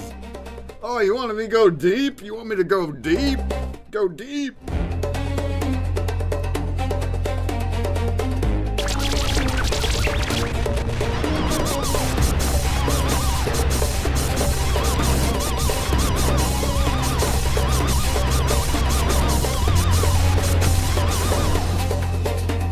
Yeah, I believe in a god. I believe in a god. Sure. Can't say I understand everything I believe. But sometimes when things go down and things don't work out the way you thought, it makes it kind of hard. But then later on, things work out in ways that you didn't think that they would. And those bad things that happened created other things that happened that then line up in other ways that happen. In ways that it's like there's no way that this thing could have happened if it wasn't for that other thing that could have happened that was bad. And then it's like maybe this thing that happened that's good now, maybe that was a better result even though I had, and it's like we don't even know, but I think God has to do something with that. You know what I'm saying?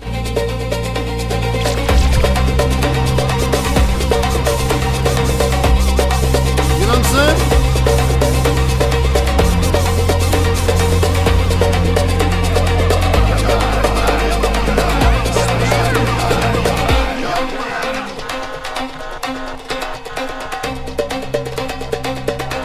Hey, thanks for the chat on YouTube, you guys.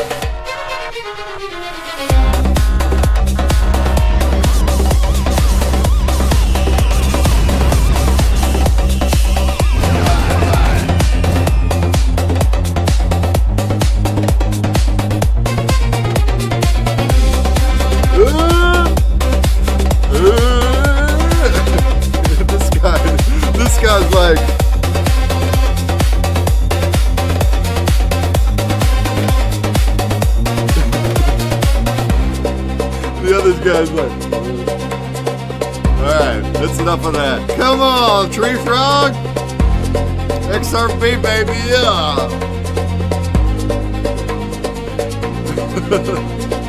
XRP, baby, yeah! XRP, baby, yeah!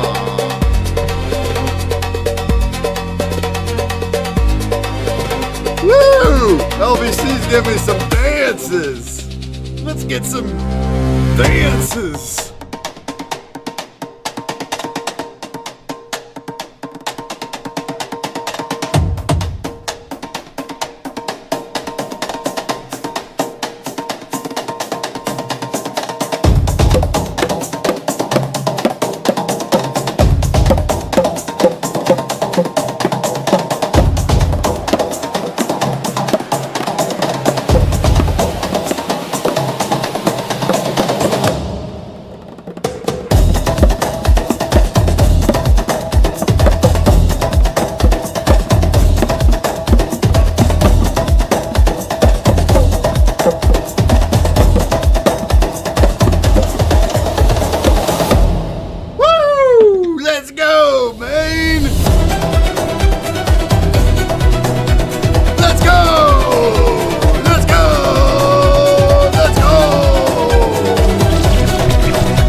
think that's all the gifts we got today.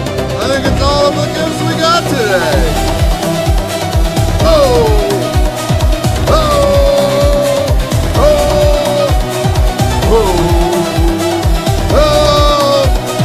Oh!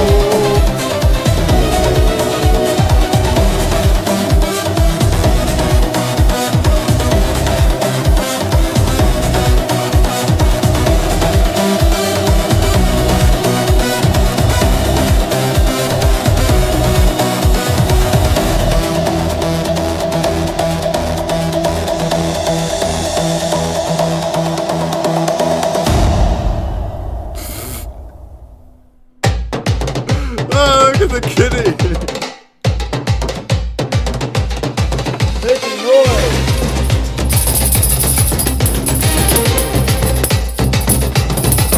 Hey, what up, Mega Media? How goes it?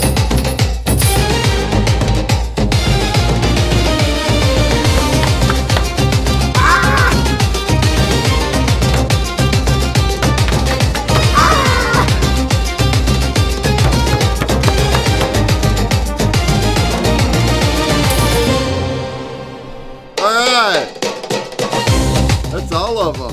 Everybody that replied a GIF, you'll be getting a chest. A chest!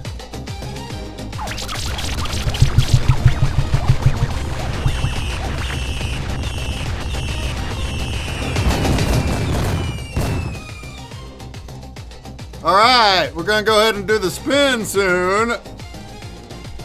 You want to say hi in the chat there, Maya Media? You want to say hi and get into the wheel here? You want to get into this wheel here? Here? Get into that wheel now. Maya Media, I noticed that your name was gray. And I just had to do something about it. So now your name is green. And we've added another $1 into the voter pool. Oh! Snap!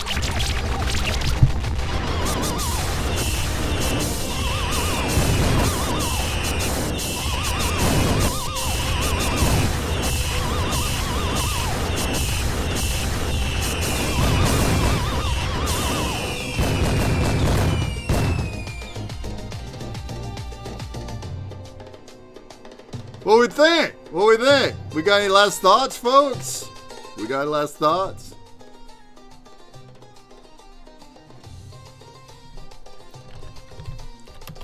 I'm now gonna have to stay up as long as I possibly can. Again. And do my job work. Because I keep getting hounded for it. And I keep saying I'm gonna have it for you today or tomorrow. And then a whole week goes by, and then I'm like, dang, dog.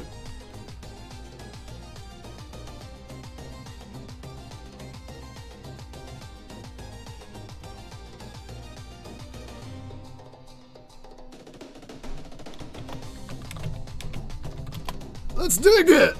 Dig it up! Dig it! Come on now, dig it! Dig it! Twitch chat, dig it, Twitch, dig it, Twitch, dig it.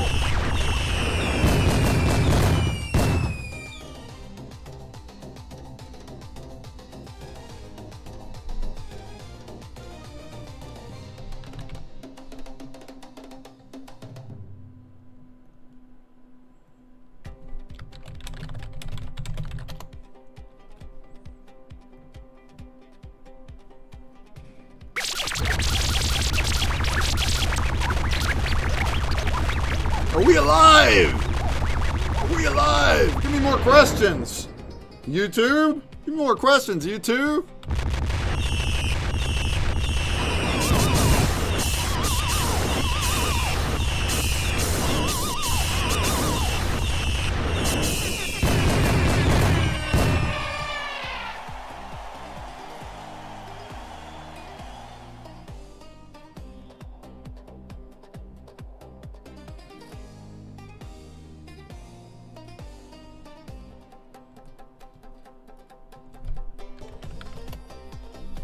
What do you do for work? Oh, thanks for the questions, YouTube.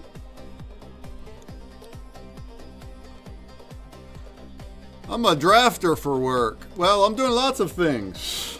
I'm doing lots of drafter for work. Well, I'm doing lots of things. I host a talk show on Wednesdays today.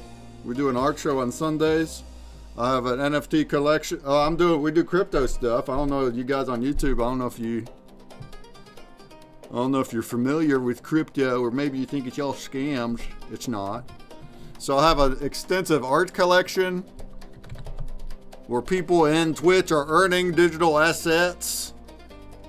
So, and then I'm vibe coding some games. I'm working on an app, and I'm gonna launch an app here in a few weeks. But none of that's paying yet. None of that I make a living on yet. So what do I make a living on? I do drafting. I do AutoCAD. I draw technical drawings of stairs and handrails and all sorts of steel products. I do it right here from home, though. It's quite nice. I get to do it from here from home. I don't leave the basement. The basement does not get left. I'm a hermit. I'm a hermit. But like, this is our collection for the past 4 years. I got this extensive artwork, trading card artwork, lore, hand-drawn, stories, animations, videos, comic book, movies. I just made a movie with AI. I made a movie with AI. So that's like a big passion of mine here. I just like creativity. I'm passionate for creativity. Not just me, but others too. That's part of the shows.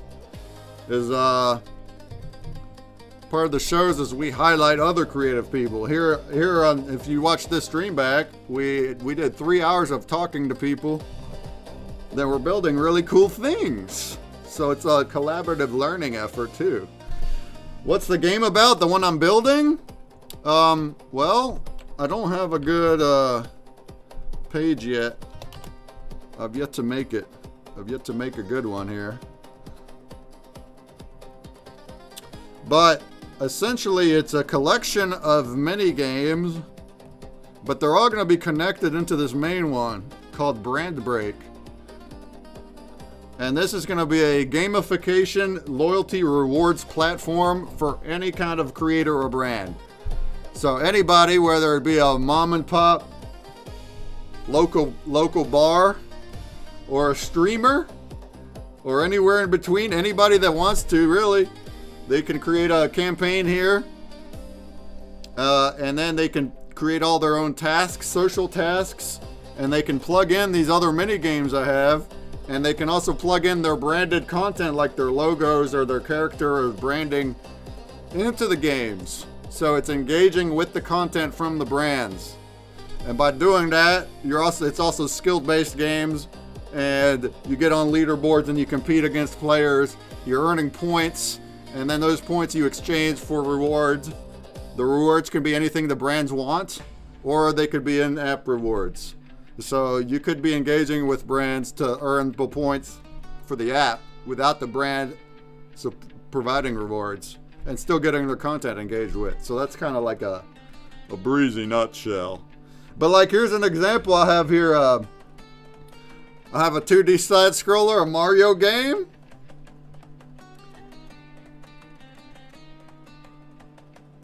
So here's an example. I got Mothman and light bulbs as my little guy. The background is a custom image. Pepperoni rolls he's picking up. I'm from West Virginia. And this would be customized to whatever the campaign creator wants it to be. So they could put their own logo, or their ads are in the background and such. And that's what makes it a gamified experience with content.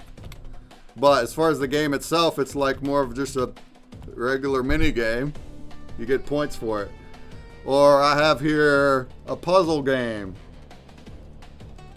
Lots of games. Well, not lots. Currently it's only about 10. But the actual real shtick of it is, now that we're in this crazy world of AI coding, anybody can vibe code, not just me. I'm a noob. I only started last year. Anybody can vibe code, or just actual code.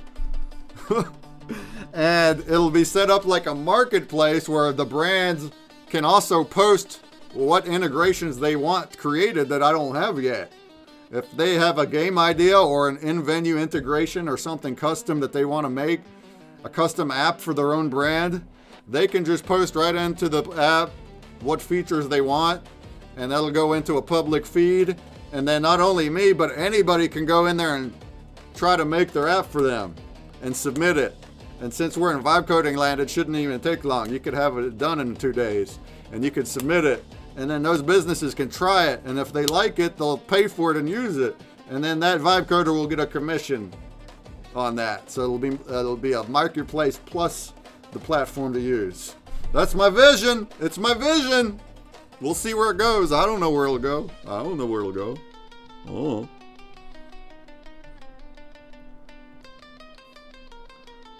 Why is that not working? Oh, there it goes. Thanks for asking. Here I have actually that's Twitch enabled. You can play, people on Twitch can play that. Or you can drag and drop puzzles.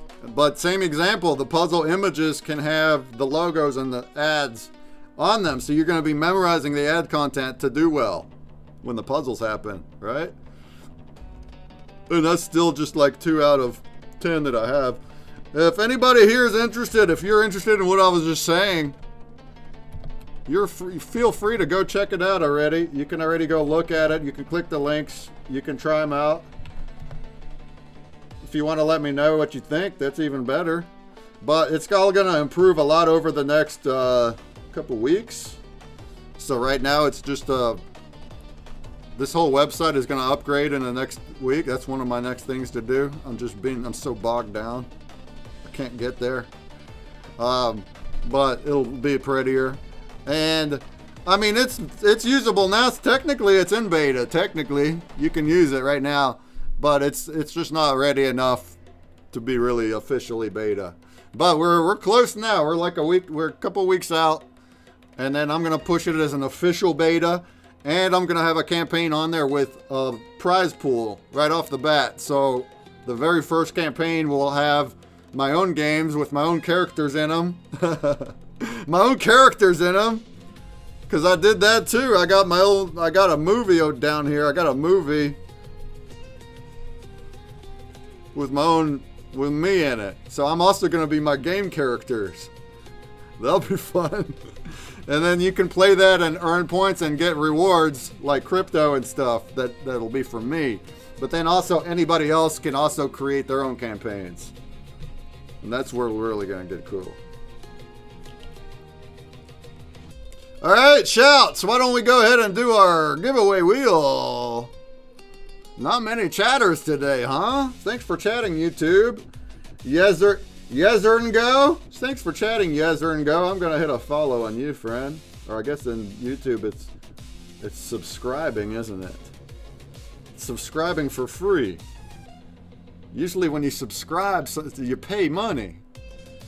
On YouTube, you subscribe for free. It means follow. Why don't they just flip and call it a follow then?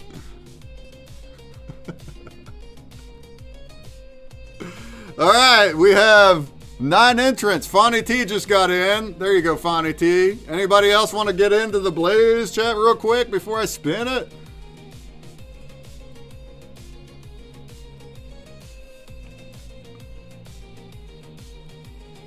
The Blaze chat is a new streaming platform. I'm also on Twitch and Twitter X and others too. But there's a platform called blaze.stream for streamers. Blaze.stream for streamers. And over here you can get votes and you're earning money every week based on people voting for you, and you don't have to be big at all. I'm sitting on like 12 viewers, and I'm getting money every week. So that's a really neat thing. Anybody watching that YouTube, guys, maybe you have some friends that are streamers. Maybe you want to tip them this. And anybody that's listening, if you're new to the blockchain or Web3 or crypto, I implore you to open your mind. Just keep it open-minded. It's not all about money. It's not all about gambling or scams. There's certainly that there too. But it's an entire new technology that is still kind of pioneer. It's been around for some years now, but it's still figuring out its ways. The technology is still figuring out its use in the world. And it's doing it big time right now behind the scenes. There's a lot of stuff happening behind the scenes. There's regulatory frameworks happening, and you may not know it now, but here in a few years, you're gonna start learning that much of the things we wind up using they got some blockchain and tokenization in the back end. You might as well get in and start learning now, right? Same thing with AI. You might as well embrace new things. Go in there and learn, open mind and learn things. And you could be ahead in the coming years. You don't know. You don't know. All right, folks, here we go. A good luck. A good luck. Good luck. And the winner is...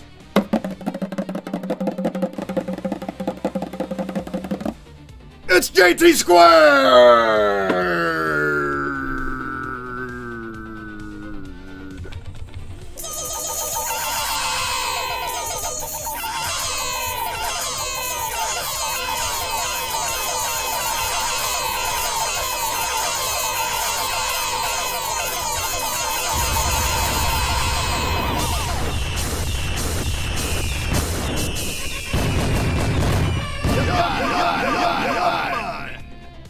You still with us, JT? Are you still with us?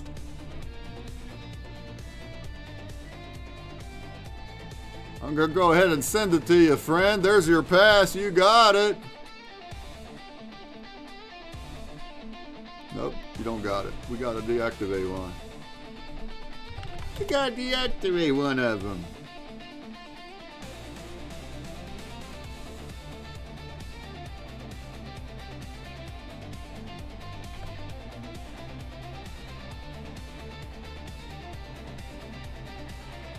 All right, there you go, JT. Now you got it. You got an extra pass. Just like that. You can watch the stream and get... You might just win yourself a backstage pass that then you can use to vote with every single week and earn free money. It's free money every week. Oh my God.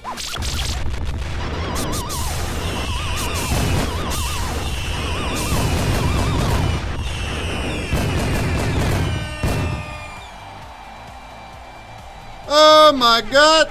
Oh my God! Did we have a good time today, folks? Did we have a good time today, folks? Folks, did we have a good time? Good time today, folks? Good time today, folks?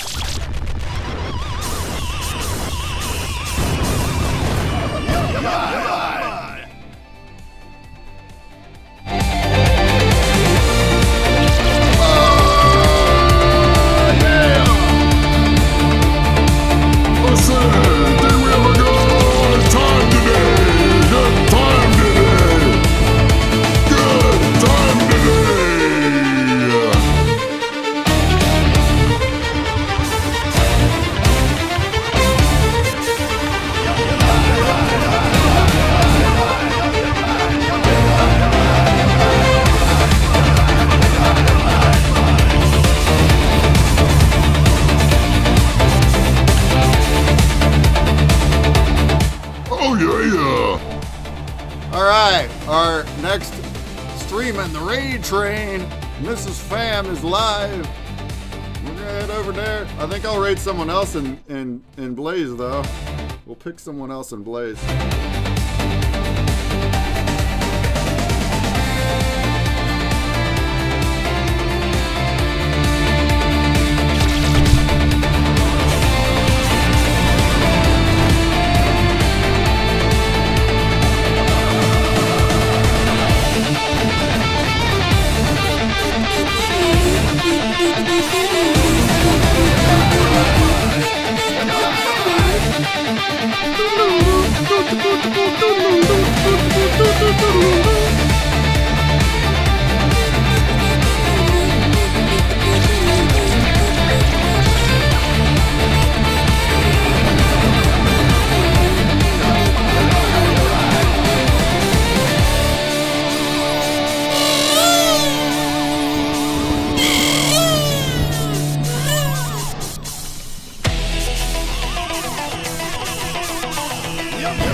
Folks, it's been fun.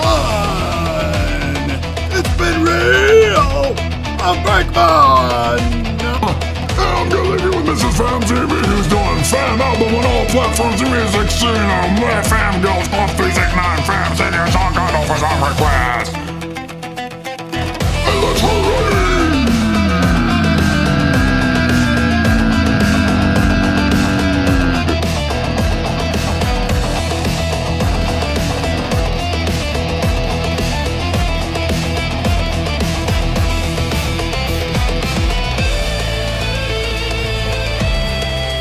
Did it do it?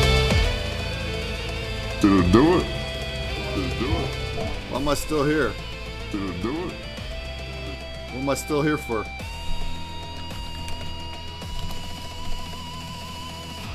Oh, did I cancel it? Well, that was a fumble. Did I cancel it? What a fumble. What a fumble.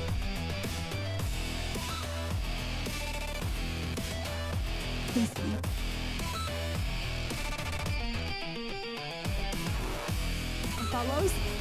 Woo woo, let's go. Another raid, double raid from Consumer. Woo woo, let's go. How are you doing, fam? Welcome. What up, though? What up, Alexis, what is up? It's 73 degrees. Oh my god, I love it. I'm still like in the 50s. Sometimes we hit the 60s, but we're still kind of cold. You're lucky. How was your stream, Cat Guy Camilla? Welcome in. Let's I go hope you raid our had a great friend. stream. Our friend Sensei. B-Dog, what is up, Jose? Hola. It's too cold. Let's raid our friend Sensei over there in I feel like I'm on top of the camera. the Blaze chat. Homer Let's Bear, go. what is up, Homer? Laura, White Cog, what is up, everybody? We're hanging out, we're chilling, we're vibing. If you guys have any Vibing. song requests, feel free to let me know. I will play your song. And then over on Kick, I never gal. raid over there. How do we do it over there? It's too cold. It is too cold. I honestly don't like the cold. Except in the summer when it's super hot and you gotta cool down, you know? What is up, Thomas? Welcome in. Thank you, everybody, for being here and being so awesome. If you guys can follow me on TikTok, I would appreciate you. I believe I need like 3 more follows so I can hit 200. That would be great if you guys could help me out. Give her a follow.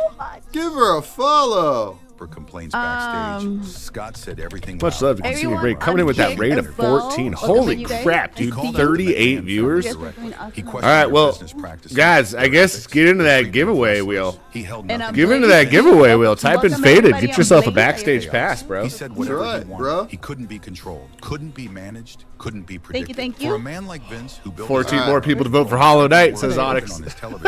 Little Blue Fam, let's go. I like those emotes, son. Who might say anything at any time. So Scott became an outsider. He was blacklisted. All right, we're out. Billy, what is up, Billy? We're out. Billy. We're out. Maybe I'll figure out how to raid and kick in another day. Type in that word Faded. Gonna get you into that wheel. We're gonna have to do a backstage pass giveaway now. Got 37 people chilling here. That's. Come on. Come on. Come on, man. Come You gotta get that shit going, baby. Let's go. This is actually our current album that we're playing right now. Check out Camilla. Let's go.